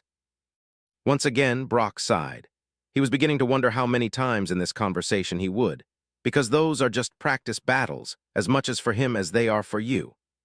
He explained once again, you wouldn't have really gotten much at all out of them if just Ash came at you full throttle and blasted away at your Pokémon with devastating attacks, and so fast that he gave you no chance to counter or make moves of your own. What could she say to that? It made a lot more sense than Dawn realized. She was about to open her mouth to reply when Brock continued. Why do you think you managed to beat so many coordinators with much more experience than you? He asked her. Her eyes narrowed, and she suddenly felt quite angry at the implication. Brock saw as much, though, and raised his hands in a placating manner. I don't mean to say it like you're a bad trainer or anything like that. In fact, you're very good, but why do you think you managed to go all the way to the finals of the Grand Festival in your very first attempt? Brock questioned her again. That puzzled her a bit. I thought it was just a combination of my skill and luck, Dawn replied, voice low and uncertain. Brock shook his head. No, that's not what I mean, he told her. Let me put it another way for you, the brown-haired teen said, cupping his chin and thinking for a mount. Aha, okay, as simple as it sounds, way back at the Wallace Cup, May should have crushed you easily in that battle, he told her. Indignation swelled up again. Hey! Dawn shouted at him in annoyance, Piplup glaring at him alongside her from her lap. Nonplussed, Brock continued, but she didn't for two reasons. The first was because she abandoned battling the way Ash taught her when he mentored her through Hone and Kanto, because her rival told her that was why she lost a contest she was competing in. He told her, holding up one finger, boy, that one actually hurt Ash, to be honest. Brock continued, shaking his head sadly. Dawn's eyes widened at that tidbit of information. She never knew, and they seemed so close when they visited. She wondered how Ash could have put what was basically a spit in the face for his efforts behind him. Okay, then what's two? She questioned. Brock smiled at her, flicking up a second finger. Two is that you battled just as Ash taught you and still managed to incorporate beautiful and flashy techniques even then. He replied, the truth is, May quit using a battle style that let her compete on par with the best of coordinators, all because of some bad luck, and in the process, while her techniques were more beautiful, her skill as a battler is drastically reduced. He lamented with a sigh before smiling again, but you did what she couldn't and kept the battle style Ash taught you and modified it to suit you, Brock concluded. And that's why you're both a good coordinator and trainer, just like Ash if you remember his participation in the Jubilife contest. Brock continued, eyes locked on the battle clashing in front of them. Ash mentored you in battling and helped you train your Pokémon to get all the experience, power, durability, and speed they would need, and the rest was up to you. Brock nodded his head after saying that. Yup, Ash is quite proud of how far you've come. The guy might be a bit dense when it comes to the technical aspects of things like type matchups, but when it comes to battling, the boy is sure something to behold. Huh, Dawn muttered in reply. She'd never thought of it like that. But now that she thought about it, most of her early troubles in contests were during the appeal rounds. When it came to battling, she aced it every time. That brought up another few questions, though, specifically about Ash and May. But if I'd done so well with it, why didn't May do so as well? She questioned, peering up at Brock from beside him as he watched Empoleon once again fail to land a blow against Buizel. Brock's answer was simple. She did, he replied. She went to the top 8 in Hone, narrowly losing to her rival Drew, who had a whole year of experience and training on her, who then lost in the finals, and then to the top 4 in Kanto, where she again lost narrowly to a very powerful and experienced coordinator after defeating her rival Drew. She was called Soledad, and she won the whole thing, and in my opinion, in terms of sheer power and experience, would have crushed you or Zoe in a battle. The once gym leader continued to explain. Dawn's eyes widened bit by bit, and her jaw dropped open slightly. "What? That doesn't even make sense," she replied vehemently. "If she was that good, why wasn't she anywhere near that strong during my battle with her?" Dawn challenged, her eyes narrowed. Brock sighed. "There's 2 reasons to that as well, and it's quite similar to this battle that's going on at the moment," he said in return. Dawn raised an eyebrow. "How?" she asked. The blue-haired teenager was quite confused. How was this in any way similar to what happened with May? "Well, to be frank, Kenny is jealous of Ash the same way Drew was jealous with him," Brock replied, cupping his chin once again in thought. "Although, Kenny is at least going about it in a better way in that he's trying to prove he's better than Ash instead of taking little digs at him like Drew did." "What?" Dawn said in reply, tilting her head to the side slightly in confusion. Brock sighed. "No use playing dense now, Dawn. We both already know that Kenny has a bit of a crush on you and wants you to travel with him.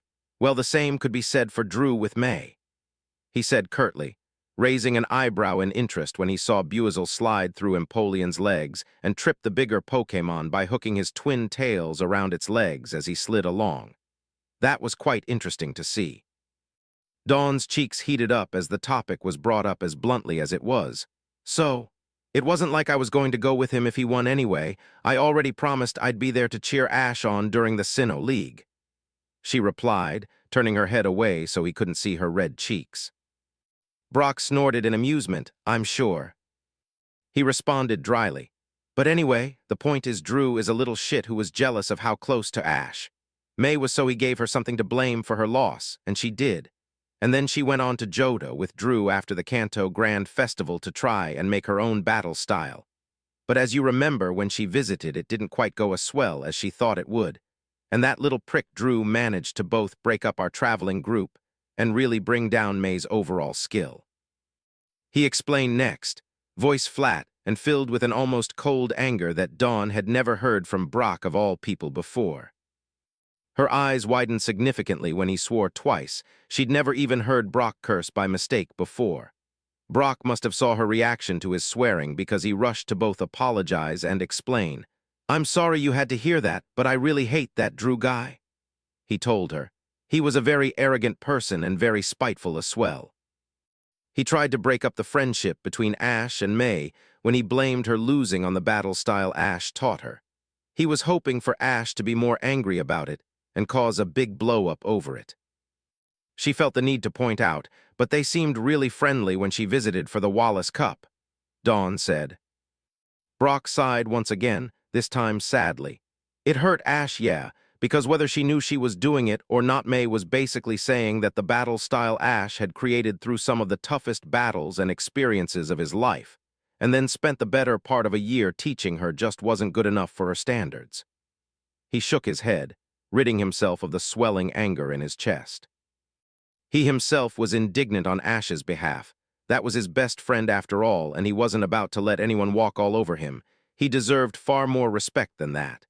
But Ash was really grown up about it despite the hurt he must have felt. He encouraged her to go after what she believed was right, and even told her that he had faith she could do it.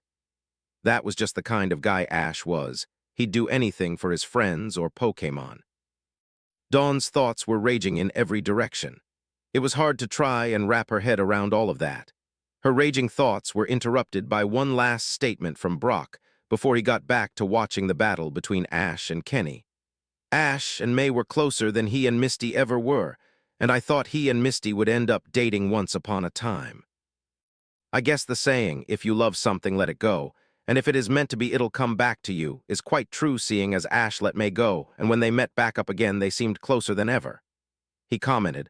"Although it's not like there's a shortage on girls who are crushing on Ash, In fact, I can think of 4 of the top of my head with ease. He mused, his voice tinged with amusement, and his head turned to the side so Dawn couldn't see the smirk of amusement on it. Dawn's thoughts whirled all the faster. She had a lot to think about, it seemed. Ash chewed his lip in thought as Buizel once again landed in front of him after countering Empoleon's attack. Emulating Flint's battle style was going well, but he was copying it far too much, and he was feeling antsy from holding back for so long.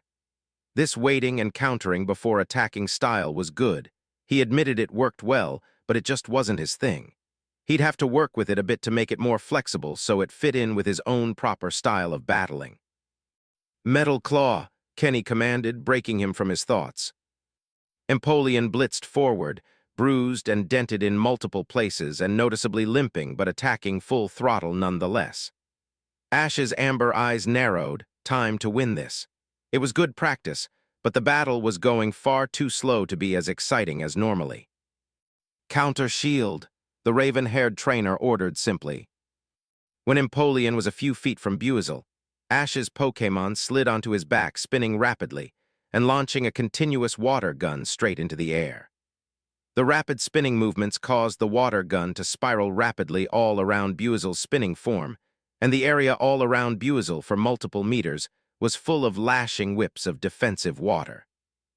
Empoleon was smashed harshly in the face from the front, only to stumble back and be smashed in the back by another whip of water. From side to side, Empoleon was battered around by the highly compressed whips of water. Beaten nearly to a pulp, and dented almost everywhere on its body, Empoleon fell to its knees groaning and eyes clenched shut in pain. That was all the opening Ash needed. "Now come out of that spin into an ice punch, Buizel," Ash commanded, punching his fist forward in triumph. The whips of compressed water dispersed, and Buizel shut up from his spin, fist glowing an icy blue color, and delivered a spin momentum-enhanced uppercut right into the bottom of Empoleon's beak. The effect was almost instantaneous. Empoleon briefly cried out in pain, before half of its face was frozen solid, and the dual water and steel-type Pokémon was launched a few meters high into the air from the force of the punch before landing harshly on the ground, unmoving. There was silence for a few moments, and then Brock stood up, waving his arm down in the direction of the downed form of Empoleon. "Empoleon is unable to battle. The winners are Ash and Buizel," he declared.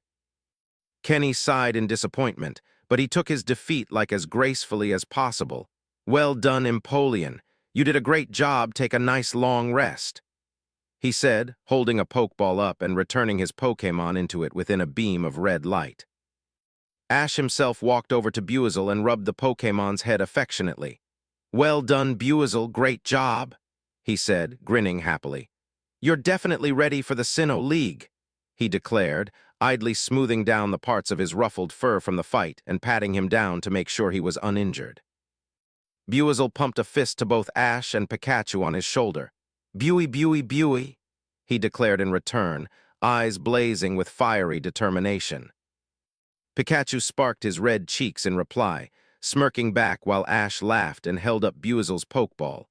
"We'll be leaving for the Lily of the Valley conference on a ferry soon, but I want to work on turning your water gun into a hydro pump when we get there, Kay?" he told his Pokémon. A power attack like that was the only thing Buizel was lacking for now, and Hydro Pump would go a long way to fixing that up. Buizel's eyes practically sparkled at the idea of learning a new and powerful attack. "Buey, Buey," he said, nodding his head eagerly in reply.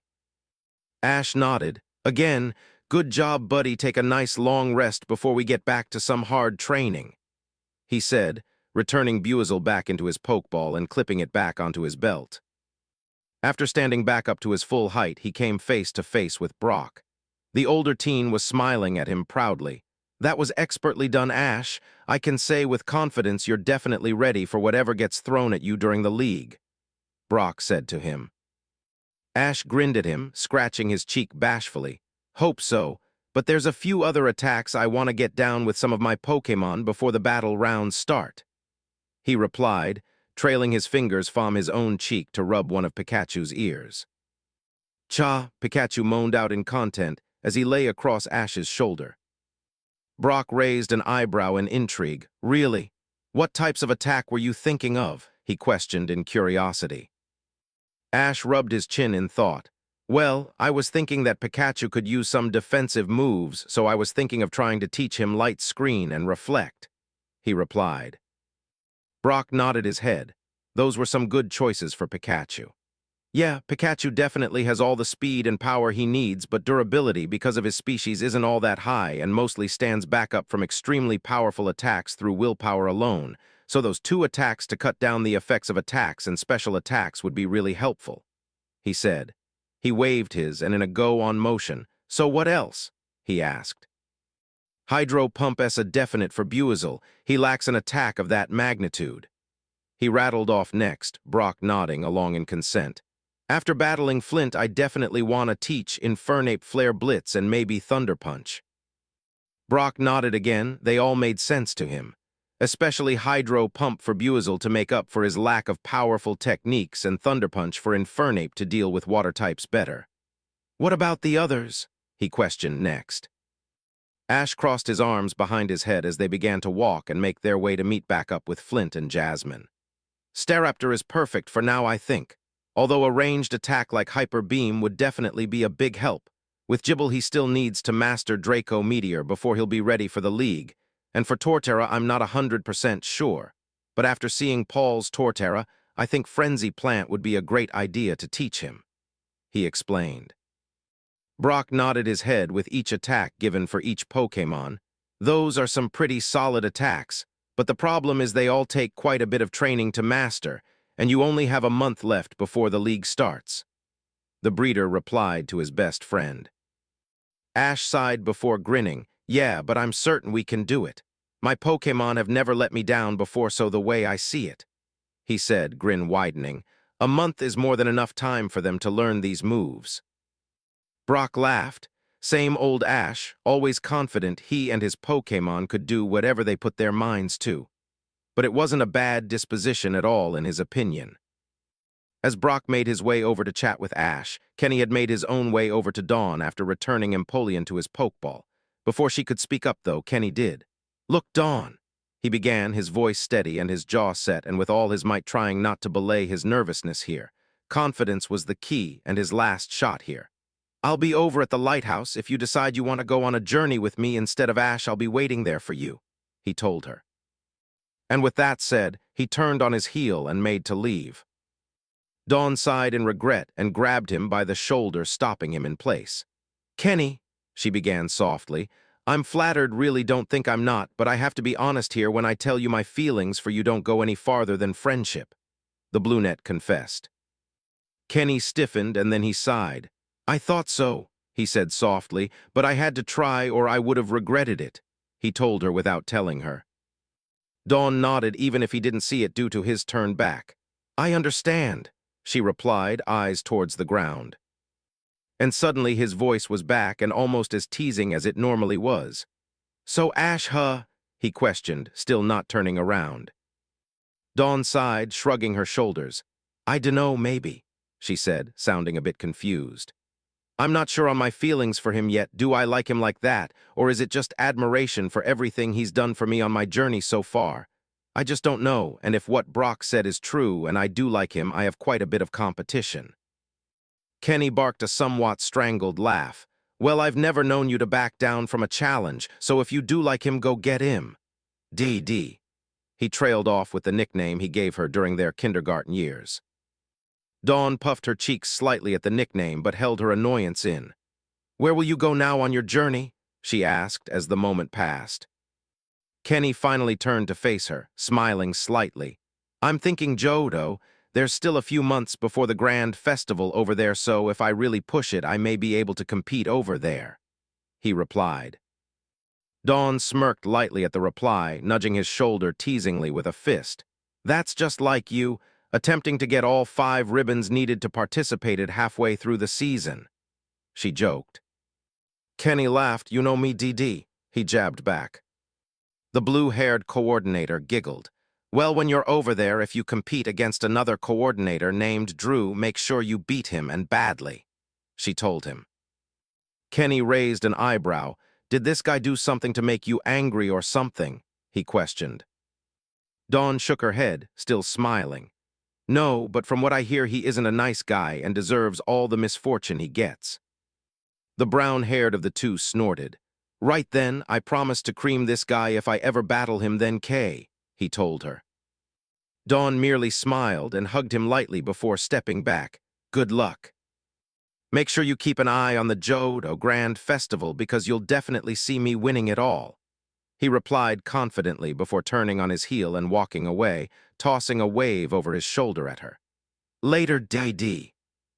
Dawn watched him walk away until he turned a corner and left her sight, and then she sighed. She looked down at Piplup, hugging her leg, and smiled. Let's go, Piplup. We've got a lot to figure out before we decide on anything else. Pip, her starter Pokémon, chirped happily, leaping into her arms. As she turned and began to jog after Ash and Brock, her thoughts turned to her feelings. What did she really feel for Ash? Was it just a case of hero worship for her mentor, or did she really have romantic feelings for him? And who the hell were these girls that Brock hinted at that were pining after him? Later that evening, as the dark night sky fell over the ferry traveling to the Lily of the Valley Island, Dawn sat outside their cabin staring up at the twinkling stars above. She had a lot on her mind. The idea that she really had come within one successful attack of becoming the winner of the Grand Festival was almost mind-boggling. She had thought it would be years before she even came close to such an achievement. But it hadn't even been a year yet, and she'd been runner-up on her first try, thanks to Ash. It was amazing to think if it hadn't been for him teaching her how to battle, she probably wouldn't have got her 5 ribbons in time for the Grand Festival. Pokémon battling wasn't an easy career path for any trainer. It took years to truly be great at it and build your own style. That's why it was such a big deal to her that Ash mentored her in his own battle style as a basis for her to build her own style off of for contests. Dawn could understand just why Brock really hated that Drew guy, and there was even a trace of anger in her for May. She could honestly think of no greater insult to Ash than to spit his teachings of his battle style back in his face as if it wasn't good enough. It kind of made her want to find this Drew guy and spit in his face. Her vengeful thoughts of what she would like to do to this Drew guy in penance were interrupted as Ash sat down beside her on the bench she was sitting on. Couldn't sleep? He asked, running his hand through his messy raven hair. Yeah, Dawn replied softly, smiling at him. Got a lot on my mind, you know, she stated. Ash laughed lightly. I bet, he responded. Coming so close to your goal and falling short just an inch from the finish line must really frustrating, he said, patting her shoulder gently and sympathetically. Dawn shook her head, still smiling at him. Nuh-uh, she said. I'm really proud to have gotten that far this early in my journey. Ash nodded his head, grinning back at her. I hear ya, he told her in reply. I may not have won a league yet, but even then I'm really proud of all of my Pokémon for all of the hard work they put in. So I do understand where you're coming from. After all, he may not have even gotten runner-up in a league tournament yet, but he may as well have in the Hone League. If the referee had called that battle only a second earlier, it would have been his win, or a second later, it would have been a tie because Tyson's Meowth fainted as soon as it was declared the winner. And then Tyson went on to win his last 2 matches with ease. He was particularly proud of that, and in his mind, he was more the runner-up than the person Tyson defeated in the finals, with only losing 2 Pokémon in the whole battle. But that was neither here nor there, because pretty soon he would be the champion of the Sinnoh League. Did I ever thank you? Dawn questioned, interrupting his thoughts on past leagues. He looked her in the eye and raised an eyebrow. For what? Ash asked in return. Had he done something lately that was worth thanking him for? He didn't think so. For teaching me how to battle, was her almost whispered reply. Oh, he realized before grinning. No need to worry, he quoted her, grin stretching as she puffed her cheeks slightly. It's just because it was you and the type of person you are, he told her. Dawn blinked, cheeks deflating and turning slightly red. What do you mean? She stuttered.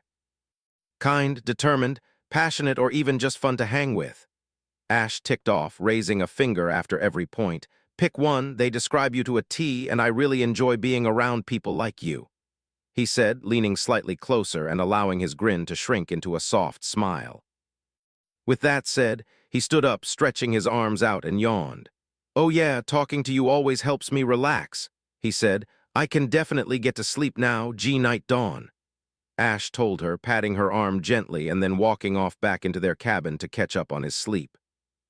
Dawn watched him go, her cheeks stained a dark red from what he said. Slowly, she raised a hand up to her chest and pressed her palm flat against her breast where her heart lay underneath. "Oh," she whispered to herself in realization. Her heart had skipped a beat when he said that, and she realized things would never be the same way again when they were just friends.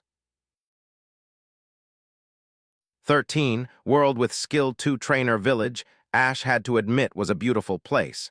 It was a small village built to cater to competitors for the Sinnoh League each season.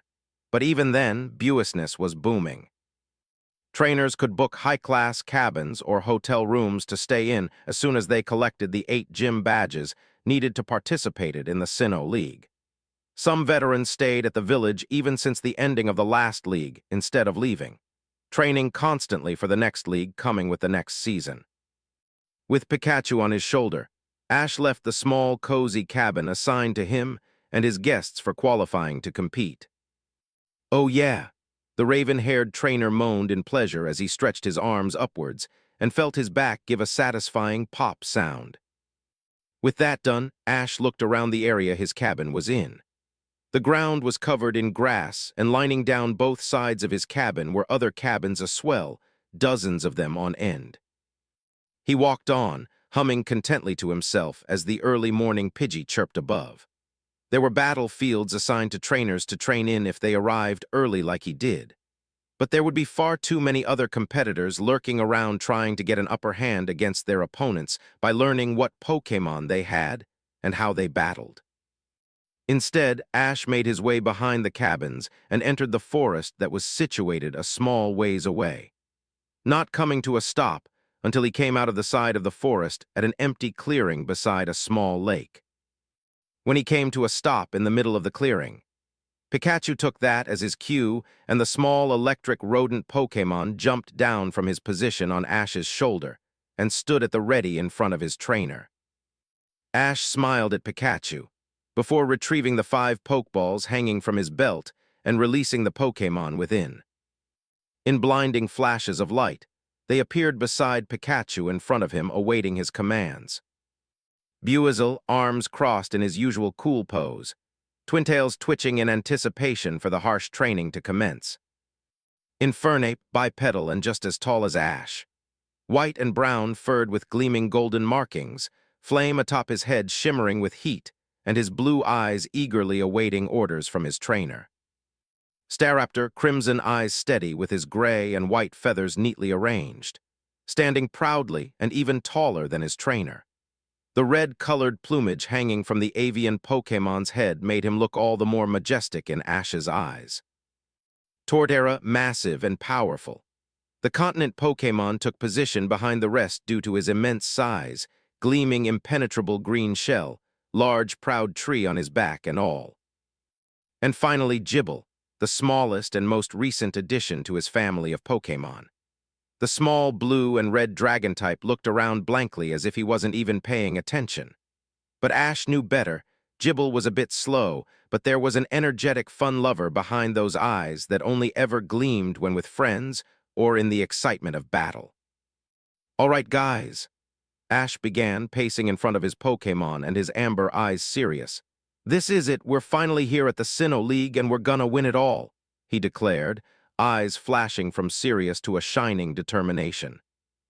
There was a collective cry of agreement from his Pokémon, even Gible at the passion in his voice. "We've got just under a month left to train," Ash told them, continuing on. "So before the time is up, I want each of you to have learned the attacks I've chosen for you." He looked each of his Pokémon in the eye, smiling as he saw their steely determination to win mirrored back at him within each iris. "Right then, time to pair up," he said. He lifted a hand and pointed at Pikachu and then Infernape. "Pikachu, since Infernape is gonna be learning Thunder Punch, I want you with him." The trainer told his starter Pokémon, use a low-powered thunderbolt at his hand and keep it up until Infernape gets a feel for it enough to generate some sparks for the attack himself. Got it? He questioned at the end of his order. There were no problems, it seemed. Pikachu replied by pumping his small yellow paw into the air and replying with a "Pi Pikachu Pikapi." And Infernape followed that up with his navy blue fingered hand held in a salute. When they both bounded off to train with each other, Ash turned his attention to Buizel. The amber-eyed trainer pointed off to the lake. All right, Buizel, Hydro Pump is for the most part just a more powerful version of Water Gun. He told the water type of his team, receiving a few nods in reply. In that case, I want you to keep firing your water gun across the lake and train with it until you can put enough power into the attack for it to become a Hydro Pump attack. Buizel barely even waited until he was finished relaying his orders before running off to start firing jet after jet of compressed water across the lake. Ash sighed, shaking his head. So much like Skeptile, it's unreal. He lamented with a small chuckle. When Buizel eventually evolved and had enough power to keep up, he was sure he and Skeptile would become great sparring buddies. With that done, he turned to the last three. Rubbing Staraptor's red plume affectionately, he told them, "And you guys, I'll be working with personally." The 14-year-old trainer turned to Staraptor first. "Right, buddy. The only thing you're really missing is a long-ranged attack, so on that note, I've decided I want you to learn Hyper Beam." He told the massive bird Pokémon. It was true. Staraptor was nearly the same size his old buddy Pidgeot had been, and could probably easily carry Ash on his back with no trouble. "Raptor," Staraptor chirped in reply, saluting him with a wing. Ash chuckled. "You're quite lucky that I've already taught this attack to a few of my older Pokémon, so know how to do it already," he said. "The idea is to focus your energy within your beak and compress it as much as you can into a small orb before unleashing it in a devastating beam of power," the amber-eyed teen explained. They could really focus and compress the power into an orb anywhere on their body. But the best place for a bird Pokémon like Staraptor to do it was within the beak. Done explaining that, he left Staraptor to his own devices for now to start harnessing his power and trying to compress it. Ash himself turned to Torterra, the Pokémon in his team with by far the hardest technique to learn, especially since Ash had very little idea as to how to go about teaching it to Torterra. There was very little information on learning the attack in his Pokédex. But he'd seen the attack enough times now to get a rough idea on how to do it, and along with the little information he got from his Pokédex, he should be able to piece it together. "All right, Torterra, you're learning Frenzy Plant," Ash stated simply. It wasn't really that simple. No Frenzy Plant was the most powerful of all grass-type Pokémon attacks. Only extremely well-trained and powerful Pokémon could learn it or its other variants in Hydro Cannon or Blast Burn. The Pokémon learning the attack had to be all of three things: powerful, experienced, and gifted. That was why the likes of Kenny's Empoleon had such a weak version of the attack. The Empoleon was gifted, no doubt there, since it actually managed to learn the attack, albeit weak as hell.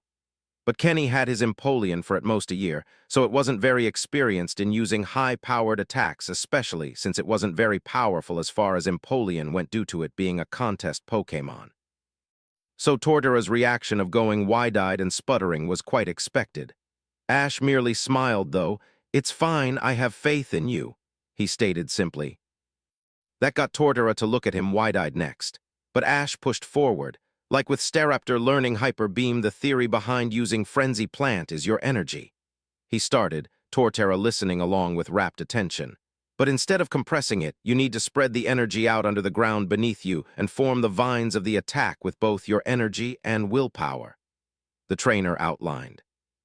Saying that, Ash reached out and scratched gently behind one of the large spikes jutting out the side of Torterra's head. "I don't expect you to get this quickly, buddy, but I've known you since you were a little Turtwig, and I believe in you," Ash told his Pokémon. It was true, of course. He had the utmost faith in his Pokémon, all of them. Turtwig came from a similar background to his Bulbasaur and was always battling and protecting Pokémon weaker than him. Ash knew he had the experience, and he definitely had the power for it. His many battles were proof enough of that to Ash. All that remained to be seen was if Torterra had the skill to manifest the attack, and Ash believed he did. An honest-to-goodness red flush appeared over Torterra's brown skin, and the massive Pokémon looked off to the side bashfully. Terra! The Pokémon rumbled happily at Ash's praise. Finally, Ash turned to Gibble, who was once again looking at him blankly, and the amber-eyed trainer had to sigh. All right then, let's take it from the top. And as Gibble powered up and fired the orange orb of draconian energy up into the air, Ash muttered dryly to himself, "At the very least, Piplup is hidden away safely back at the cabin." As expected, it was another dud, and the attack puttered out high in the sky before falling way off into the forest, rather close to the direction his cabin was in actually. Poor Piplup. 4 hours. 4 hours of blissful, sweat-inducing, muscle-pumping training was all he got with his Pokémon before distractions ensued. At around 10, Dawn and Brock showed up where he was training and forced him into taking a break. So on that note, Dawn had dragged him off back towards the small shopping district of Trainer Village, while Brock offered to watch over his Pokémon while they took a small break before getting back into their training. Arms crossed behind his head, Ash sighed, "What a waste of time." He grumbled in annoyance. "You do know I could be getting more training in right now, don't you?" he asked the blue-haired girl walking beside him. Dawn merely stuck her tongue out at him before pinching her nose with 2 fingers. "I think you've done enough for now, Ash. You smell enough as it is," she replied. "You know, when most people say that they're going to train with their Pokémon, they don't train right alongside them and work up more of a sweat than the Pokémon themselves, Pu." The brunette commented with a shake of her head. Ash frowned at the reply. He made sure she wasn't watching as he lifted his arm up and took a quick whiff off his armpit. The amber-eyed teen recoiled in slight disgust at the smell. Either way, he shook his head after lowering his arm discreetly once again. He wasn't much when it came to kata or the like, but he was no slouch in a fight himself. There was a reason, after all, he was confident enough to swing a punch at Mutwo and pick a fight with Lucario. Plus, he found it only natural that if his Pokémon were pushing themselves to their limits, that he should swell right alongside them. Besides, Dawn interrupted his thoughts. "Don't you like spending time with me?" she asked, demurely poking at pouted lips with a small feminine finger, and her deep sapphire blue eyes glazed with wetness. It was very cute. Ash sighed, looking away from her. "No, I love spending time with you," he replied, fingering the brim of his cap with a sudden anxiety. Was it just him, or had Dawn began to act a little different since they got here on Lily of the Valley Island? He shook it off. He'd think on it later. "So why are we here anyway?" Ash questioned abruptly, turning his head back to face Dawn, who was smiling brilliantly at him. She blinked. "You mean you don't remember?"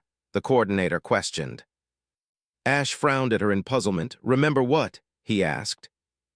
Dawn sighed, but then looked back at him suddenly, her eyes glinting with mischief. "Oh, I decided last night that since you're going to win the Sinnoh League and become famous."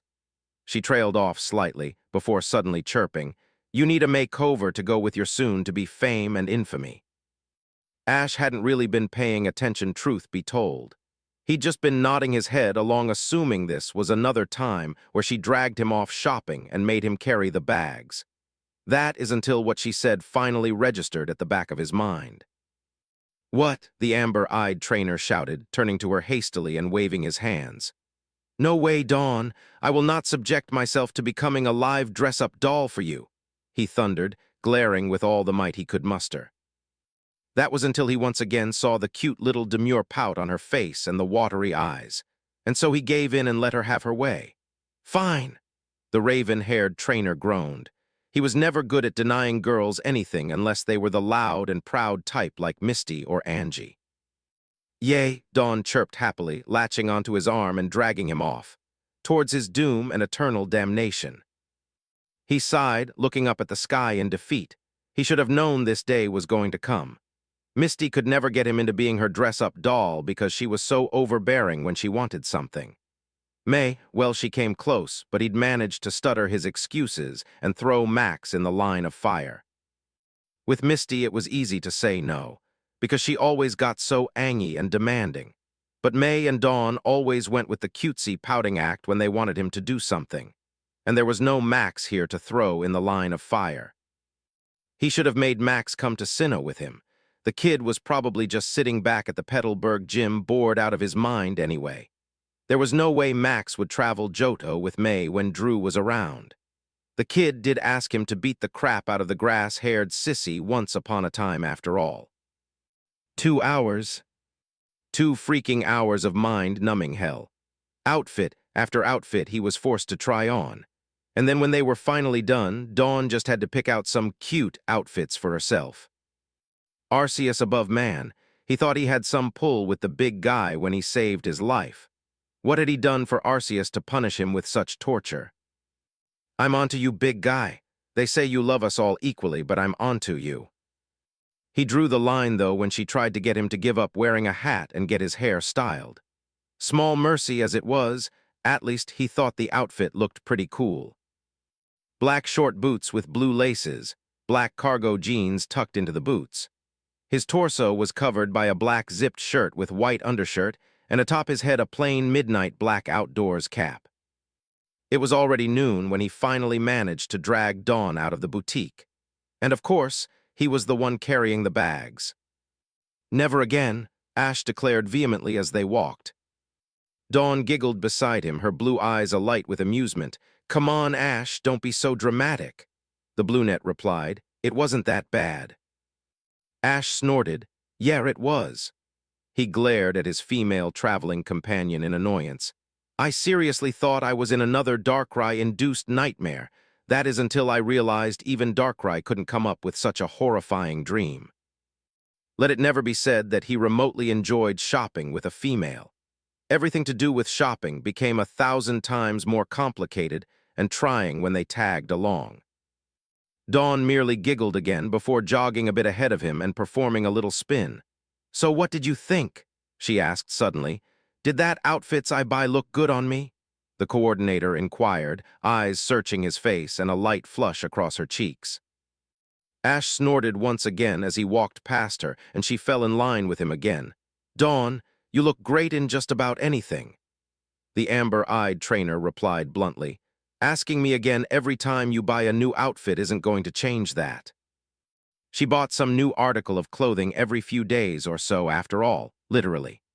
It was a good thing they were as good as they were in their chosen professions, because the clothes she liked to buy were expensive as hell.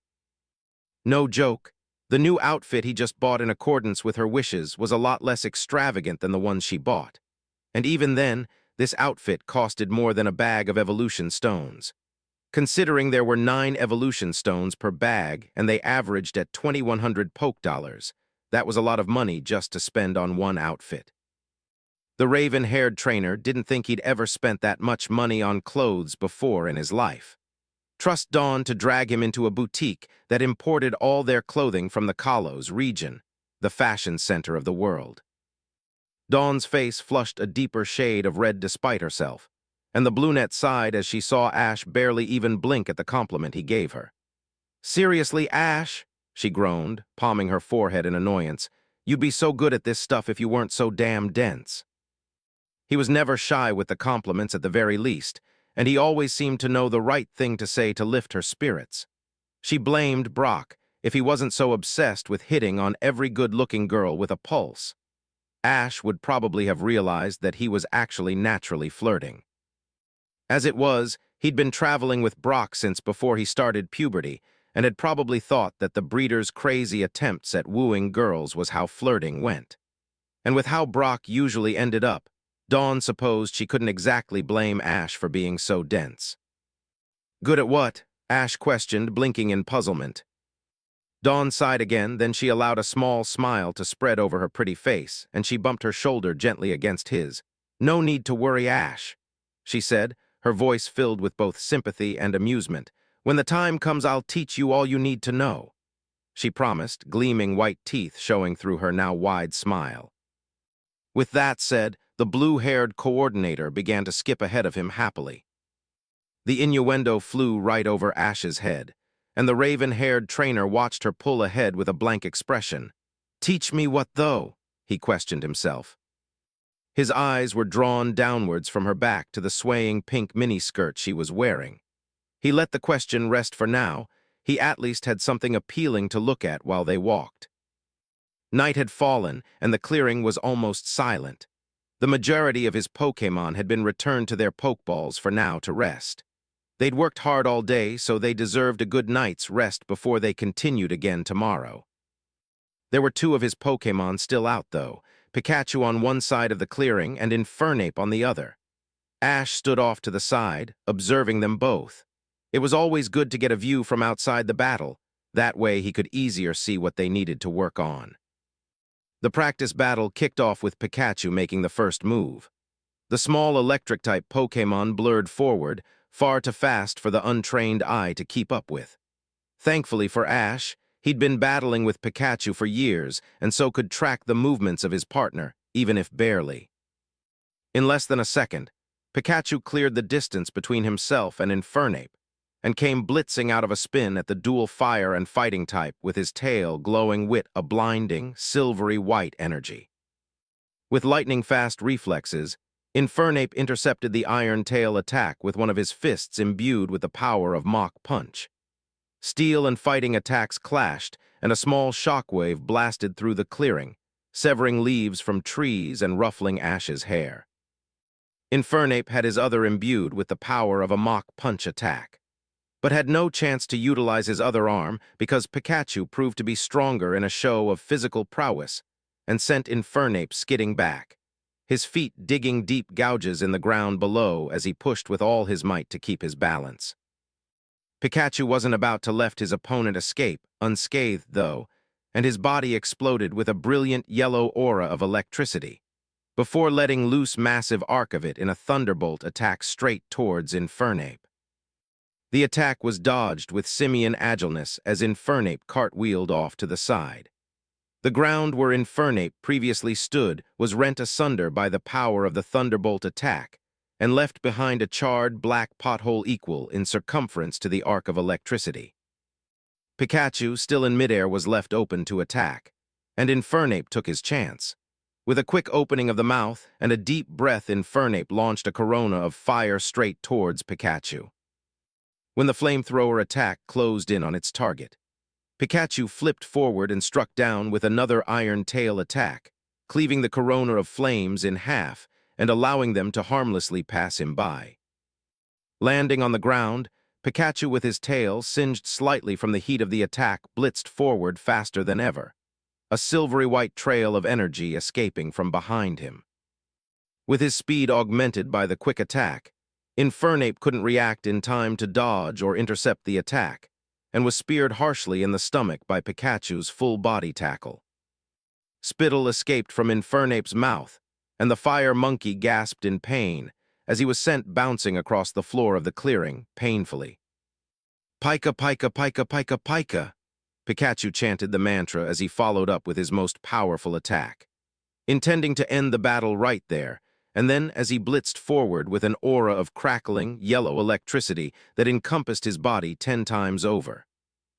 Infernape, coming out of his last bounce across the clearing, used it to his advantage, and as he was coming down, punched his way straight through the ground and dug his way to safety under the earth.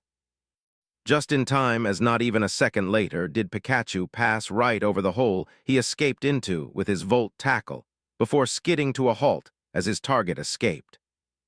There was no time to react as the earth beside the hole splintered, and Infernape shot upwards, with a Mach Punch uppercut that landed straight and true under Pikachu's cheek. Pika, the electric rodent cried in pain, but gave as good as he got. He may have taken a powerful attack from Infernape's fist, but even as he was hit and sent soaring, he still managed to clip Infernape's shoulder with a hastily performed iron tail attack.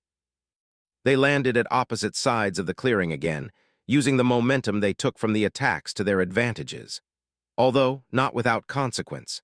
Pikachu panted deeply on all fours, the bottom half of his face purpling from bruising that showed even through his yellow fur, and Infernape's right arm limp from the shoulder down thanks to Pikachu striking it straight on the bone. Whatever pain they were feeling, though, Ash noted that they both ignored it well, because a second later they were at it again, Pikachu's body exploding with electricity as he released another thunderbolt and Infernape responding in kind by firing another flamethrower attack. The massive arc of electricity met the corona of flames head-on. They clashed, pushing against each other for dominance but were far too close in strength for one to overpower the other, and thus exploded powerful midair, filling the clearing with thick black smoke. Nape. Pika Pika Pika Pika Pika.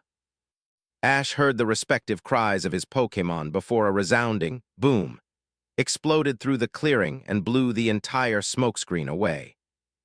Pikachu's body, once again coated in the aura of Volt Tackle, clashed against Infernape in the shape of a flaming wheel, pushing against each other for dominance. Volt Tackle and Flame Wheel pushed against each other, seeking to overpower the other. But finally, after a few moments, the fire faltered and Pikachu pushed through, winning the clash. The flaming shield encompassing Infernape's body was cleaved straight through and dispersed, and Pikachu's attack struck Infernape head-on. The fully evolved form of Chimchar screeched in pain before he was launched straight into the ground. The earth cratered beneath Infernape from the force of his landing, and the fire-type twitched erratically as electrical discharge surged throughout his body. Bones rattled from the impact, and the white fur on his chest seared and matted. Infernape still wasn't willing to give up. On shaky legs, the fully evolved Pokémon struggled to his feet from the crater he has blasted into. And all the while, Pikachu, biting his lip in pain due to the backlash from Volt Tackle, watched with calm, unwavering confidence. The discharge coursing throughout and over Infernape's body slowly stilled to a stop, and sparks began to ignite around his clenched fist. But before Infernape could launch into another attack, Ash clapped his hands once and loudly. "That's enough, guys," he called out to them. There was a collective sigh between the two Pokémon, and then they relaxed. Pikachu's black eyes turning soft as they took in his teammate and Infernape, allowing the beginnings of the Thunder Punch to fade and falling to one knee. Both panted deeply, exhaustion from both the battle and training all day settling in. Ash had to admit they both looked a little worse for wear, but nonetheless he smiled. "That was great, you too." He praised them, walking over and taking a seat in front of them both. "I saw exactly what we have to work on now," the amber-eyed teen declared, smiling with pride. "Pi Pikachu Pikapi," Pikachu said, cocking his small yellow head to the side. Beside him, Infernape nodded eagerly and pumped his fist into the air despite his position on one knee. Ash laughed. He wasn't able to understand the way Pokémon spoke, but he was so close to his Pokémon that he could figure out the general meaning behind what they were saying. Like Pikapi, for instance, that was Pikachu saying his name or the equivalent of it in Poke speech. As for what they were saying, well, he got the feeling that they were asking what he thought they should work on, so Ash decided to tell them that. "I was right in deciding that we needed to teach Pikachu how to use damage-reducing moves like Reflect and Light Screen." He began, pointing at his first Pokémon. "Infernape only managed to land one clean blow against you, Pikachu, despite that, though it did quite a bit of damage," the trainer pointed out. Pikachu sighed, eyes appearing downcast, but nodded in reply to what Ash was saying. Pikachu knew that, of course, despite all their training in physical aspects, they still hadn't managed to work past his species' fragility. His speed was off the charts, and his physical strength was unreal for a Pokémon his size, being able to toss a fully grown Milotic as if it were a tiny little Ekans. There was an instant answer to that problem, but he wasn't willing to submit to that just yet. Pikachu would only ever consent to becoming a Raichu when his Pikapi desperately needed him to, and not a second before. With Pikachu's evaluation done, Ash turned to Infernape, who was still eagerly awaiting what they were to train him in next. "You were great as always, Infernape, but despite your insane reflexes, you still couldn't keep up with Pikachu's speed, and you were overpowered a bit too easily when you clashed your Mach Punch against Pikachu's Iron Tail attack," Ash explained to his Pokémon. "Nape, Nape," Infernape replied, nodding his fiery head in agreement. "So here's what we're gonna do," Ash continued with a grin. "You've got Thunder Punch nearly done, so once you're done with that and Flare Blitz, we'll start training you to be faster and get your physical strength up to par, so nobody can overpower you like Pikachu did again." he explained. It was just a general outline because it takes quite a bit of unorthodox training to get physical strength the way Pikachu did. And the same way wouldn't work for Infernape since he was a fire type, and most of Pikachu's physical strength was gained training underwater. Infernape nodded eagerly once again, and Ash's grin stretched a tad. "Right then," he said, standing up and pulling out Infernape's Pokeball. "You take a nice long rest, trust me you're gonna need it." And with that, Infernape was struck by the red beam from the Pokeball and sucked inside. After clipping the Pokeball back onto his belt beside the others, he picked up Pikachu and cradled the small Pokémon within his arms gently. "Come on, buddy, let's me in. You go take a nice warm bath and then hit the sack," he said softly to the Pokémon in his arms. "Chaya," Pikachu moaned contently at the thought of the nice warm water soothing his aching muscles, and the feather-soft bed that awaited straight after. 14. World with Skill 3, the month of training passed by quickly, and before Ash knew it, he was standing opposite his opponent of the screening round with a Pokeball in hand. There weren't many fans in the stadium, seeing as most of them were attending matches of the crowd favorites, and he just simply wasn't one of them. Maybe in Kanto he would be, but over here in Sinnoh he wasn't well known at all. That suited Ash just fine. They would all know his name soon enough. "Trainers, reveal your Pokémon," the referee suited in a yellow, long-sleeved shirt and black shorts ordered, swishing both his green and red flag downwards. His opponent, a large, burly man in a karate gi, allowed his Pokémon to escape its Pokeball in a burst of silvery white light. The light formed and condensed into the humanoid, overly muscular form of a large four-armed Machamp, punching its fists together. Machamp was a bipedal humanoid Pokémon with four well-muscled arms. Its skin was bluish-gray in color, and it had crimson-red eyes with pale yellow lips. On its head there were three brown ridges right above its eyes. It had two arms on each side of its body, a pair located in the normal position, and another pair directly above that attached on the top of the shoulders. It wore legless black tights along with a golden power-save belt. Its legs were bulky and muscled to the extreme, and its feet had 2 toes each. Gah, he wished that thing wouldn't flex directly in front of him. Those rippling muscles and tight spandex did not go well together. Thank God for small mercies that he saw no bulge. He'd probably have tried to claw his own eyes out if that were the case. Vomit-inducing as the sight was, Ash revealed his own Pokémon at nearly the exact same time. Small and bipedal, the Pokémon had bluish fur at the top half of its body and yellow near from the underbelly downwards. Long-snouted, its eyes were near enough fully closed, and the Pokémon had 4 red spots on its back. "Let's do this, Cyndaquil," Ash called to his Pokémon. "Cinda," was the enthusiastic reply he got, along with the 4 spots along Cyndaquil's back erupting with fire that cascaded down the small Pokémon's back like a protective coating. Good, it seemed Cyndaquil wasn't acting like his usual lazy self. He seemed fired up for this, possibly because he hadn't used the little guy in an official battle since the end of his Johto journey. Damn, he was kind of neglectful to his Pokémon, wasn't he? His opponent, Raymond, if Ash remembered right, made the first move. "This should be quick," the burly man commented. "Machamp attack with Karate Chop." With great lumbering steps, Machamp broke into a run and sprinted right for Cyndaquil, all 4 arms glowing a bright silvery white up to the elbow. "Let it get close, Cyndaquil, then dodge around its attacks," Ash ordered calmly in response as the lumbering giant closed in on Cyndaquil. Cyndaquil didn't deign to reply to him this time, but Ash knew he heard him regardless. It was just the way Cyndaquil was. Upon reaching Cyndaquil, Machamp swung down one glowing arm. Cyndaquil replied by nimbly jumping back a small step and evading the swing. Not to be outdone, Machamp countered by following up with its 2 bottom arms. Cyndaquil jumped back into his previous position, dodging in between both arms, and then jumped straight up, evading the 4th arm that was swung downwards intent on smashing the small fire-type skull. The power behind the final Karate Chop and the size difference caused Machamp to overextend its attack, and the large fighting-type Pokémon barely stopped itself from landing flat on its face. Just the opportunity Ash was waiting for. "Flamethrower," the raven-haired trainer ordered. In the air above Machamp's head, Cyndaquil opened his mouth and let loose a spiraling torrent of searing hot flames.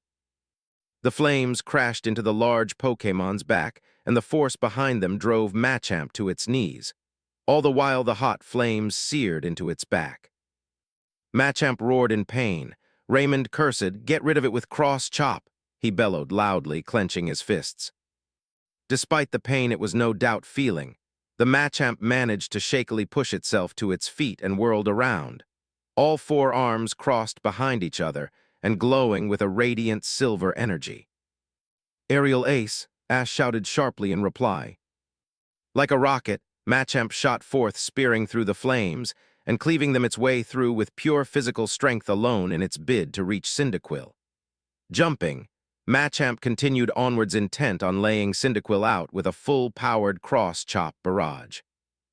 But upon contact, Cyndaquil seemingly winked out of existence, and then reappeared, small body covered in a white aura spearing straight into Machamp's stomach. Spittle flew from its mouth, and Machamp crashed into the battlefield harshly. The upper part of the Pokémon's back was charred black in a few spots, and blood freely leaked from the wound. Still though, the massive humanoid Pokémon rose. Shakily as it was, the fighting-type Pokémon managed to push itself into a kneeling position. That flamethrower alone was highly effective, but Aerial Ace seemed to have done quite a bit of damage, Ash noted. Good, despite being in his bottom stage, Cyndaquil still had quite a bit of power behind him. And then Cyndaquil landed and erupted entirely with bright silvery white light. His body grew in size, elongated, and another fire erupted from the back of the Pokémon's head. "Never mind then, previous statements amended." And then the light died down. "Quilava," the newly evolved Pokémon declared. His Pokédex was out in a flash. He didn't really know much about Quilava as a species after all. Quilava, the volcano Pokémon and the evolved form of Cyndaquil. Quilava intimidates foes with its flame's heat, and when ready to battle, the fire burns with more strength. His Pokédex rattled off. He noted with some satisfaction that the attack eruption had made its way into his newly evolved Quilava's move pool. Brilliant, but he'd put that on the back burner for now. He hadn't practiced with it enough to work it into his strategy for this match. No, better to go with the rather surprising move Quilava had learned as a Cyndaquil during his time apart from Ash. Raymond gaped, Machamp right alongside him, and Ash grinned in delight, thumbing his nose in excitement. "Way to go, Quilava!" the amber-eyed teen shouted, pumping a fist into the air. "Now let's go for the win right now, extrasensory," he ordered. Machamp hadn't even fully gotten to its feet before Quilava was on the offensive once again. His eyes lit up with golden energy, and from his mouth, Quilava let loose a large, multicolored crescent beam. The Psychic-type attack washed over Machamp before it could react and was immobilized entirely. Once, twice, 3 times Quilava lifted Machamp into the air and then smashed down into the ground painfully before Ash issued his next command. "Now finish it up with Flame Wheel." "Machamp Hyper Beam," Raymond issued, desperation lining his voice. Purple energy flashed all around Machamp's open mouth, condensing together and forming a small orb of deadly energy. Machamp couldn't move because of the psychic energy immobilizing its body, but it could still launch long-ranged attacks from within its body. Too bad, though, that Quilava put an end to that before the attack was even fully formed. With a quick jerk of his head upwards, Quilava put an end to his extrasensory attack and ended up slinging Machamp up into the air. By the time Machamp righted itself midair and turned to face Quilava, it was already far too late.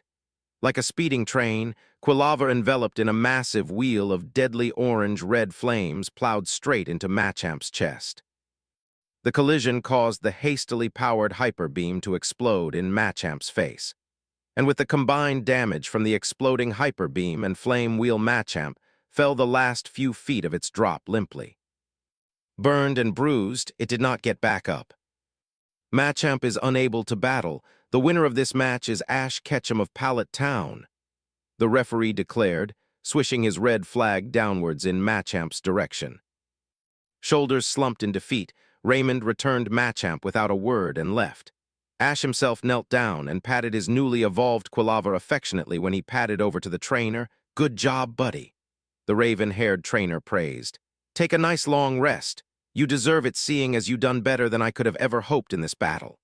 And with that said, he lifted Quilava's pokeball and returned him within a beam of red light. Smirk proudly adorning his face, Ash, like Raymond, turned on his heels and left the battlefield to go meet up with his friends. After all, he was done for now. He only had to win that one match to make it through to the preliminary rounds of the Sinnoh League. Screening battle over and done with, Ash met up with his two traveling companion at Lil Litlio's, a nice little restaurant situated on the street just a few minutes' walk away from the battle stadiums. The restaurant was named after a Pokémon native to the Kalos region. Ash was a bit put out that he'd never even heard of it before asking the owner during his month of training when he stepped in for a quick bite to eat. It didn't take him long to find Brock and Dawn, seeing as they were sitting at one of the outdoor tables. He couldn't help a grin tugging at his lips when he saw that they had already ordered for him as well. It was nice having friends that knew him so well they could order for him, and correctly at that. He took a seat directly beside Dawn, placing him opposite Brock and facing the older teen. While down below the table, Pikachu and Piplup chattered and ate from two bowls filled with some of Brock's special Pokémon food. "So how'd I do?" he questioned them as he sat down, plucking a fry from his plate. His grin was positively gleeful. "Did I awe you with my magnificent trainer skills?" he questioned, voice laced with amusement. "As humble as ever I see," Brock noted dryly, "but I gotta admit you did great during that battle," the breeder conceded. "MMMHMM?" Dawn hummed in agreement, smiling brilliantly and nodding her head. "The best part was when your Cyndaquil evolved," the Blunette piped in. "I think this is the first time I've seen a Pokémon actually evolve when they're already dominating the battle. It's usually a snatch victory from the jaws of defeat kind of event." His grin turned into a full-blown smirk. "Well, it's to be expected, I suppose," the amber-eyed trainer conceded, nodding his head as if in agreement with something. "I'm just that damn good," he boasted, puffing his chest out in an overly proud manner. Dawn flicked him on the nose, rolling her eyes. Now, don't go getting a big head on me," she replied, playfully wagging a finger in his face. "If your head gets any more inflated, you may just end up floating away on us," the coordinator teased. He opened his mouth to retort, but was interrupted by a loud cry of, "Get out of my way if you don't want to get fined." "Oh great, him again." Ash groaned internally. He better not come crashing into him once again because damn was it annoying. The rushed words, the overexcited shouting, and the rambling about finding somebody left him with no doubt about who it was. Ash sighed, swiveling slightly to the side in his seat just in time for a tall, skinny blonde wearing gray slacks and an orange and white jacket to skid to a stop in front of him. "Ash, you'll never believe what I just saw," the teen shouted loudly, waving his fist in the air erratically and tugging at his green scarf with the other hand. "Hey Bari, how was your screening match?" Dawn questioned him, interrupting his overexcited rambling. Bari automatically turned his head to reply, flashing the blue-haired girl a thumbs up. "Great! The guy had no idea what he was getting into, and I smoked him with Empoleon before he even knew what was going on," the blonde teen boasted. "Gah!" he suddenly screamed, gripping his hair as if in frustration. "Don't distract me, Dawn, or I'll fine you. I've got something I really need to tell Ash." There was a collective eye roll shared between the three of them, but Ash humored him anyway. "What is it, Bari?" Ash asked, waving his hand at him as if to say, "Hurry it up." Bari's head jerked towards Ash and the teen screamed again. Random passersby jumped in fright at the sudden sound and looked at him oddly, but the blonde-haired teen wasn't paying attention to them. "I just saw a guy take out his opponent's Pokémon in less than 20 seconds using a Darkrai," Bari declared, loudly as was the norm for him. Ash's eyes widened. "A Darkrai? Man, talk about some stiff competition this year." Still though, unveiling his legendary Pokémon so early, Was the guy really so self-assured in his win that he felt no problem in letting everyone know about his most powerful Pokémon off the bat? Was he just arrogant in his usage of the legendary nightmare-inducing Pokémon? Or did he have something else up his sleeve? A secret weapon maybe, like possibly another legendary. Ash didn't know what to think on that matter, but he wasn't scared in the slightest. In fact, instead he felt a thrum of excitement in his veins. The tougher the battle, the more he and his Pokémon got into it. And just one legendary wasn't anything to be scared about, especially one of the low-tier ones like Darkrai. They could be beaten one-on-one. The 2 wins he scored over legendaries back during his battles throughout the battle frontier was proof of that. It wasn't like it was a Palkia or Rayquaza or something. Then he might have panicked a bit. The thoughts on such strong opponents led him to thinking about his conversation with Professor Oak the previous night, when he was rotating his team around for the upcoming screening match, and then preliminaries right after. "Got it, Professor," Ash said, retrieving the final Pokeball from the transporter and holding it up to the screen to show the older man. Professor Oak nodded in delight. "Splendid, splendid," he replied. "I'm really looking forward to watching your battles on the television. I'm sure you'll do great," the gray-haired man told him. Ash smiled. "Thanks, Professor," he replied. "That's all I really needed you for, so I'll be going now." The raven-haired teen finished, lifting his hand and attempting to hang up the video phone. Before he could, though, Professor Oak spoke up once again. Ash, there was one more thing I wanted to talk to you about," he interrupted. When he looked back at the screen, he noticed that Professor Oak was now holding 2 objects in his hands. One looked to be a necklace with an orange orb hanging at the center, and containing an odd symbol within that looked almost like a small flame. In the other hand, a bracelet that held a similar but smaller orb which was green in color instead of blue. "Yeah," the raven-haired trainer asked, curiosity plaguing his eyes. The older man held up both objects for him to see better. "I received these objects from an associate of mine called Professor Sycamore, a man studying the theory of mega-evolution in the Kalos region," Oak replied. Ash blinked. "Mega-evolution, what the hell was that?" "I'm sorry, Professor, but what?" he asked in confusion. Mega-evolution is the theory that some Pokémon have the ability to temporarily evolve past their final forms, the Kanto region professor explained. Wow, Ash didn't know what to say to that. It was pretty damn awesome sounding. Still, though, what does this have to do with me? Ash asked. "Aha, now we're getting somewhere," Professor Oak declared, smiling in excitement. "It is said that mega-evolution can only be triggered by a fully evolved Pokémon that shared a close bond with its trainer and had the Mega Stone needed to advance to its next form." He went on to explain. Ash rolled his eyes.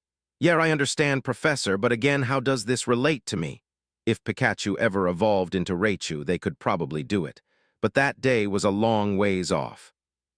The good professor's smile stretched, shaking the large blue stone in his hand. "You see, Ash, this Mega Stone goes by the name of Charizardite, and it is used to make a Charizard evolve into its Mega form. Professor Sycamore sent it to me because he believed I would have a much easier time finding a trainer with a deep enough bond to his Charizard to trigger the evolution." The Pallet Town professor explained further. It made sense in a way, since there was bound to be far more trainers with Charizards in Kanto than in Kalos. His amber eyes widened in complete and utter shock. He choked slightly on his own syllable. "What?" he shouted loudly, such was his shock. Oak nodded. "Yes, it's true," he said, as if to confirm any doubts Ash had. "You share a deep bond with all of your Pokémon, so I am sure you will be able to manage it." Before Ash could shake off his shock and reply, Professor Oak continued. "I'll have these delivered straight to you, young man," he told Ash. "When you get them, make sure to send for Charizard. I'll be eagerly awaiting to see your Charizard performing Mega Evolution during the Sinnoh League." And with that, the video feed cut off. Ash wasn't sure what to feel as he stared at the blank monitor. There was excitement, of course, both to try out the Mega Evolution thing and to see his old buddy Charizard. But should he really be happy being given a handout like that? Did he really want to become some sort of sellout? No, he shook his head vehemently. Charizard trained day in, day out at the Charisific Valley. If their bond was strong enough for Charizard to mega-evolve, then it just proved they deserved it. It wasn't something that would just happen, like tossing a stone at a newly evolved Pikachu to make it evolve again. Charizard would need to want to evolve again, have the drive to grow stronger than his current body would allow. That wasn't common, despite what most would think. On a less serious note, he wondered idly just how awesome Mega Charizard would look, and how much stronger he would become. That was a bit of a scary thought, actually, since Charizard had already reached the level of power and strength needed to defeat a legendary Pokémon in a one-on-one battle. No way, Brock gasped in shock, breaking Ash from his thoughts. He has an honest-to-goodness Darkrai. Yeah, Bari shouted. Damn, somebody should find that guy. Using a legendary Pokémon, isn't that like cheating or something? He continued to rave. Sorry, Dawn suddenly blurted, reaching over and grabbing Ash's arm. I just forgot we totally have something we need to do. And then, with a mighty tug, she dragged Ash along with her and ran away from the area. Wah, Ash gasped, Dawn. But she ignored him, dragging the raven-haired teen along behind her all the way. Brock watched them go, and then turned his attention back to the empty plates on the table and the still raving and ranting Bari.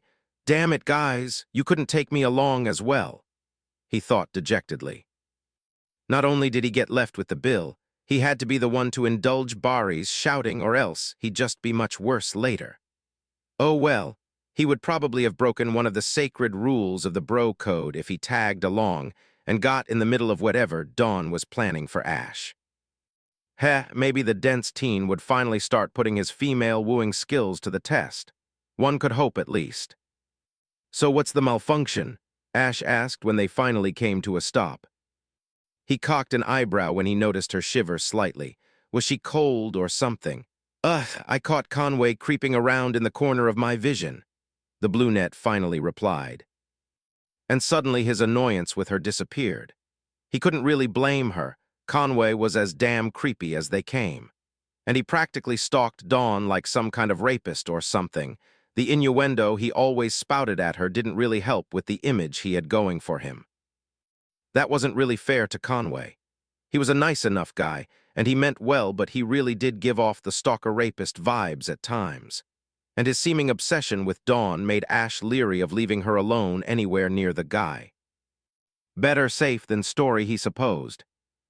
Ah, Ash replied in realization. He patted her shoulder sympathetically. If he was stalking me, I'd probably run away as well. Good thinking on Dawn's part to drag along a portable meat shield on such short notice. Kudos to her. So how are you feeling? The brunette asked, changing the subject abruptly. He couldn't blame her. Excited since you've made it through to the preliminary rounds? She questioned further. Ash couldn't say he wasn't. Only the top 64 trainers would be going through to the preliminaries. And then he'd need to win 2 matches in a row to make his way to the victory tournament, where the top 16 trainers would be matched up and battle it out. Damn right, he replied. What else could he say? He wasn't nervous in the least, more excited than anything. If they got put out early, it just meant they weren't good enough yet, but he had faith his Pokémon were strong enough to take him all the way to the top. Speaking of Pokémon, Ash noticed he didn't feel the usual comforting weight of his partner sitting atop his shoulder. Shit, he cursed. Dawn blinked. What? She questioned.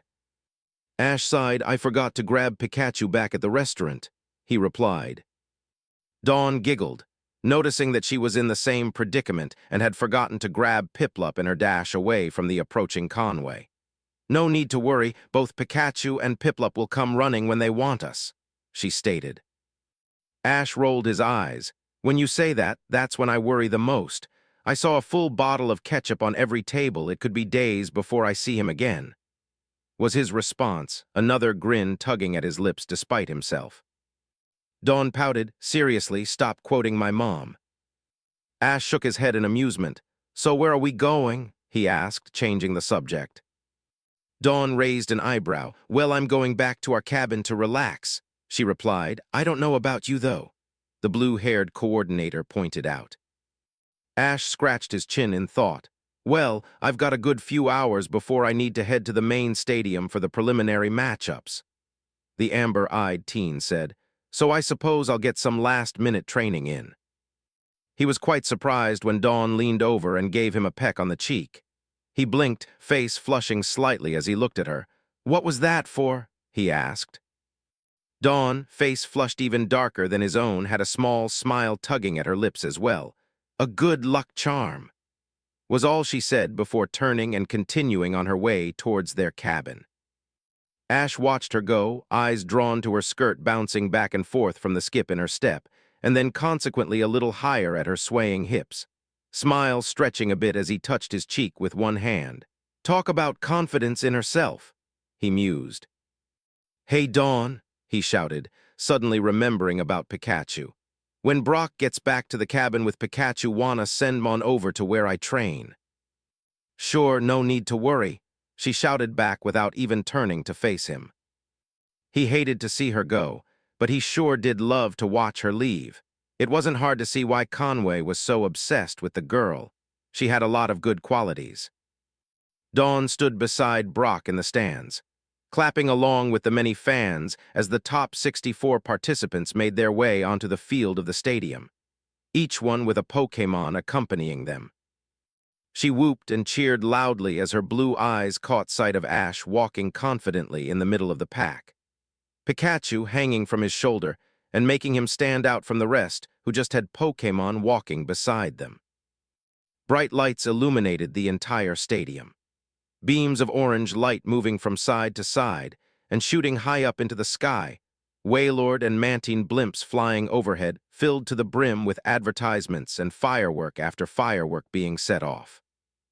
It was truly an exciting event. "This is really great," Dawn shouted over the noisy crowd. Brock laughed in reply. "I forgot this is your first time being at the opening ceremony of a league." The brown-haired breeder shouted back. "You shoulda seen the excitement at the Indigo Plateau when Moltres showed up." Dawn laughed. She could scarcely imagine the beautiful legendary Pokémon just randomly appearing because Team Rocket stole some of its fire. Brock had made sure to fill her in on what league conferences were like exactly, but it never prepared her for this. Contests and the grand festival pulled in large crowds, but nothing like this. There had to be at least 100,000 fans littering the stands and cheering their hearts out. 2 torch runners stood beside the flame pot, and together they lit it, along a large bonfire to roar into existence and tower above the stadium. And with the lighting of the Sinnoh League flame, the Lily of the Valley Conference is officially underway, the MC declared, his voice deep and echoing around the entire stadium. The fireworks above exploded with a vengeance, and Dawn couldn't keep the grin off her face as she sat down in her seat and pulled Piplup into her lap. Brock sat down beside her and grinned at her. "It can get really intense, eh?" he prodded. "Let's just hope it doesn't go to Ash's head." Dawn snorted. "I doubt there's much room left in that head of his," she quipped back in amusement. They both laughed loudly. There was no doubt about it. Ash was confident to near the point of arrogance. That was just how much faith he had in himself and his Pokémon. It would be annoying if it wasn't so damn endearing. As the crowd roared with screaming fans and the fireworks erupted with mighty explosive bangs above, Ash smiled in anticipation. "It's finally happening, buddy," he said to the Pokémon on his shoulder. "Pi Pi Pikapi," the little electric-type rodent Pokémon replied, pumping a small yellow fist. Ash chuckled. Reaching up, he rubbed one of Pikachu's cheeks gently as his eyes panned over the entire stadium. His amber eyes locked on a compartment above the stands where he could quite clearly see the form of a small old man with a bushy white beard and a beautiful woman with flowing blonde hair and wearing all black. "Check it out," he said to his Pokémon, pointing at them. "It's Mr. Goodshow and Cynthia." While looking up at them, his eyes actually met hers and she smiled at him, nodding her in congratulations for having come this far. Ash merely smirked up at her and gave her a nod of his own before turning his attention elsewhere. His eyes panned over the other 63 competitors in the stadium, searching for people he knew personally. It didn't take much to find them. They were all stationed quite close to him. Nando, Conway, Bari, and Paul looking as cold as ever stared up at the massive screen in front of them all. He didn't see the guy with the Darkrai anywhere though, dang. He wanted to get a good look at the guy, but oh well. He turned his own attention back to the massive screen as he heard the MC start speaking up again. Now, it's time to unveil the Lily of the Valley Conference's first round matchups. He began, his voice reverberating around the entire stadium. So, here they are, he declared. With a flourish of color, a multitude of faces appeared on the screen. Each two paired together. His own face was near the very top, and he couldn't help the smirk that began to stretch across his face. His first opponent in the preliminaries was Conway. "Lucky us," he commented to Pikachu, still grinning in excitement. "We got somebody strong right off the bat." And it was true. Despite his questionable habits, Conway was a very good trainer who had some really tough Pokémon. Ash would need to pick his team for this battle carefully because there was a very real chance Conway could beat him. He couldn't say he wasn't looking forward to it, though. His amber eyes met Conway's glinting gases through the crowd, and they shared a pair of smirks with each other. "Good luck, Conway. Just because you're kind of a friend doesn't mean I'll be going easy on you," Ash thought with relish. Conway, Nando, Bari, Paul, or even that guy with the Darkrai. It didn't matter, he'd go right through them all if he had to. He was going to be the one walking away the winner this time. 15. Whirled with skill 4 slowly, both the battlefield and the trainers were raised up from underground into view. Ash locked eyes with Conway's glinting glasses, and he smirked in anticipation. The trainers who will battle it out today on the grass battlefield are Conway and Ash, the MC declared, revving up the cheering crowd. This will be a 3-on-3 battle, and it will be over when all 3 Pokémon on either side are unable to continue. So who will be the one to advance to the second round of the preliminaries?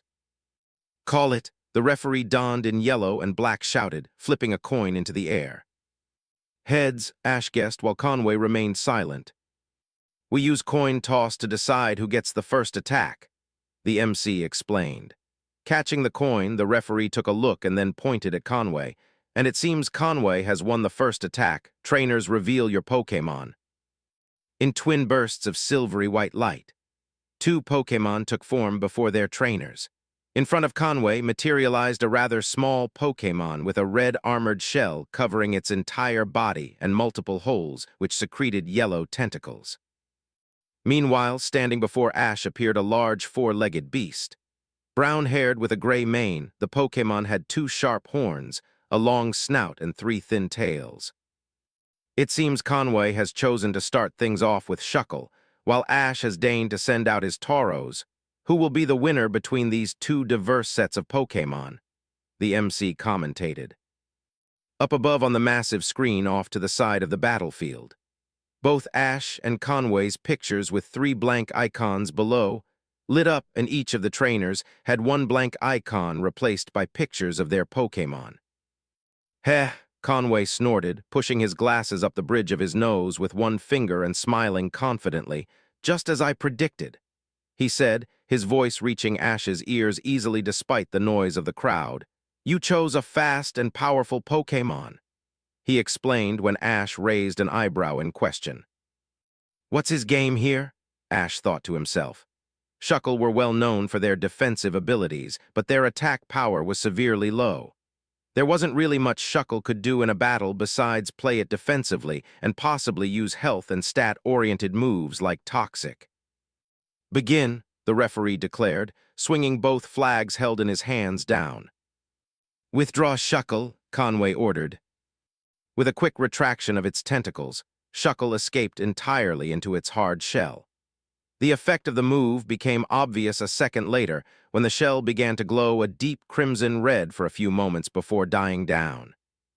So he was going for a defensive play after all then. Well, Ash wouldn't be letting that continue. "Tauros, horn attack," the raven-haired trainer commanded. "Moo," Tauros bellowed loudly, taking off in a speeding charge with his horns at the ready. "Withdraw again," Conway followed up, smirking all the while. Shuckle had enough time to perform the technique, just barely, before Tauros was upon it, and spearing his horns into the hard shell with all his considerable strength. A small shockwave blasted through the battlefield. Shell and horns stayed locked in a stalemate before Tauros was the one blasted backwards. Grinding his legs so hard into the grass beneath as he slid back, he left deep trenches in the grass. "Heh, you've fallen right into my trap," Conway commented. Ash raised an eyebrow once again in as if to say, "Oh, really?" "Shuckle, power trick." The glasses-wearing trainer let his orders do the talking for him. Ash's eyes widened as Shuckle reappeared from its shell and began to glow with a multitude of colors. He'd forgotten all about that attack, and it was picture-perfect for a Pokémon like Shuckle. Still, though, there were drawbacks to such a move. "Now, Gyro Ball," Conway followed up. Dawn, hugging Piplup to her chest and sitting in the stands beside Brock and Bari, blinked in confusion. "What's power trick?" she asked. "I knew he was gonna do that," Bari whined, rubbing at his blonde hair erratically. "Somebody should find that guy, he shouted. Brock rolled his eyes, but deigned to ignore Bari and answer Dawn's question. "It's a technique that allows a Pokémon to switch their defensive power with their attacking power," he replied. "So it's a great move to pull with a Shuckle who has amazing defense but very low attacking power," the breeder explained. Dawn frowned, to be expected of Conway, she said, to pull off a strategy like that. A massive boom resounded throughout the stadium as Shuckle's spinning form struck true, the force behind the blow kicking up a massive dust cloud. "And that's all she wrote for Tauros," Conway commented smugly. Therefore, so sure in his victory. Conway was mightily surprised when the cloud dispersed to show Tauros still standing, and with Shuckle caught between its horns. How? Conway was shocked, silly, to say the least. Very few Pokémon could compare with a Shuckle's defense, but in return it had such low attack power a young Magikarp could overpower it. So using Power Trick, that should have translated over, should it not have? "You seem to have forgotten, Conway," Ash shouted over, thumbing his nose and smirking. "Not many Pokémon can take on a Tauros in a clash of physical strength, especially one of mine." And of course, Shuckle's strength was fake, a temporary and unnatural boost, and the Pokémon had little experience in comparison with Tauros at using such immense strength. "You practically handed me this round," Ash declared, triumph in his voice. It was a good strategy, but Conway, in his arrogance, let it get to his head and left Shuckle defenseless. Conway's eyes widened as he also realized the implications of having Shuckle caught between Tauros' horns. But it was far too late for him to do anything about it. "Smash it into the ground and hyper beam," Ash commanded. With a mighty heave, Tauros slammed Shuckle into the grass beneath them powerfully. And while Shuckle cried out in pain, an orb of deadly purple energy formed and condensed within Tauros' mouth. "Shuckle," Conway cried in worry, raising his Pokeball in a desperate attempt to recall the Pokémon. Far, far too late. With a loud cry from Tauros, the deadly beam of devastating purple energy erupted from his mouth and was upon Shuckle before the defenseless Pokémon could so much as blink. Exploding with searing heat, Shuckle stood no chance with its defensive prowess all but gone due to Power Trick, and the small red-shelled Pokémon was blasted straight into the wall behind Conway, leaving a large, crater-like dent in the metal surface. And with a bit of quick thinking and explosive power, Ash takes the first win of the match, the MC declared. Conway sighed. Saying nothing, he let the red beam from his Pokeball hit the practically comatose Shuckle and return it inside. Switching the Pokeball for another, Conway tossed it up and released his next Pokémon. He still had his strategy for Ash after all. With his personality, it was obvious to a genius such as he that he would focus on strong and fast Pokémon, because that was the way Ash preferred to battle. Even that Torterra of his was fast in comparison with the rest of its species. "Lickilicky, let's go," Conway said, releasing his second Pokémon. The evolved form of Lickitung appeared in front of him. Massive, pink, and rotund, the Pokémon had a gargantuan tongue that stretched all the way from its mouth down to its feet. Up above, Conway's first icon containing Shuckle's picture went dark, and his second icon lit up with a picture of his Lickilicky. "Woo, way to go, Ash," Dawn cheered. "You better keep this up, Ash, or I'm gonna fine you," Bari cheered on next. Brock himself was nodding with approval. Ash really took advantage of Shuckle's disadvantages when using Power Trick. Even with all that power, Shuckle was still very slow, so had no momentum behind its attacks, and was left without any defense to speak of. So one well-placed and powerful attack was all that was needed to take that round. He really used Toro's natural strength to its utmost potential there. Still, though, he couldn't afford to let up here. Conway still posed a massive threat. The teen was incredibly smart, so Brock doubted he didn't have a few strategies in place for if this kind of thing happened.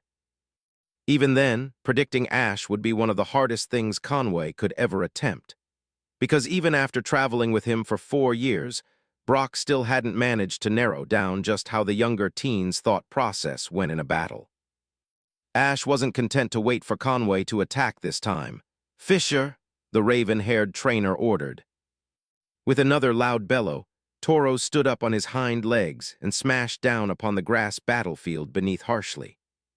The ground split from the force of the attack, and from that split, an arc of bladed silver energy sliced through the grass towards Lickilicky. Spinning off to the side, Lickilicky narrowly avoided the blade of energy. But as it dodged, Toro's was already stampeding in. "Stone Edge," Ash shouted over the roaring crowd. As Toro's charged, a multitude of glowing spheres manifested around his charging form and took on the shape of small, fist-sized rocks. With a jerk of his head, Toro's sent the Stone Edge flying at Lickilicky. "Power Whip, then follow up with Thunderbolt," was Conway's sharp reply to the hail of stones. Coming out of its spin, Lickilicky threw its tongue outwards, glowing with pink energy and extending to an even greater size. With minimal effort, the massive tongue swiped the barrage of rocks out of the air, and then was followed up quickly by a brilliant yellow arc of electricity. Toro's was far too close to dodge, so Ash did the only thing he could. "Charge right through," the amber-eyed teen ordered, eyes narrowed and fists clenched. Toro's kept charging, and the arc of electricity struck true. With a great bellow of pain, Toro's was zapped by the attack and caused continuous damage as Lickilicky kept the attack going. It was a battle of wills that no side would be the true victor in. Lickilicky was too slow to avoid Toro's if it let go of the Thunderbolt, so its only option was to keep going and attempt to bring the Charging Bull Pokémon down before it reached it. "Horn attack," Ash shouted suddenly when Toro's was mere meters away. Twin horns erupting with bright light, Toro's leaped into the air and jumped the last bit of distance between him and Lickilicky. The Thunderbolt was stopped, and Lickilicky gave a rumble of pain as the horns pierced its stomach, and then sent the massive, rotund Pokémon skidding back a considerable distance. Lickilicky barely kept standing, blood trickling down from the wound on its chest, while Toro's, fur singed and smoking from the electrical charge, collapsed onto his knees. Ash grimaced. That Thunderbolt had done a lot of damage, and his earlier clash with Shuckle left more damage than he'd shown. He may have caught the attack, but that did nothing to stop the impact from the attack, and Toro's took that attack straight to the skull. This was bad. Even the bulkiest Pokémon could be brought down easily if they took a good blow to the skull. Paul's Torterra was proof enough of that when Cynthia's Garchomp took it out with one blow. On shaky legs, Toro's pushed himself back into a standing position and stood proudly despite the damage he had taken already. Conway knew, though, that Lickilicky was the better off of the two, though, and wasn't about to let Toro's rest a bit and regain any energy. "Let's end this now, Lickilicky. Use Surf," the glasses-wearing training ordered sharply. Ash's eyes bugged. How the hell would he even teach a Lickilicky to use Surf? A sphere made up of pure water formed at the tip of its tongue, and Lickilicky smashed it down onto the ground below. There was a rumble, and then hardly time for the human eye to blink. A massive surge of water roared up from the depths of the ground below in the form of a massive wave. Lickilicky stood safely behind the massive wave, taking refuge from any possible counter-attack from Toro's. Ash grit his teeth and swore. Toro's had no attacks beside Hyper Beam that could possibly obliterate that wave before it made it to him, so that left him with one option. Brute Force. Go right through it and end this with Giga Impact, he commanded. With a great, prideful bellow, Tauros once again charged into the fray. Purple energy sparked, and a giant aura of purple energy coated Tauros' body and was then layered over by a spiraling yellow energy. The dew of auras covering the Pokémon's body made it look like some sort of missile. With one more last bellow, Tauros met the wave and cleaved straight the raging water like a hot knife through butter. The wave imploded on itself as Tauros burst through the other end, and Lickilicky had no time to react as the charging Pokémon hit it dead on, and the stadium was rocked by another massive boom. That sent a rippling shockwave so strong throughout the battlefield the referee was knocked off his feet. And when the dust fell, neither Pokémon were left standing. "Well, would you look at that, folks?" the MC shouted enthusiastically. "Neither Pokémon are able to continue battling, thus leaving Ash with 2 Pokémon left while Conway only has 1 remaining. Can he make a comeback? We'll just have to wait and see." Both icons up on the scoreboard for Tauros and Lickilicky dulled away until the images were blacked out. Returning Tauros to his Pokeball, Ash smiled fondly at the red and white ball in his hand. "Well done," he whispered in pride. "You done more than I should have asked for. Take a nice long rest." And with that said, he switched the Pokeball with another on his belt. Conway pushed his glasses up his nose and chuckled, grasping another Pokeball of his own. "Heh, you may have the advantage right now, Ash, but I've created a surefire winning strategy to beat you using this final Pokémon," he commented. Ash blinked, a smirk stretching across his face. "Oh, really?" the raven-haired trainer asked. "Yes," Conway replied. "You see, after all the battles I saw you compete in during your travels through this region, I noticed you always prefer to use fast Pokémon, and thus I came up with a strategy to make all of your Pokémon's hard-earned speed useless." He explained, glasses glinting in the sunlight as he gave off that creepy chuckle of his again. Ash blinked again. "What?" "Yeah, sure, most of his Pokémon were all pretty fast in their own ways, but he didn't just use speedy Pokémon. If that was Conway's big strategy, then he had no chance in winning."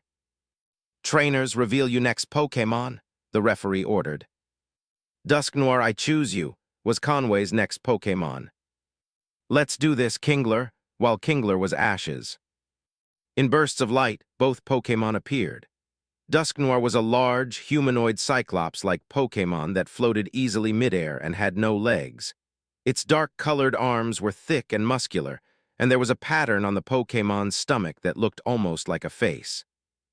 While in response, Kingler was a many-legged crustacean Pokémon, colored primarily orange and white.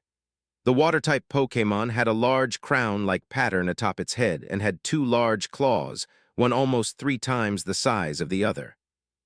"What?" Conway shouted as he got a good look at Ash's next Pokémon. "This did not measure into my calculations at all. And really, why should it have?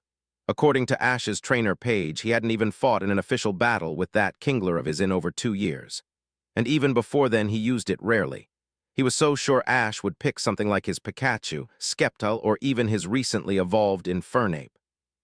No matter, he shook his head, calming himself down. No need to panic, his strategy was just no longer needed. Even without it, Dusknoir had the power to help him win this match. Up above Conway's final icon lit up with a portrait of Dusknoir and Ash's second of Kingler. And Ash took that as his cue to jump straight into the action. "Kingler, brine now," he ordered quickly. From his mouth, Kingler launched a powerful, spiraling stream of water. Conway was nonplussed. "Teleport and then Thunder Punch," he commanded in return. Literally phasing away, Dusknoir evaded the jet of water and appeared at Kingler's side, unleashing a fist encased in sparking electricity. "Crabhammer," Ash countered as the blow struck.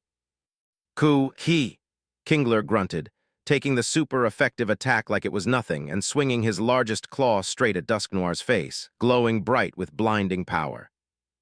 The blow missed as Dusknoir once again used Teleport to dodge and reappeared at Kingler's other side, unleashing another Thunder Punch. Ash cursed as Kingler rolled with the momentum of the blow and used it to leap a safe distance away, Dusknoir merely watching intently with its red and yellow eye. Dusknoir were usually quite slow Pokémon despite being ghost types. Conway must have really put a lot of work into making Dusknoir master the technique to such a degree. And if his boasting about his strategy was anything to go by, Dusknoir had something else up its sleeve to render great speed virtually useless. So in effect, Conway had made it so that Dusknoir would always be the fastest Pokémon in a battle, even without training to focus on speed. Ash had to hand it to him. He'd done a really great job in raising it. But he still wasn't going to win this. Switching Pokémon was useless for now. It would just turn out mostly the same. He'd have to lure Dusknoir in and get Kingler to counter at the very last moment. Good thing he'd made sure Kingler had learned a way to make up for his lack of speed. He'd started the Pokémon he left at the Oak Ranch on a few special ways of training to go along with the usual training they got up to, and left them to it while he came to Sinnoh, so now it was time to put that training to good use. Kingler was panting deeply, and there were 2 deep black scorch marks on either side of his body, but the water type still looked raring to go. Too bad for Conway. Kingler was Dusknoir's worst possible matchup. "Brince once more," Ash said. It was a testament to the amount of faith his Pokémon had in him. That Kingler didn't even blink at repeating an attack that failed so utterly before. The jet of clear blue spiraling water was launched rapidly from Kingler's maw. Conway sighed, shaking his head in mock sadness. "Haven't you realized such two-dimension attacks will not work on us?" he questioned in return to Ash and Kingler's actions. He didn't even need to verbally give Dusknoir a command. The fully evolved ghost type already knew what to do. Winking out of existence, it dodged the brine attack and appeared right in front of Kingler, fist cocked back, sparking with rampant electricity and ready to unload another devastating thunderpunch straight in Kingler's face. Quash was Ash's next, rapidly given command. Before Dusknoir had time to unleash its attack, Kingler's eyes glowed a deep midnight black, and Dusknoir was stopped in its tracks as miasmic energy clung all around its form. Dusknoir was unable to even bring its arms up for a feeble defense, as Kingler's massive claw came swinging down enhanced by the power of a crabhammer attack, and was smashed harshly atop the ghost Pokémon's head. The force of the blow sent Dusknoir soaring back, still in its previous upright position, and it was only after the crabhammer struck was Dusknoir's previous attack unleashed. With no control over its own body, Dusknoir threw a thunderpunch attack that met nothing but air. "What?" Conway blurted in shock. "What just happened? Why did Dusknoir freeze up? What technique did Ash pull out of his ass here?" He didn't even hear the command from Ash over the roaring cheers of the crowd. Until he figured out just what Ash pulled. It wasn't safe to send Dusknoir back in close with teleport. "Dusknoir, rapid-fire shadow ball," Conway ordered quickly. He couldn't let up on the offense. He had to keep the momentum going one way or the other and keep Ash from controlling the tempo of the battle. If that happened, he may as well give up because he couldn't win. Holding its hands up its head, Dusknoir formed a large sphere of purple miasmic energy crackling with barely constrained power. And then the sphere began to break down into dozens of small-sized spheres and launched rapidly towards Kingler. "Endure," Ash commanded. Kingler tensed and his body flashed red for a brief moment. One by one, the barrage of tiny shadow balls slammed into Kingler, but the crab Pokémon stood its ground, taking hit after hit with nary barely a grunt of pain. Dawn winced as she watched Kingler be peppered by attack after attack. "I thought when Ash managed to stop Dusknoir teleporting around he had this match in the bag, but it seems Dusknoir is trained to handle any type of battle," the blue-haired coordinator commented. "Speaking of that," Bari broke in, "just how did he do that anyway? The hell is Quash? That was a fine, worthy ass pull," the hyperactive blonde ranted. "Quash is a priority technique," Brock piped in. "It's an attack that stops an attacking Pokémon in its tracks and makes it unable to move until the user of Quash follows up with another attack." Ash followed up with a close-range crabhammer in order to knock Dusknoir away from Kingler so that it couldn't land its next attack when the effects of Quash faded. The slant-eyed Pokémon breeder explained. "Gah," Bari shouted, rubbing at his head rapidly. "Hacks. I call hacks. Somebody should fine him. The blonde teen continued to shout vehemently. Brock looked at the younger teen worriedly. Perhaps he was special. It would explain a damn lot. When the barrage finally came to an end, Kingler was still standing proudly, though there were multiple deep bruises forming on multiple places of the Pokémon's body. Ash winced. Kingler wasn't gonna be fast enough to dodge, so he had him use Endure and take the hits as best he could. Still, though, it wasn't pretty at all. He'd need to get Kingler to learn a defensive technique like Protect or something, because he was pretty much a sitting Psyduck for speedy attacks like that. He had to end this soon. Kingler had the perfect attack to end this, but the problem was getting close. Conway wasn't going to risk getting in close for Kingler to use Quash, and would most probably just pepper Kingler with speedy energy attacks from afar. Crab Hammer, the raven-haired trainer finally decided on. It was a very versatile move, being good for both close combat and long distance. Kooky, kooky, Kingler grunted, bringing his massive glowing claw down harshly upon the battlefield. A shockwave erupted from the force of the blow, and a small, narrow sphere of white energy erupted from the point of impact and roared across the field towards Dusknoir at breakneck speeds. Crab Hammer and keep it up, Ash ordered swiftly. With speed belying his stature, Kingler rapidly began to smash his larger claw into the ground and shot off a rapid barrage of the small, narrow energy spheres. They were not as numerous as the Shadow Ball barrage by Dusknoir, but they were just as fast. Dusknoir, like Kingler, was far too slow to dodge such attacks and was forced to use teleport and weave between the attacks in order to dodge. It was as the barrage stopped and Dusknoir teleported back in front of Conway that complications arose. While dodging the small orbs of energy, they had exploded on missing and kicked up a multitude of small dust clouds that shrouded the other side of the field from view. And then a shadow descended, and neither Conway nor Dusknoir reacted on time. Black energy sparked, and Kingler came down like a bolt of lightning. Massive claw encased in black sparkling electricity, Kingler smashed a powerful knockoff attack straight home on Dusknoir's cranium. Ghost Pokémon like Dusknoir had the ability to phase through solid objects like walls and such. But in return for such an ability, it meant their physical bodies were rather weak in comparison with other types of Pokémon. So it was no surprise, after taking the super effective strike from such a physically powerful Pokémon like Kingler, that Dusknoir was rendered unconscious and quite badly concussed before it even registered the pain of the attack. And when the dust clouds cleared by the rapid-fire Crab Hammer barrage dissipated, only Kingler was left standing above his fallen opponent, larger claw raised, bellowing a victorious cry. That was the only sound in the stadium, and when it finally ended, it seemed to signal that it was the audience's turn, as they erupted into a thundering applause that left ears ringing.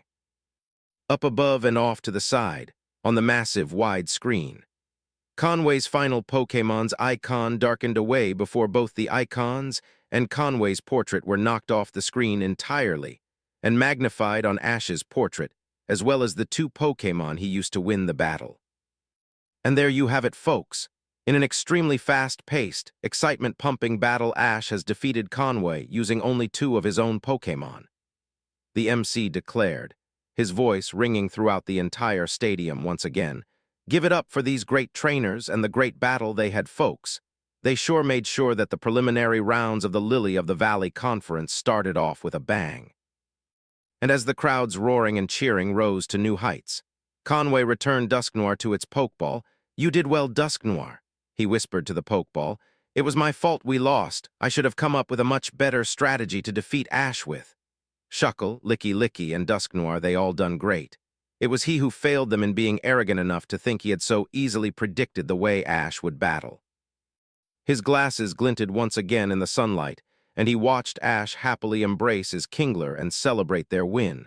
Next time, I'll make sure to predict every outcome and have a strategy ready for anyone. After congratulating and returning Kingler, Ash's eyes swept up throughout the stands of the stadium, searching for the familiar faces of his friends. He found them, but he found someone else as well. Far up above even the stands, one cold-eyed purple-haired trainer stood and met his eyes. Amber met black, and a stare-down commenced. It was a battle of wills, but ultimately Paul nodded his head in congratulations before breaking the stare off and leaving. Ash watched him go. There was a fire raging in his chest. That guy who had the Darkrai, he meant nothing in the long run. Paul was his biggest rival here, and that was that. Here, at the Sinnoh League, he would be the one to walk away the winner and end their rivalry. Ash would prove that he was the better trainer, and that abusing his Pokémon the way Paul did was not the way. What is loved will love in return. It was a simple concept, one that Paul just seemingly could not grasp. The cold, purple-haired trainer had once accused Ash of training just like him, and it was true that they trained in similar ways, but they were nothing alike in the long run. Paul ordered his Pokémon into any training he deemed fit. He did not reward them for their hard work, and nor did he give them the praise they deserved for taking on such grueling training all for him. And that was where they differed. Ash cared where Paul did not, and it would be the deciding factor here and the Lily of the Valley Conference when they battled. He would win and Paul would lose. There was no doubt in his mind. He was interrupted by a familiar blue-haired girl wrapping her arms around his neck and hitching a ride on his back, along with two more familiar figures in a small blue penguin Pokémon and small yellow rodent Pokémon leaping atop his shoulders. "Woo, you won!" Dawn shouted in delight. She pecked him on the cheek once again. "I guess the one I gave you last night made all the difference, so there's your reward, Mr. Future Champion," she teased. Ash felt his face flush slightly at the rather intimate action. They were still on the battlefield after all, and the cameras were still recording. And Dawn had just jumped on his back and kissed him live on a show being broadcasted to the entire world. His mother better not have seen that. She would never leave him be if she got it into her head that Dawn was his girlfriend or something. The raven-haired trainer rolled his eyes. "Come on then, DD, let's go so I can take my Pokémon to the Pokémon Center," he replied, making his way over to the entrance carrying Dawn on his back all the way. Dawn rapped him lightly on his hat-covered head.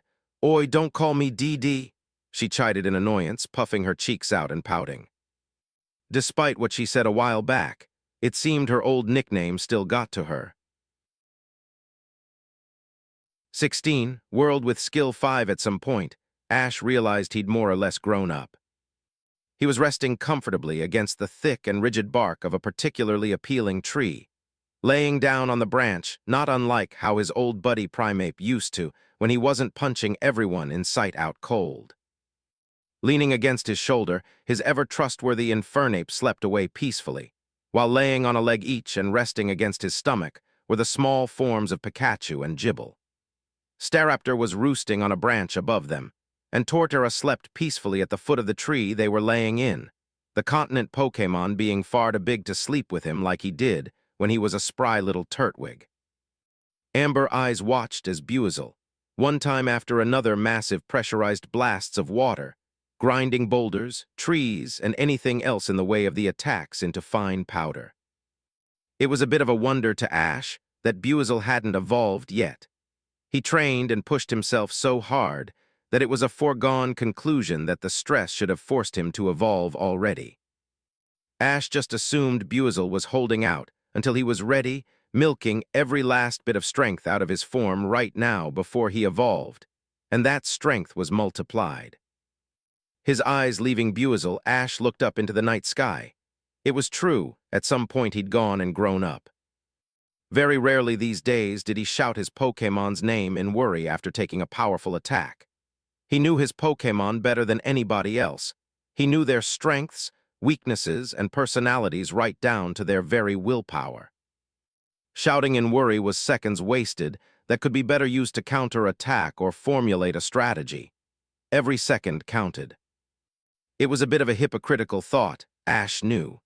He often gave his Pokémon rather long commands rather than short and to the point. And that was what was puzzling Ash. He'd noticed it a few months back, just how different he was from other trainers. Even before he had finished his orders, his Pokémon had already put the plans into motion when they should by all rights still be trying to figure out how to follow the plan. It was kind of like that Riolu he met a while back. He always somehow knew more or less what his Pokémon wanted, or said, and even unvoiced commands hidden to keep the opponent off guard were followed without Ash ever having to voice them. Even now, as the majority of his Pokémon slept, and one trained he could pick up what was going on in their minds. Pikachu was dreaming of ketchup, as expected from the little closet glutton. Gibble was dreaming both of flying through the air as a massive Garchomp, and then biting him on the head. Ash cringed slightly at the thought those bites were bad enough as a little Gibble he didn't want to feel a Garchomp's maw around his skull.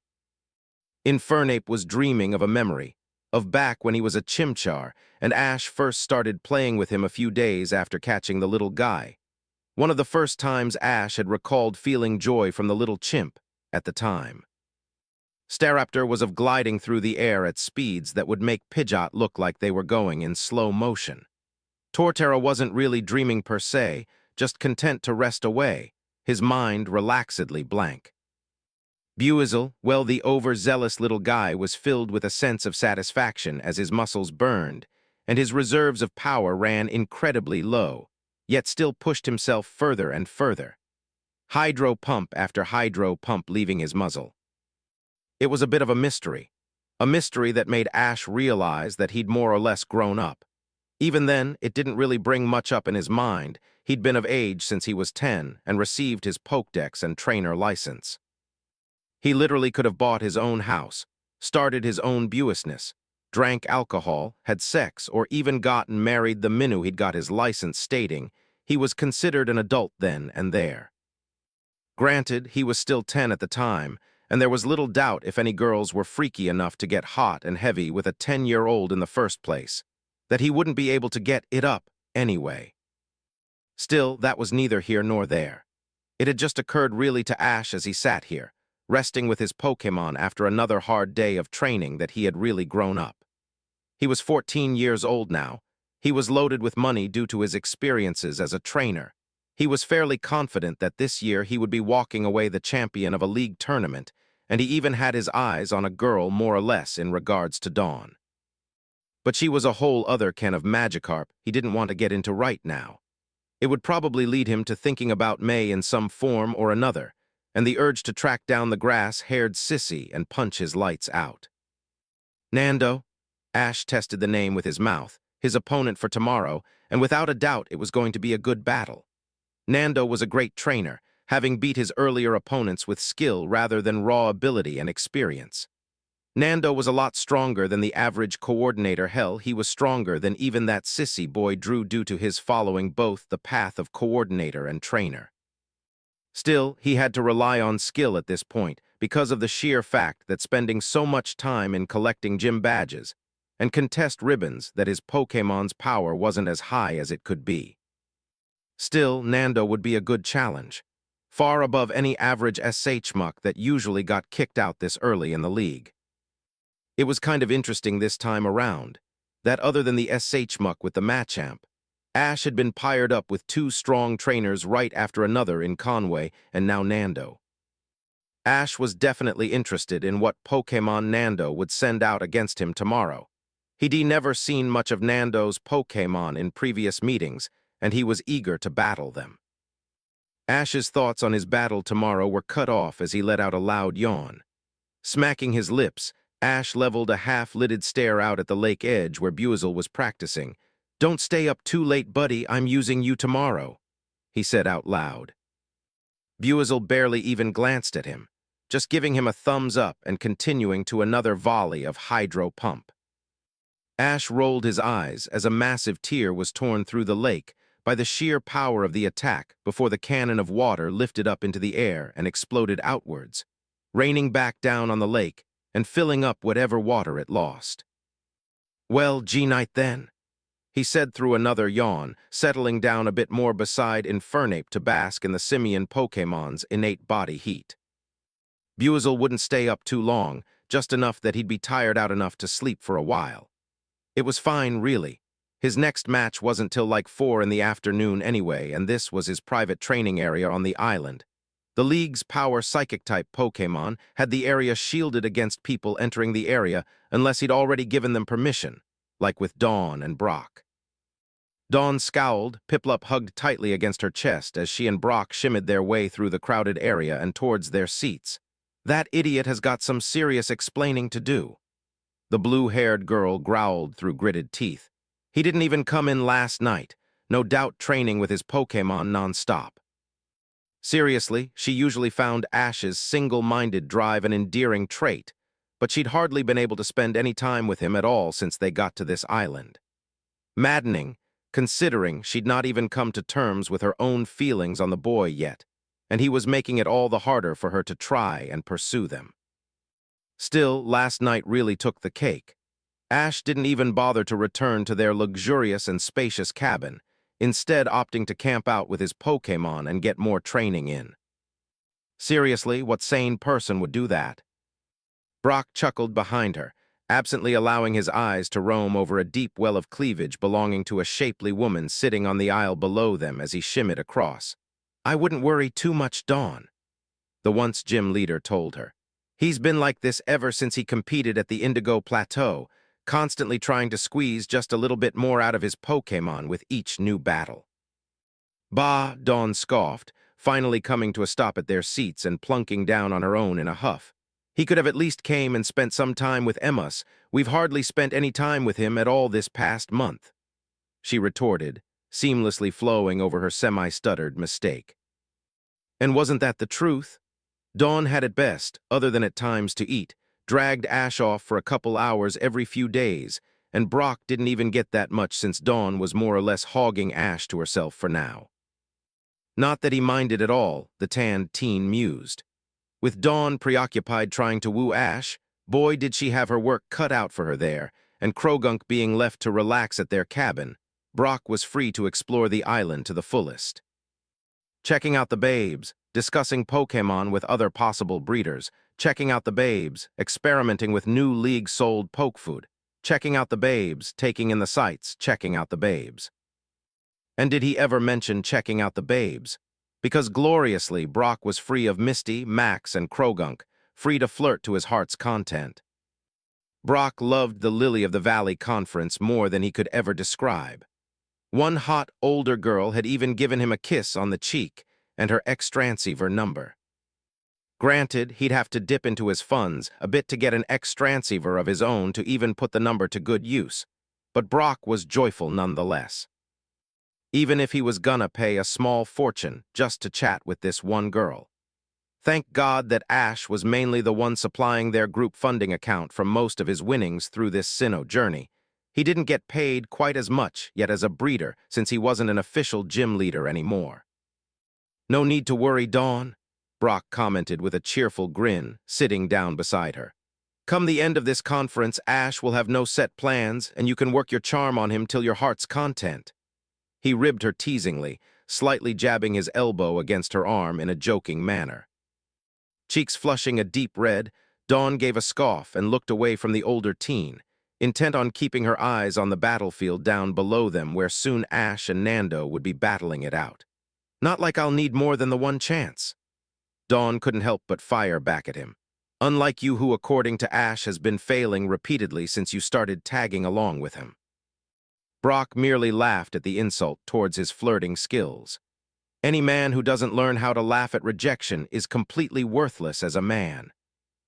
Dawn snorted, eyeing him out of the corner of one eye. "That was almost profound, Brock." She replied with a giggle, "Are you sure you're feeling all right?" Brock shook his head in amusement. "It's a man's romance," he retorted, chest puffing out in manly pride. "You'll understand if you ever manage to get out of that friend zone Ash stuck you in," he continued mock-patronizingly.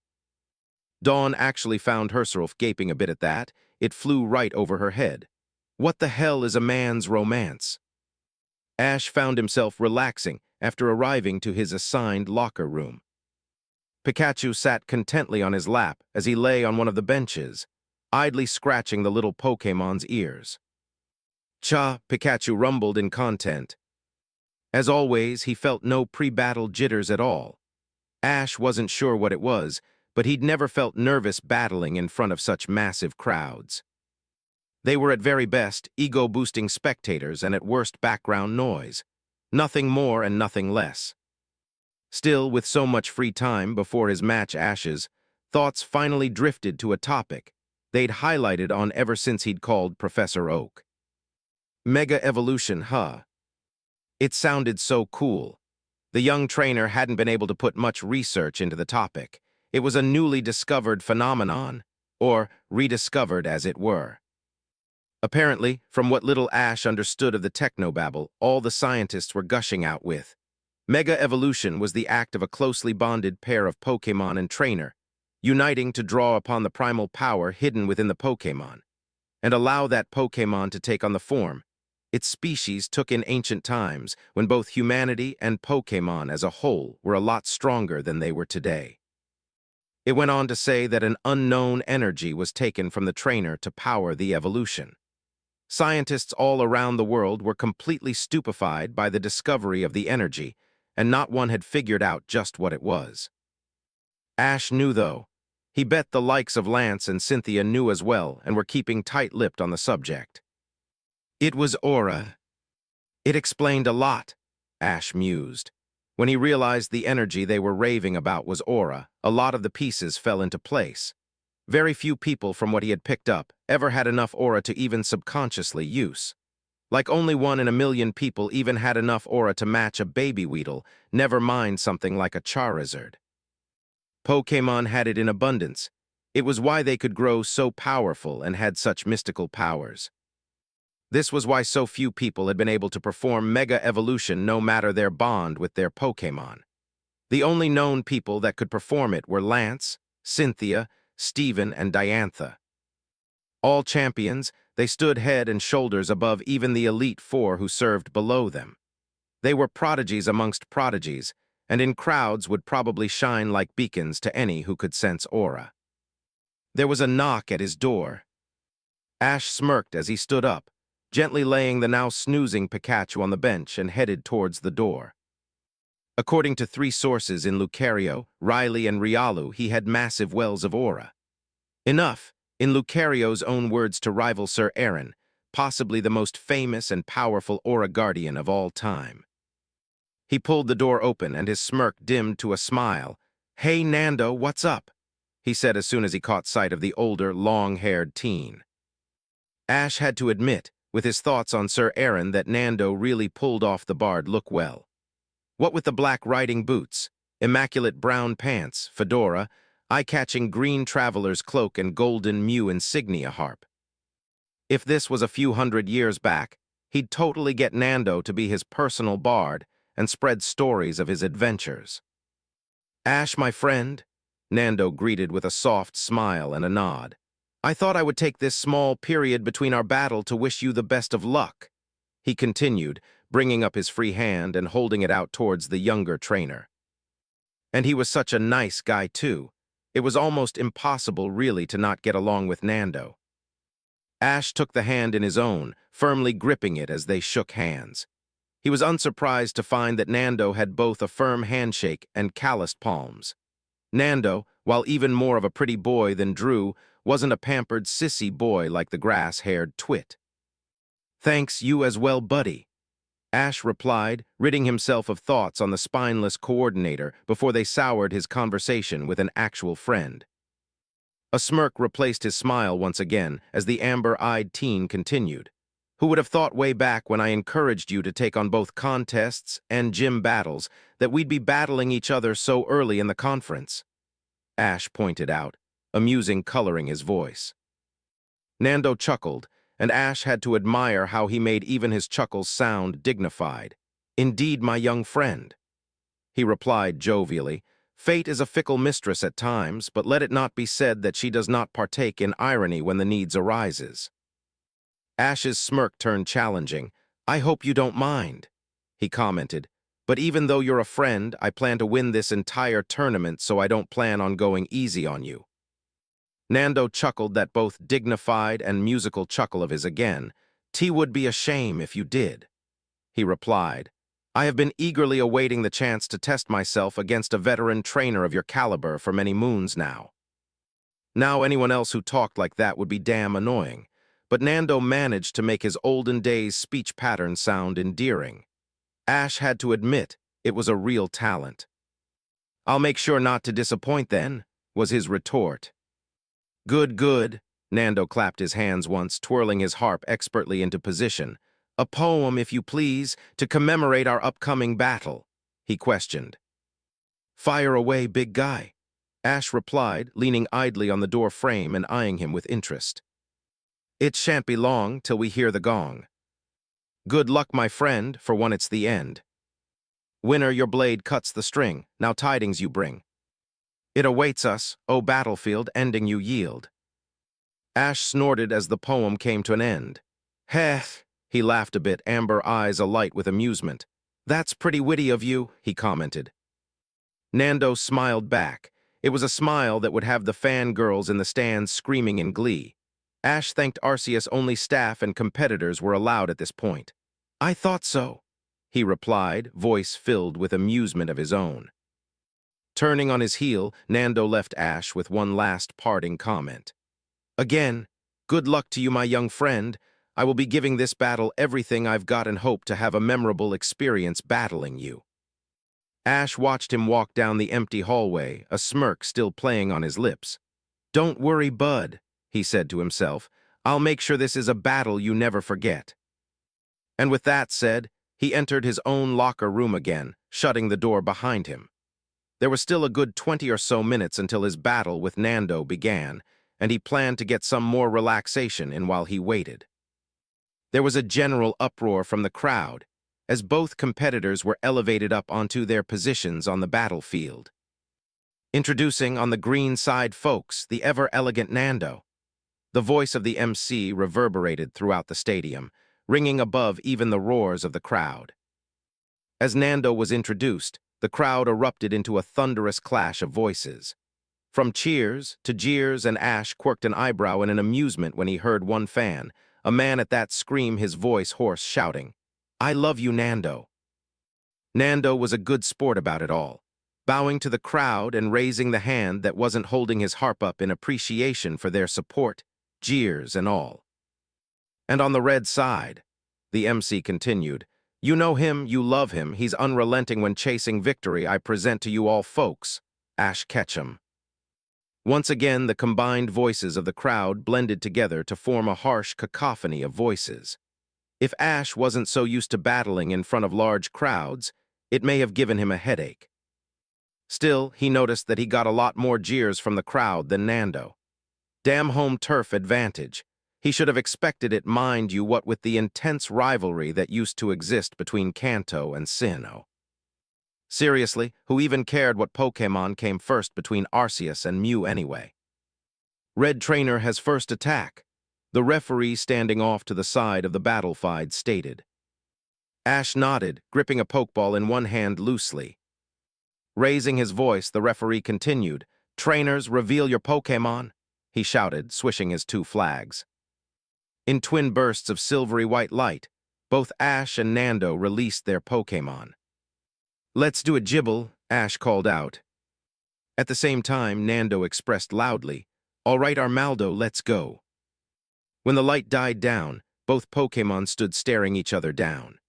Gible, short and squat, yet undeniably powerful, and Armaldo, massive and covered in bony armored plates with sharpened claws, and with enough mass to qualify as a behemoth in the same league as an Aggron or Rhydon. Ash idly noticed the image of Gible appearing under his own image on the scoreboard, but ignored it in favor of snapping his fingers and going straight for the win. Let's go, Gible. Dragon Pulse, then follow it with Rock Smash. Before he'd even finished stating his command, Gible had rapidly formed the teal-colored sphere of draconian power and launched it towards Armaldo. Armaldo, protect! Nando shouted quickly as the sphere of power shot across the battlefield in all the time it took to blink. A protective barrier of green energy surrounded Armaldo, just in time to intercept the attack. The sphere hit the barrier and pushed against it mightily, causing THHE defensive technique to waver slightly but hold strong. That is, until Gible was suddenly behind the attack itself, and launching his small, shining fist forward with all the force the small dragon-type could muster. The shield buckled but didn't fall, but that was fine as well, because the force behind the two attacks opened up a small hole that was just big enough for Jibble to push through. Dragon Pulse attack clasped firmly in his Rock Smash enhanced hand. Armaldo had no time to react, only managing to drop its barrier and stumble back a few steps before Jibble was on top of it, smashing the attack straight into its chest.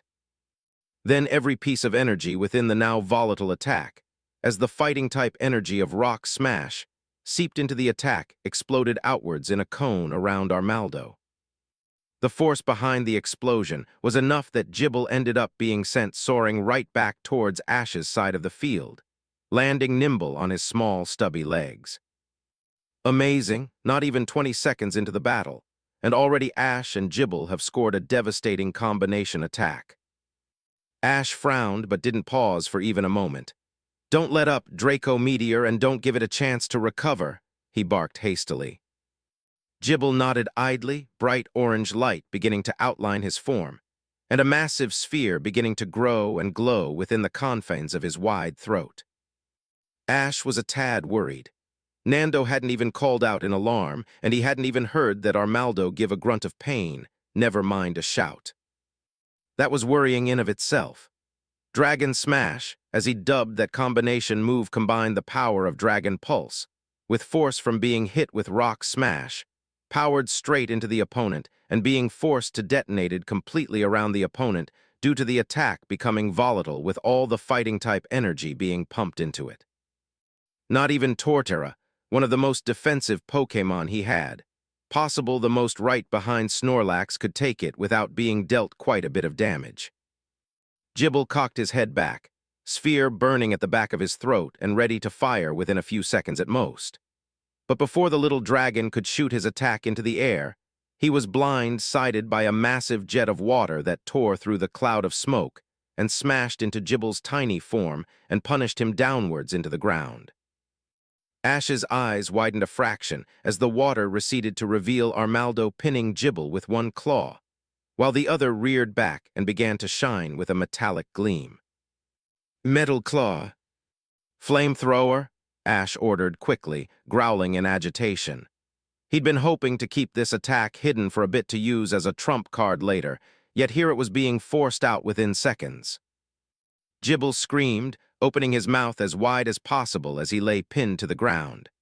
White-hot flames burst forth, roaring forward in a searing torrent of orange and red. The flames were rent asunder as the metal claw was raked through the river of flames.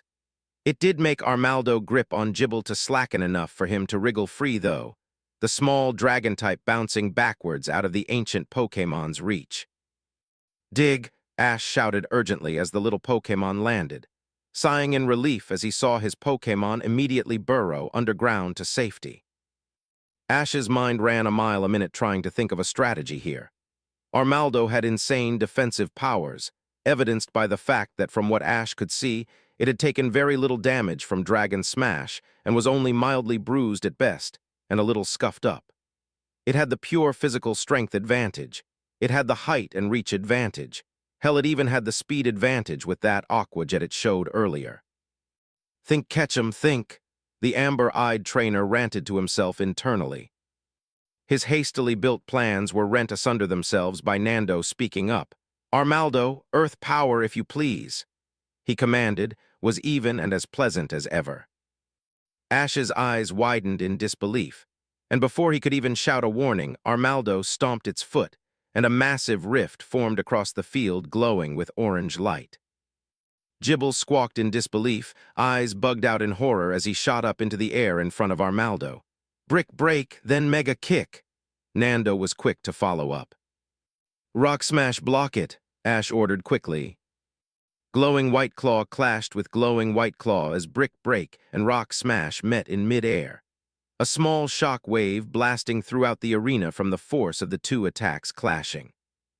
Then Armaldo seemingly defied gravity and jumped backwards slightly and falling back, coming up from the legs and volleying Jibble straight across the face with a massive, silvery white foot. Ash grimaced as his Pokémon crash landed in front of him, bruised and beaten. Hell, one of Jibble's eyes were even swollen shut. Ketchum started off strong, folks, But it looks like Nando is the one controlling the flow of this battle, and Armaldo is completely decimating Gibble. How will Ketchum come back from this? Ash nearly growled in anger. Arceus above man, that guy was just begging to get a jab to the face. Come on, Gibble, I know you can do it. He praised the little Pokémon as he struggled to stand.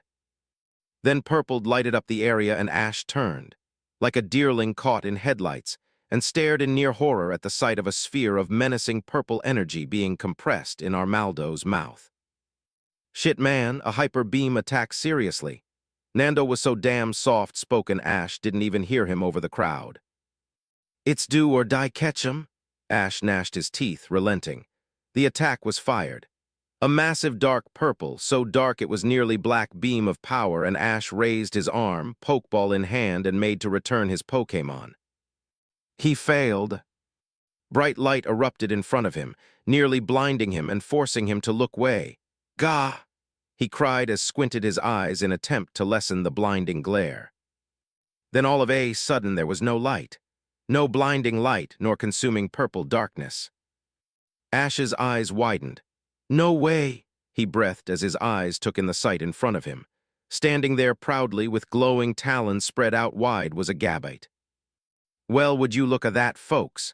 Just when it looked like the fat lady was about to sing, Gibble evolved into a menacing Gabite. Will this be enough for Ketchum to secure the win? Not only that, Ash realized, as he saw the flakes of purple energy glittering in the air, but Gabite had also empowered his talons with Rock Smash and cut straight through the hyper beam like paper. Ash smirked. Way to go, Gabite, he shouted in glee, punching a hand forward. But the battle isn't over yet. Amber eyes caught sight of blue flames licking at Gabite's feet as he was about to order another Dragon Smash combination, and his smirk widened. Let's do this with your newest attack, Dragon Rush, he commanded. Gabite shot off like a bullet, sprinting forward, and then shooting into the air and gliding forward like a jet plane. Blue flames erupted all around Gabite's form, cloaking the newly evolved Pokémon in a serpentine, yet draconian aura of power. Within the time it took to blink, there was impact. A massive cloud of smoke was kicked up, and Ash was amused to find the referee landing on his ass.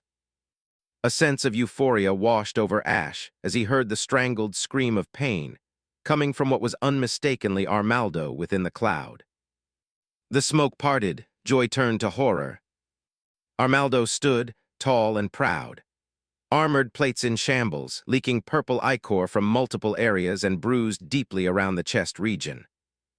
Gabite was crushed between its claws, struggling with all his might against being tightly pinned against Armaldo's chest. Ash jumped right on the chance that was presented. Flamethrower again, he commanded sharply, clenching his hands tightly into fists. Gabite howled, tilting his head up and flames licking at the back of his throat. Denial in the form of Nando was quick, though. Headbutt, the bard quickly countered. With a roar, Armaldo smashed its armored head straight against Gabite's and forced the smaller Pokémon to cry out in agony, skull rattled. Hyper Beam, once again if you please, Nando was quick to follow up. Ash found himself being unable to do much more than stare as Armaldo tossed Gabite into the air and fired a hastily formed Hyper Beam right at his Pokémon at point-blank range. The battlefield shook mightily once again, and Ash sighed as Gabite slid to a stop a few feet in front of him. Bruised, beaten, burned, and more, but Ash found himself smiling with pride. Return, he said, recalling his Pokémon in a beam of red. Closing his eyes, he held the Pokeball up to his lips and whispered, Thanks for all your hard work, Gabite. You've made me really proud to be your trainer. Up above, Gabite's newly updated picture on the scoreboard dimmed. With unstoppable power, Nando and Armaldo completely dominate the first match of the battle and show us all that they're here to play keeps and they'll go through anyone standing in their way. The question is, folks, can Ketchum step up to the plate and take back the win for himself? Only time will tell. Ash ignored the MC's inane babbling. Paying attention to the crap he spewed would no doubt just make him angry. Instead, Ash quickly and methodically constructed his plan of action.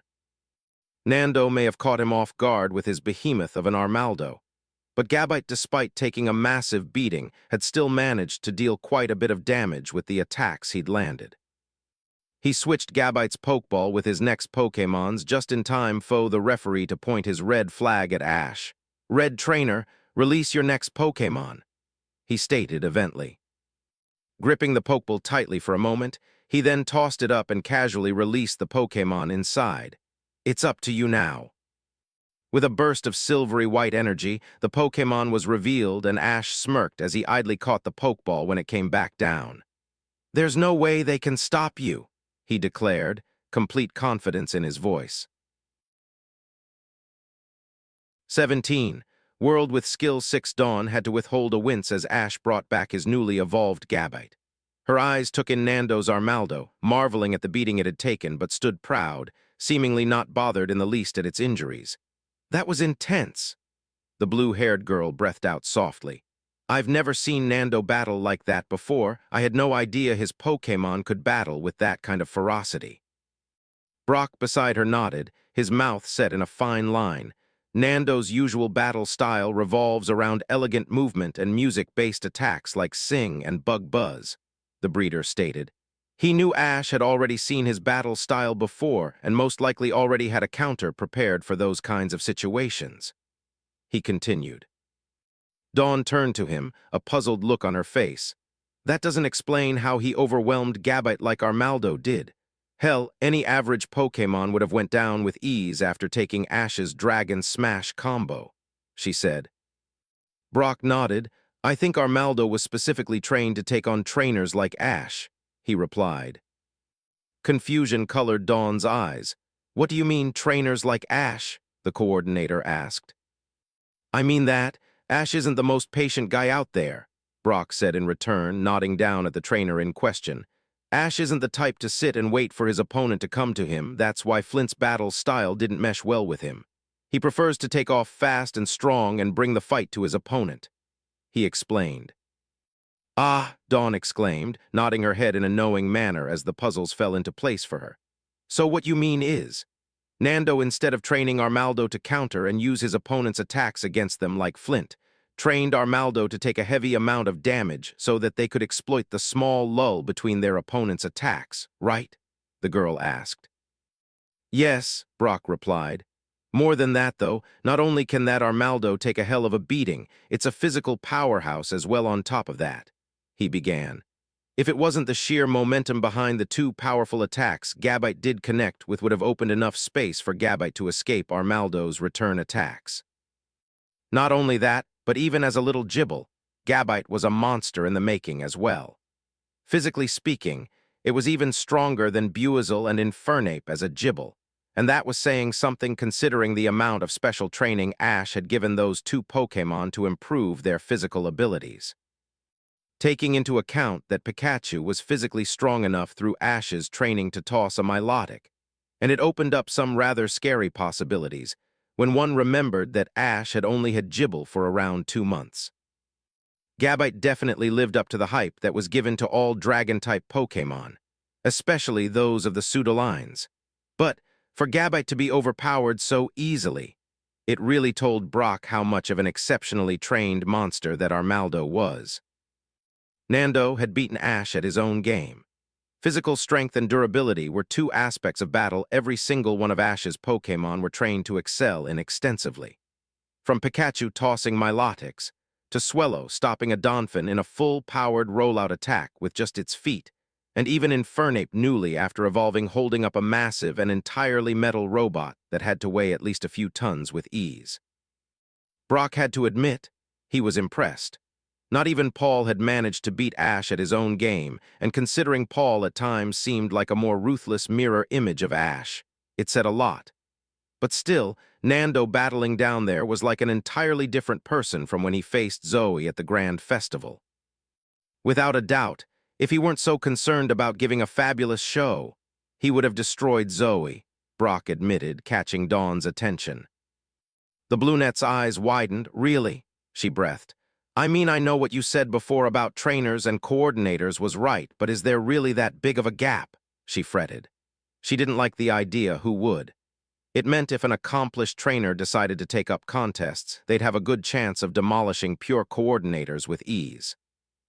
It just didn't sit right with her that the only reason Nando wasn't the top coordinator in Sinnoh right now was because he was more inclined to showing the elegance of his Pokémon, instead of absolutely destroying the opposition with pure power like he was now against Ash. Brock merely nodded. The Nando right now is on a completely different level from the one we saw at the Grand Festival, he replied. If he didn't care about showing off his Pokémon, he would have taken Zoe down before she even knew what was going on. Dawn noticed something then. He mentioned Zoe, but he made no mention of her. What about me? She decided on asking, giving Brock a curious look. Brock smirked, raising a hand. He pointed down at the battlefield below. Nando may have caught Ash off guard with his sudden change in battle style, he said in return.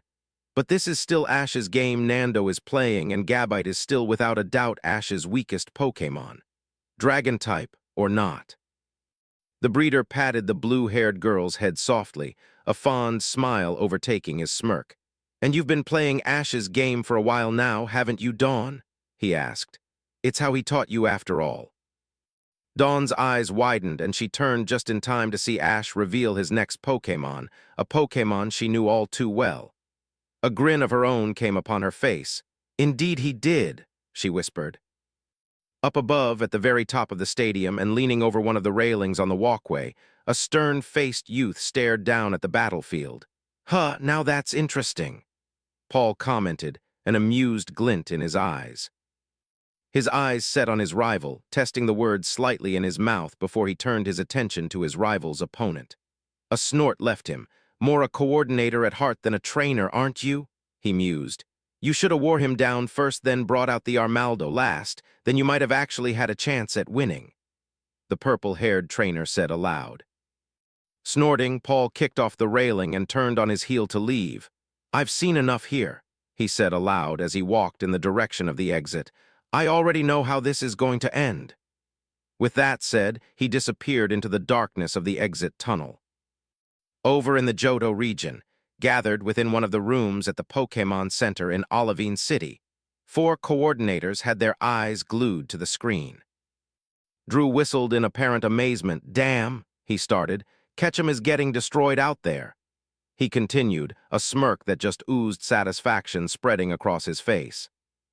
He received a smack on the shoulder that forced him to withhold a wince. Instead, he merely glared at the offender.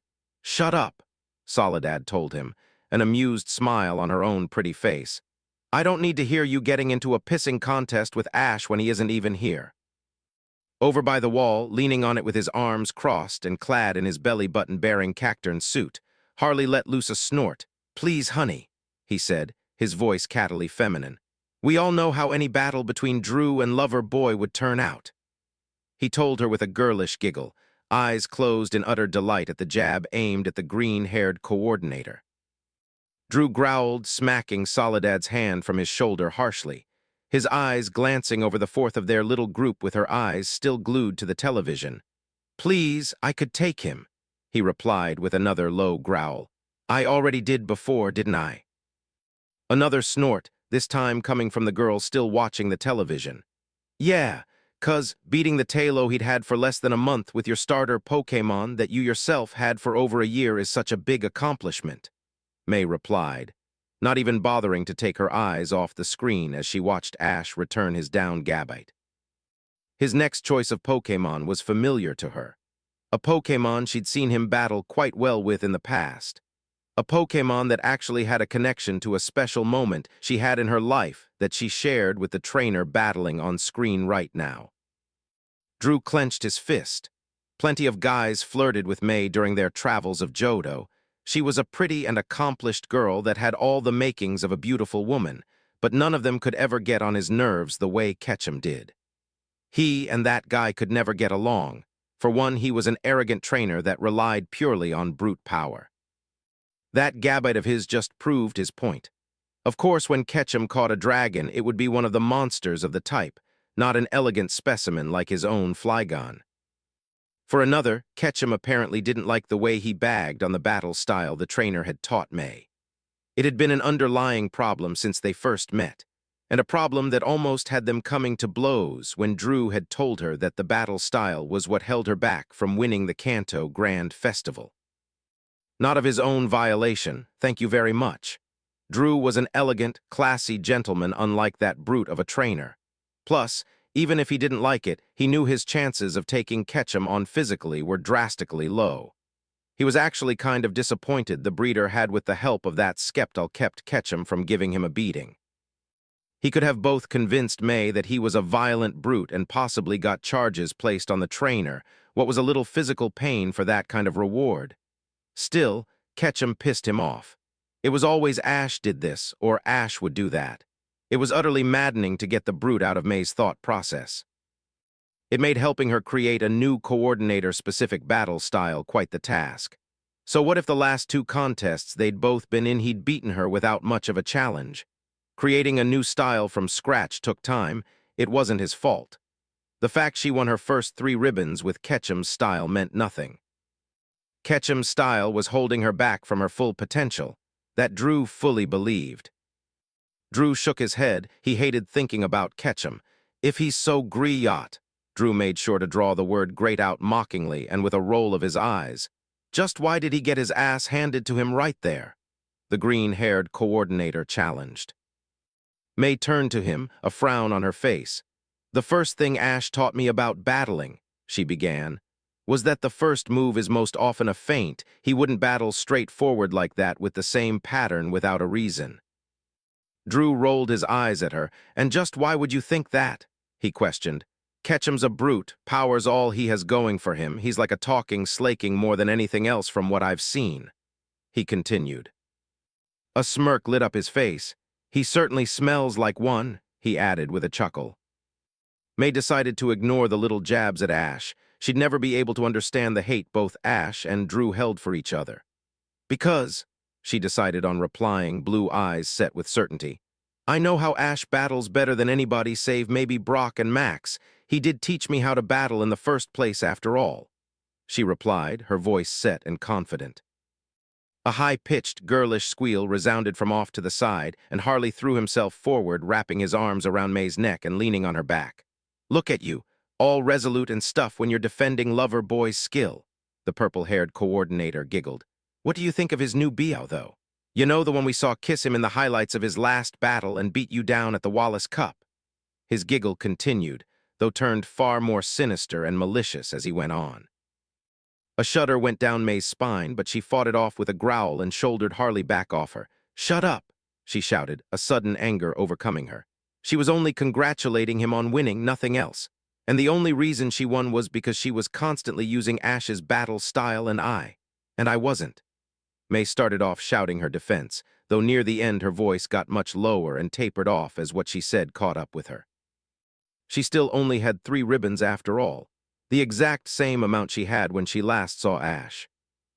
Harley launched himself back, collapsing onto the couch in the room with delighted, almost evil-sounding laughter. Even Soledad, who'd kept quiet since she gave her input, let out a small snort herself. Drew growled, storming out of the room and slamming the door behind him. I'm going to train, he shouted as he left. May, she just stared at the screen blankly as the battle renewed with vigor. Let's go, Ash shouted as his Pokémon appeared before him. Arms crossed, a smirk on his face, and unshakable confidence blazing in his eyes. We'll go with one of our new field combos, use rain, dance, and hidden power, the raven-haired trainer commanded. Buey, Buizel nodded, closing his eyes in concentration for but a moment before they snapped open once again. In one paw, a sphere of swirling crystalline water formed. In the other, an orb of crackling lightning vibrated with power. Then, with a grunt, Buizel smashed them together and spun on his heel. Rapidly closing the distance between them, Armaldo had its eyes set on Buizel as it blitzed towards the water type encased within the aura of water brought upon by Aqua Jet. So, Buizel tossed the now 2 conjoined orbs at the approaching Armaldo. The now 1 orb, darkened to the point where it was nearly gray in color, and letting loose jagged lances of lightning exploded before it even got halfway towards the approaching fossil Pokémon. The Armaldo let loose a wail of pain as a literal wave of water and lightning exploded outwards, washing over it and sweeping it away in a wave of sparking water. While above the battlefield, ominous dark clouds that rumbled mightily began to gather. Rain began to fall, but Nando paid it to heed. His eyes were set upon the sparking wave that carried his Pokémon towards him, threatening to swallow him with Armaldo. The referee had already bilayed ship, as it were, and jumped within the safety barrier provided for the referees of each league battle. "Hyper beam, blow it away," the bard commanded sharply. "Let the current and momentum carry you back, gain as much distance as possible." In an instant, an orb of darkness was compressed within Armaldo's maw. A second later it was fired in a massive, widespread beam of crackling black and purple energy, the sure sign of their training to master the attack. Hyper Beam was an attack that became darker in color the more a Pokémon truly began to master it. The beam tore through the wave with ease, bisecting it and freeing Armaldo from the electrifying currents. Turning its head, Armaldo angled the beam so that it shot towards the Buizel standing at the opposite side of the battlefield. All the while, the power behind the attack pushed Armaldo further and further back. The Buizel didn't even attempt to have time to dodge. The hyper beam homed in on it in the blink of an eye and washed over the unprepared water type within a second. Only the attack never hit.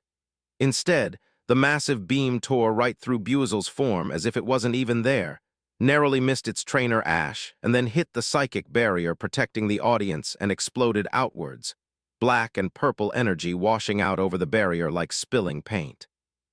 "What?" Nando breathed in shock as the image of Buizel faded, leaving nothing but a wide hole underneath its previous position. Double team, he'd not even seen the switch. That meant. His head whipped towards his Pokémon sharply, but before he could let loose with another command, not that it would help with his Pokémon briefly immobilized to recharge form the powerful attack it just fired. Buizel erupted from the ground right in front of Armaldo, shooting up a few feet into the air, and delivered a powerful overhead glowing blue chop right dead center on Armaldo's head. The ground beneath Armaldo cratered from the force of what Nando realized was a brick break attack. His breath hitched, but Nando didn't allow himself to panic. He'd trained Armaldo to take more punishment than any Pokémon should be capable of taking. This was pushing it, but Armaldo hadn't fallen even from that powerful blow. "Lex, hydro pump," Ash suddenly shouted, making his presence known once again. Nando was cut off before he could even form his command. Rolling midair, Buizel got behind Armaldo and within an instant, expelled a massive stream of highly condensed water that plowed into Armaldo with all the force of a cannon. Armaldo hit the dirt face first, the ground beneath it cratering deeper and deeper as the attack kept up, pushing it deeper and deeper into the very ground itself. All the while, Armaldo bellowed in pain, until it fell silent. Only then did the powerful water attack cease, Buizel allowing the power behind the attack to propel itself back towards the safety of Ash's side of the battlefield. Landing nimbly, arms crossed, and another confident, self-assured smirk plastered across its face. Nando sighed, casting a soft eye towards his Pokémon that lay utterly defeated within a crater made by its own body. With pride, he raised up his Pokeball and returned the Pokémon within it. He touched the Pokeball to his forehead, a smile on his face. "Thank you for your hard work, my friend," he whispered to the Pokeball before proceeding to switch it with another. The referee chose that moment to reveal his attendance once again, bringing attention to him as he stood behind the psychic barrier. "Armaldo is unable to battle and Buizel is the winner," he declared. "Green Trainer, please release your second Pokémon." The MC wasn't far behind him either. "Well, folks, it seems Nando didn't keep his lead for long. A beautiful feint was made by Ketchum with two separate combinations, combining Rain Dance with an electric-type hidden power, and Double Team with Dig," he declared. Then, with the trap set, Ketchum and Buizel got in close and finished the battle in the blink of an eye with an up-close brick break followed by a devastatingly powerful hydro pump. I tell you folks, I wouldn't like to be hit with any of those attacks. Nando rolled his eyes. The MC made such a sport out of their battle that it left a bad taste in his mouth. While indeed battling was seen as a sport nowadays, to Nando it was just like a contest, where a trainer showed their passion, their dreams, and the love they'd raised their Pokémon with. To cheapen it the way the MC did was like a stain upon each and every trainer here's honor. He shook his head, ridding him of his thoughts on the matter. Instead, he turned his eye to his young friend who stood as his opponent today. "It seems that while I caught you off guard with Armaldo's power," he began, "it clearly wasn't enough to defeat you." Ash merely smirked at him. It was a good plan. The raven-haired youth conceded. "You played me at my own game, you even actually beat down Gabite and threw me off a little, but it's still my game after all." Nando smiled. "Indeed it seems so," he replied. "To be perfectly honest, I expected after bringing down Gabite to at least wear your next Pokémon down a little bit, but it seems you turned the tables on me rather spectacularly." The bard mused. With a chuckle, Ash thumbed his nose. "I panicked in that one moment you overwhelmed me, and it was enough for you to take the lead," he admitted. "But I'll tell you this now, I won't lose another Pokémon in this battle." The amber-eyed trainer boasted, his voice resolute in his confidence that Nando would not beat another of his Pokémon. Nando lifted one eyebrow in question. HM, we shall see, my young friend," he replied with his own chuckle. "We shall see." With that, Nando clicked the Pokeball in his hand and released his next Pokémon. He needed to get rid of that rain cloud above them first of all. There was no telling what kind of effects that thing had, especially seeing as he could still see that while it was raining, sparks of electricity were running through the dark cloud. Plus, his cloak was getting absolutely soaked. Not to mention his hair, it took quite a while to fix his long mane of hair without using a blow dryer after all. "Roserade to me if you please," Nando commanded sharply. In front of him, his partner Pokémon materialized.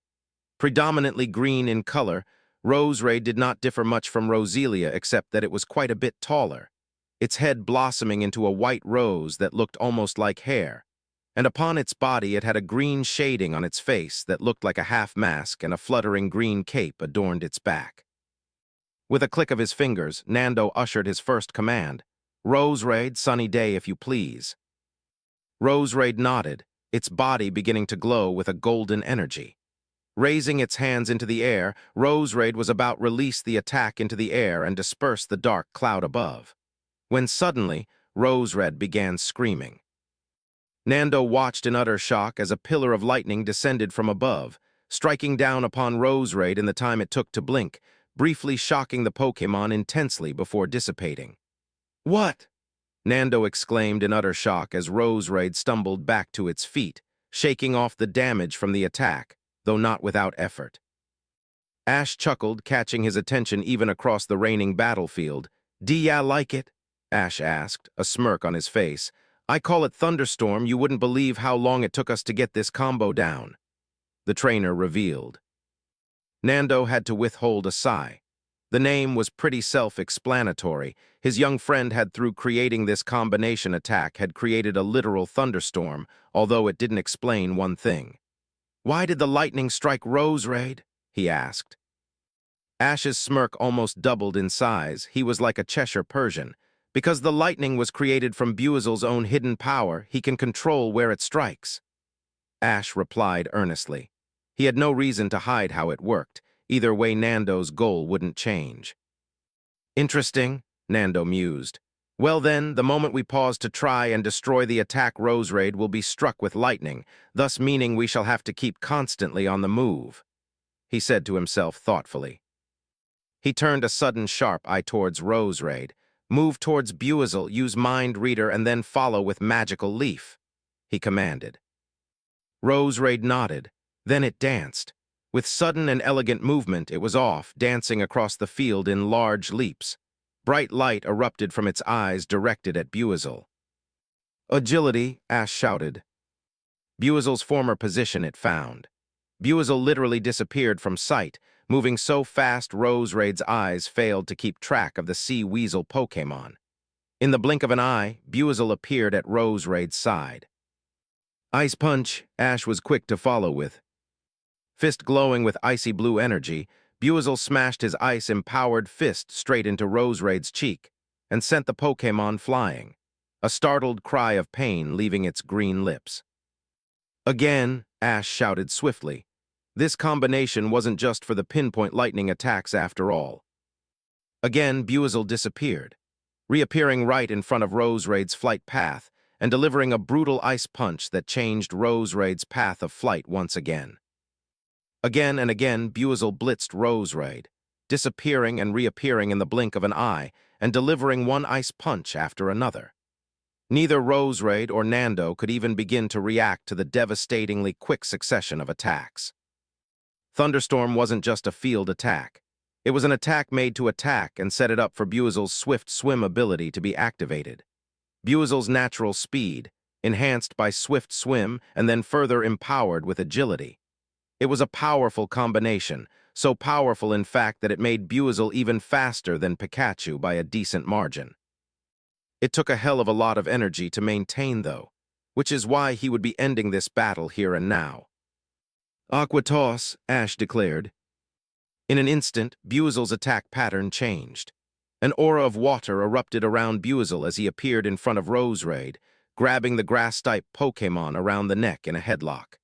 Then Buizel shot off into the sky, carrying Roserade into the sky. All was quiet as Buizel and Roserade disappeared into the cloud. His amber eyes sought out Nando, and Ash couldn't help but chuckle a little at the slack-jawed expression on the bard's face. He had no idea what was going on. Ash did, though. For some weird reason, Buizel couldn't learn Seismic Toss. Weird considering it was little more than a grapple technique where the used tossed the opponent. So he'd made his own version with Buizel and even put a little spin on it so Buizel could use it to a degree in the same range as his Charizard could. It was powerful when used from a high altitude. So right now, Buizel was shooting high into the air with Aqua Jet. Once he got to a suitable height, he'd about turn and come straight back down, using the headlock on his opponent to drive them face first into the earth after coming down from a massive height and picking up a ton of speed. He may even incorporate agility into it once he figured out how to get Buizel to survive it without hurting himself. Any moment now, Ash mused, raising his eye to the sparking cloud above him. He wished he had a watch. It would be funny if he just started whistling and watching it, he was sure. Folks, I have no idea what's going on. The MC, of course, felt the need to chime in. Where did the Pokémon go? He received only silence. That guy had no idea what he was doing besides stating the obvious. Nando's stare at him was almost heartbreaking, as if the world had abandoned him right then and there. Thankfully, Ash didn't need to weather the stare any long. A mighty crash suddenly erupted from the middle of the arena, a small wave of water from the building puddle and chunks of earth flying into the air. Buizel flew off to his side, skidding to a halt in front of him, panting deeply but with a satisfied smirk on his face once again. Smoke, water, and earth gave way to reveal Roserade. A massive crater, almost entirely circular in shape, had been forced into existence and almost 5 feet deep. Right in the center of the crater, Roserade stood up ramrod straight like a hammered nail, head literally buried beneath the ground. Ash almost burst out laughing right then and there. Harley, back in Johto, seemed to have no such reservations. He burst out into loud, uncontrollable, and entirely malicious laughter. No, nobody tell Deidre? He managed to get out in between bursts of laughter. See, can you imagine TT the look on his F-face, aha? Soledad snorted. What, you want to see Ash have his Pokémon plow his Roserade face first into the ground after a drop from high altitude? She questioned. Then she grinned. On second thought, I'd pay to see that. May rolled her eyes. How was it they were older than her again? Either way, she wasn't interested in the Ash-Drew apparent rivalry. She was entirely focused on this battle. That move was ingenious, exactly something she'd expect from Ash and something that would probably go over well in a contest. The thunderstorm cloud making it seem the Pokémon had disappeared could be left out, though, if she ever tried it. It added a tad too much hilarity to the scene. She could see Ash from here, on the screen, struggling not to laugh. May nearly rolled her eyes again. She wondered if Wartortle could learn Aqua Jet. Nando clenched his hand around Roserade's Pokeball tightly, a frown on his lips. That That experience was unpleasant. Never before had he been made so entirely useless in a battle. Buizel had been just too fast for him to think of a counter, and that finisher attack had taken him entirely out of the equation. The only option, even now, that he could think of would be a widespread attack that erupted from the body. The problem was, Roserade knew no such attack. Still, that speed was just too much. Was that the kind of power those dedicated to solely training Pokémon for battling could achieve? He knew that Gibble, now Gabite, had been Ash's most recent acquisition. Had he only overwhelmed it because Ash had it for such a short amount of time? No, Nando decided, shaking his head. Even after taking that lightning strike and over a dozen ice punch attacks, Roserade had still had the power to continue. His Pokémon were powerful enough to contend with Ash's. He had just been outplayed, that was all. Indeed, Nando realized, it was not his Pokémon that were lacking, but him. He would rectify that effectively immediately. "Altaria, to me if you please," the bard called as he released his final Pokémon. When the feather-winged dragon appeared on the field, Ash decided it was time to wrap this up. From his belt, he retrieved Buizel's Pokeball and returned him within a beam of red light. "Good job," he said to the Pokeball. "No doubt you could have handled Altaria as well, but you've used up a ton of your energy, and I want to finish this quickly." "What's this, folks?" With the momentum entirely in his and Buizel's favor, Ketchum has decided on a timely switch out. The MC blathered on. Couldn't he find anything useful to say? What could he be planning now? Are we going to see another amazing combination from him? He took a glance upwards, and as he imagined the weather effect without Buizel to power, it was already dissipating. "Torterra, let's go!" the amber-eyed trainer shouted, releasing his next Pokémon. Torterra landed on the field, his weight nearly enough to shake the entire battlefield as he landed. The dual grass and ground type roared as he appeared on the field, announcing his presence to all whom watched the battle. "I will not be so easily outplayed as last time, my young friend," Nando shouted from across the battlefield. Ash smirked. "That's fine, we're gonna end this in one attack anyway," he replied, full confidence in his voice. "Were it but anyone else, methinks it would be but a bluff," Nando shouted. "But I know you speak nothing but what you believe to be the truth in this bout, but methinks we shall not fall so easily as you seem to believe, my young friend." "Believe what you want," was Ash's simple reply. Then the battle was on once again. "Moonblast, if you please," Nando swiftly commanded, once again foregoing any attempt at his usual sing routine. Smart of him, Ash decided. Every single member on his team today had been taught sleep talk in preparation for this battle. TMs were expensive little gadgets, but useful if you needed an attack for a quick fix. Bit of a rip-off, though, since they only imparted the very basics of the attack into the Pokémon they were used on. He taught his Heracross sleep talk a while back within a couple of days. Easy stuff. But the TMs were needed this one time because they had less than a day's preparation before facing Nando. "Energy Ball," Ash ordered calmly, his eyes flickering to the Altaria flying above them. "Follow with Rock Climb, but don't move from your spot," he continued. Before he'd even finished speaking, Torterra had created a large sphere of swirling green energy that he sent soaring into the air, where it collided with the equally large sphere of Moonblast.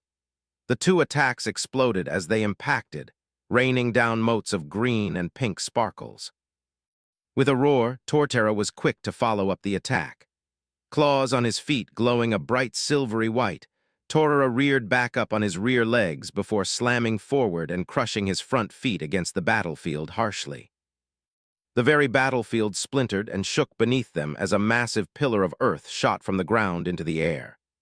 In the split second before it smashed into Altaria, the part dragon Pokémon managed to seamlessly and elegantly weave to the side and completely avoid the attack. "Energy Ball Barrage," Ash was quick to follow up with. In but a split moment, Torterra formed an energy ball in front of his mouth, much smaller than the previous one, and sent it flying at Altaria. Again and again, Torterra rapidly created the spheres of grass-type energy and released them like cannon balls towards Altaria. None came even close to hitting. One by one, Altaria weaved between the attacks with ease, not even close to being on target. That was fine, though. Ash had a plan, he just had to make them come to Torterra. And a rapid fire of attacks like this forced them to take action either way. Nando clicked his fingers. "This is getting us nowhere," he spoke, his voice melodic as always, but Ash could detect an undercurrent of frustration in it. "Missed, then charge up, please." Dodging the latest energy ball, Altaria let loose a loud squeal, and from its mouth a large, fluffy cloud of mist began to erupt and take form, billowing across the battlefield and enshrouding the entire arena, hiding everything from view. Things went quiet, though Ash could still hear the murmurs of the crowd and a humming noise that he was sure were coming from Altaria. He cast an eye at the Pokémon standing merely a few feet in front of him. "Take it head on, protect your skull," he said simply. "You know what to do after that." Then he closed his eyes and waited. Dawn growled, cupping her fingers around her eyes as she tried to peer through the fog. "Come on, what the heck?" she shouted. "I can't see a thing," the coordinator complained. With a huff, the blue-haired girl leaned back, hugging Piplup to her chest as she pouted. "What's Nando even thinking?" she mused. "His Pokémon can't see in that fog either." "Correct," Brock answered her. "He's going for a physical attack, no doubt about it." Dawn threw him a questioning glance. "How can you tell?" she asked. Brock took a look at the file before turning to give her his full attention. He already had the range advantage with Altaria in the air. Unfortunately for him, Ash wasn't content to let him keep it, which is why he kept Torterra shooting those energy balls. He explained, "His only option at this point is to take Ash and Torterra off guard, meaning he used the missed attack as a way to hide his position from Torterra." "But won't Torterra just move?" Dawn questioned. Brock shook his head. "No," he answered. "They were in a bit of a stalemate. Altaria aren't really built for fast flying, they're more physical beasts than speed. With his coordinator training, Nando has done nothing to rectify that and has instead worked on making Altaria fly as elegantly as possible," he explained. Once again, the pieces began to fall into place for Dawn. "Ah, so you mean Altaria couldn't close the distance fast enough before Torterra could react, right?" she asked. "And most likely that attacking from a distance wouldn't be useful because it would give away Altaria's position and make the fog a moot point, right?" Brock nodded in affirming her thoughts. "Keep your eyes on the battle, Dawn. Either way, this round is going to end in a few seconds," he told her. For a few moments, the entire mist lit up red. Then there was a thunderous impact. A grunt of pain so loud it reverberated throughout the entire battlefield, followed by another thunderous impact that caused the entire battlefield to shake mightily. Then there was silence. Seconds later, Ash opened his eyes, and ever so slowly the mist clouding the battlefield from view began to disperse. When it fully cleared, the victor of the battle was revealed. Torterra was the first thing that came into view, being near enough the biggest thing on the field.